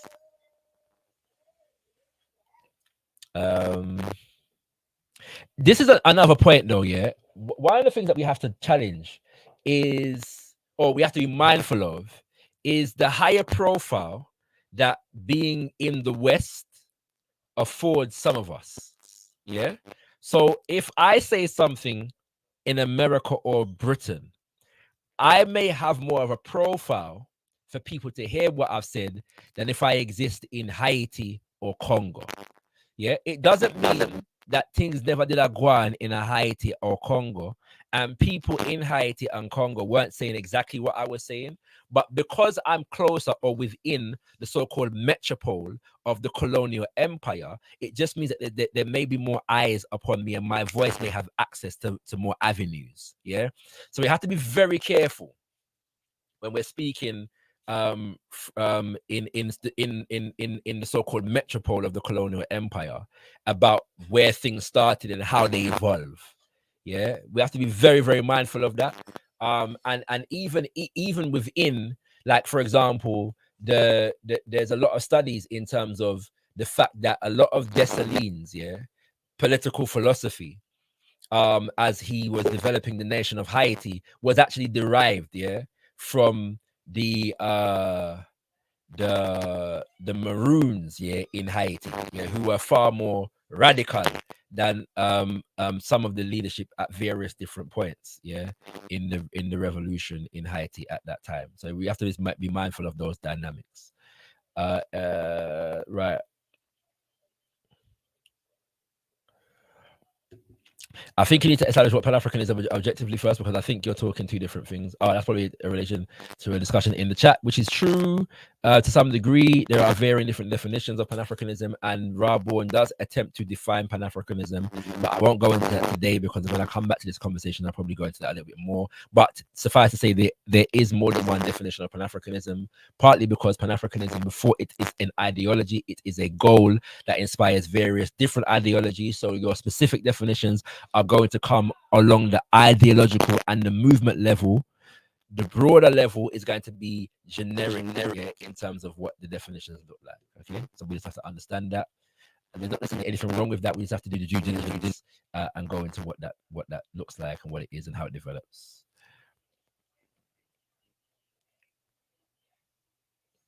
This is a good point. Paul Coffey wasn't an American when he started this so-called Pan-Africanism. He wasn't even a citizen of America.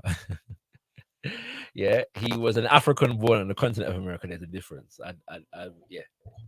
Yeah, it might be considered semantics, but I get where you're coming from, and it's an important point. I'm gonna close the show. Brother Sekou, any closing words, please? Yes, man. Just to buttress what you've been saying all day, for people to understand.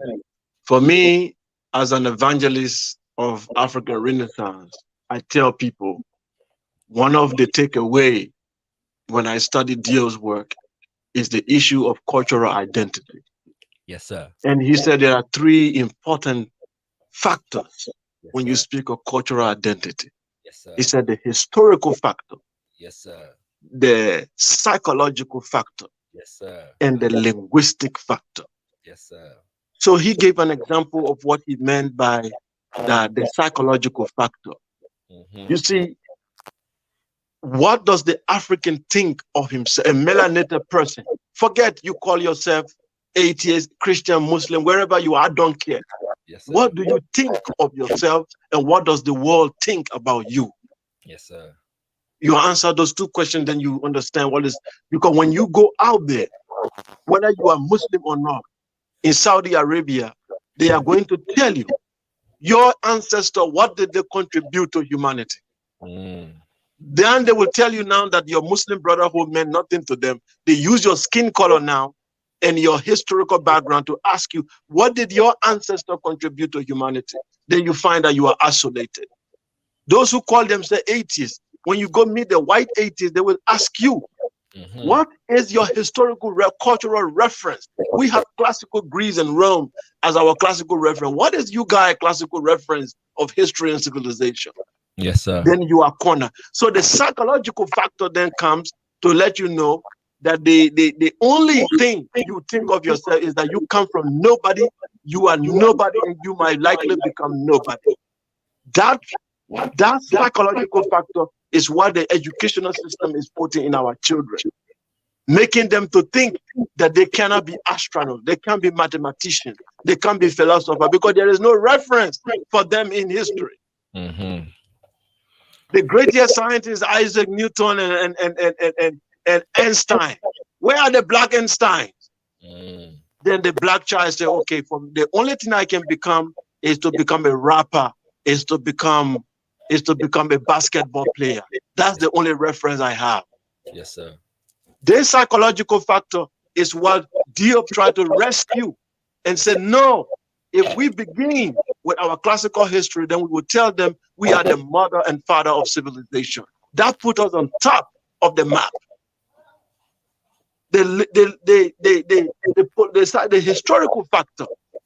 We've all been through transatlantic slavery. Let's forget even the classical history. Yes, sir. Yes, We've sir. been Yes, beaten down. Our parents were taken to the Caribbean, taken around. Why? Because of their skin color. Yes, sir. And today, even as they live there, the economic persecution, all the things they are going through is due to the same skin color. Yes, sir. So based on that historical factor alone, that my blackness is the reason why I am in this social location. So let me use that blackness now as a positive tool to be able for me to organize myself and create a society where a black child will be saved, where Yes, a black child can aspire to be great, where a black child can become anything without anybody opposing them because of their skin color. Why don't you, are you not curious? Are you not pushed to have such a zeal and thinking to create such a society? So Pan-Africanism is legitimate when it comes to that cultural identity of the black man in the world.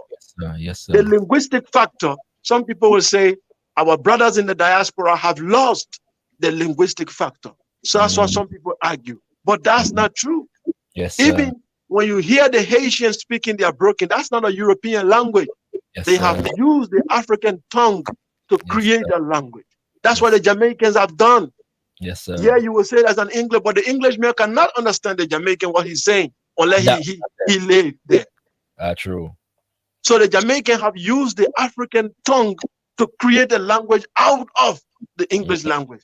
That's to tell you the linguistic factor was so powerful that he could not abandon it. Yes, sir. So for us to create a new civilization, a language is necessary, our psychological factor is necessary, and our linguistic factor. Now, that is what all these scholars are working on. Yes, sir. And what is the aim and the goal? To have an economic, social, political agenda, so that we will now create a viable state, so that we don't become fragile and just become at the periphery of European history and culture. Now, whatever America decides tomorrow becomes the fate of every black man on the planet. That's not true for the Chinese. Yes, sir. That's not true for the Russians. That's not true for the Indians. They have the capacity to defend their people. I asked the black American, you said Pan-Africanism doesn't matter. I said, when the black man is shot on the street of America, what nation rises up to protest? Yes. Now you know that alliances is important. Kill a Chinese man, 2-3 Chinese on the street. There will be political and economic consequences. Yes, sir. Yes, sir. But when you kill a black man on the street of America, who going to respond? When Jamaica wants to push an agenda in the United Nations, which nations are there to naturally defend Jamaica on its agenda? That's right. So we need to think out of the box and forget about these things. Your voodoo and my voodoo is not the same, and all these things. When the European was kicking us, they were not thinking of all those non-essential differences that you are looking for. That's right. So I will close with this one example. It is my own personal story I don't share it often, but I like to share it here because this is a very passionate discussion. Yes, sir. Yes, I was in Libya when Gaddafi was overthrown. Okay. When Gaddafi got overthrown, the Arabs, because Gaddafi was he joined what I would call the neo Pan-Africanist idea. He wanted to join and create a Pan-Africanist, not cultural based, but based on economy only. And some people accepted him. So he discovered that in order for him to succeed, he has to be pro-black. So he started surrounding himself with black bodyguards. Yes. Some of his ministers he started appointing, because mind you, people think Libya is all white. No, there is an entire city or region in Libya like Sabah. It's all black. Yes. There are black Libyans. So I was there. Then when Gaddafi was overthrown, the light skin or white skin Libyan, they were going after both the indigenous black Libyan and we that came from other countries to come there to work. They were the migrants. They were going after us. So I was captured one day on the street and I was put in prison for no crime, just because I'm black. Okay. So when they put me in prison, I met the entire continent in the prison. When I say the entire continent, every part of Africa was represented. I saw the Somali. Right. I met people from Ethiopia. I met people from West Africa. We were all in there. Right. In the prison, everybody sat group in group according to their own affiliation or what part of Africa they came from. The Somalis were closer to the Somalis. The other people, the all West African came together. But within the West African also, there were two groups. The Christians were having their group. They pray every night. Then the Muslims, every evening they pray. There was division in the room. The entire Africa was in the room. So I rose up one night and I called all of them. I said, I wanted to have a discussion. Luckily, I speak English, French, and other languages. I was able to communicate to most of them. So I said, we need to break this prison. But in order for us to do that, we need two people to volunteer that we will dig under the ground. They're going to escape to assess the environment because we don't even know where we are. So two men have to come out midnight, let them sacrifice their life, dig underground and go out, assess the environment and see the geography and see how we can escape. Then when they come back, then we will be able to escape. Yes, sir. When I said that, those many people from the other side, the division started. The Somali group were like, no, because they were the Somalians and the Muslims, the Arabs the prison guard were giving them more food because they were more Muslim, because they were a little bit closer to the Arab and they speak Arabic. So they were trying to betray the movement. They were saying, no, we are getting good food here. They said they are going to free us. Let us be patient. So I said, brother, there is no good food there is anything good about prison. Yes. You are not an animal and say somebody is being good to you because he gave you food in prison. We either escape from here as one or we die. Believe me, to cut the story short, many of them refused to follow the plan. In fact, I escaped with about 3 West Africans and 1 Somali guy, and other one, about 4 or 5 of we escaped. And believe me, we were the only survivor. A few days, I think later, I think they went and opened fire on that prison and killed most of them. Wow. When I came out, when someone speaks of Pan-Africanism, the mental picture I have is that prison. Yeah. And the failure to collaborate, the fact that some of them were getting crumbs from the Arab prison warden, they wanted to remain in the prison. I am not making up this story. This is the story of my life. That's powerful, man. So I end with that. No, give thanks for sharing that personal reflection, brother Sekou. There's a powerful lesson, there's a powerful message in that, and I'm glad you lived through that ordeal, to continue the renaissance, because you are, from what I've got to know of you, of great service, to our community, and so we look forward to your continued works in that regard. I've decided that I'm definitely, as I said, I'm going to come back to this conversation and explore some more of it. especially because I feel like brothers and sisters are getting something from the discourse. And it's good to correct some of the information that is being put out and, you know, challenge it. And it's also good that we're having more conversations around Pan-African political development and not just religion on a surface level. Yeah. And the reason why this is important is because of the fact that I'm challenging the anti-African centered and the anti-Pan-African sensibilities that have been developing within the conscious community, yeah, among people who claim and have credentials as African-centered scholars in various different fields, yeah. And principally because we are not a part of just a scholarship tradition, we are part of a movement. We are part of organizations that have a particular goal. All right. And so to close, I'm gonna read the commentary that accompanies the Messiah affirmation that I read at the beginning of the show for today, which is the ideal of nationhood. For those who are not aware, we are currently celebrating the month of Mosiah, yeah, because this is the month of the birth of the Prophet Marcus Mosiah Garvey, as well as the month of the convention of the UNIA ACO, which is the organization that he founded and led. The entire month is considered to be the month of Mosiah. So today is the 21st of Mosiah, and for each day there is an affirmation. And if you want to hear the words of Marcus Garvey in relation to this affirmation, the ideal of nationhood, you can go to the beginning of the show. But each affirmation is accompanied by commentaries, yeah, by Brother Leader Banyaba, who is the spiritual leader of the Al-Qaeda Revivalist movement, and my father, and it's the organization that I was born and raised in. And the idea of nationhood is important because we've had a lot of conversation about what is realistic, yeah, and to a significant degree, what is and is not realistic is dependent solely upon what you are prepared to put your mind and your hands to do.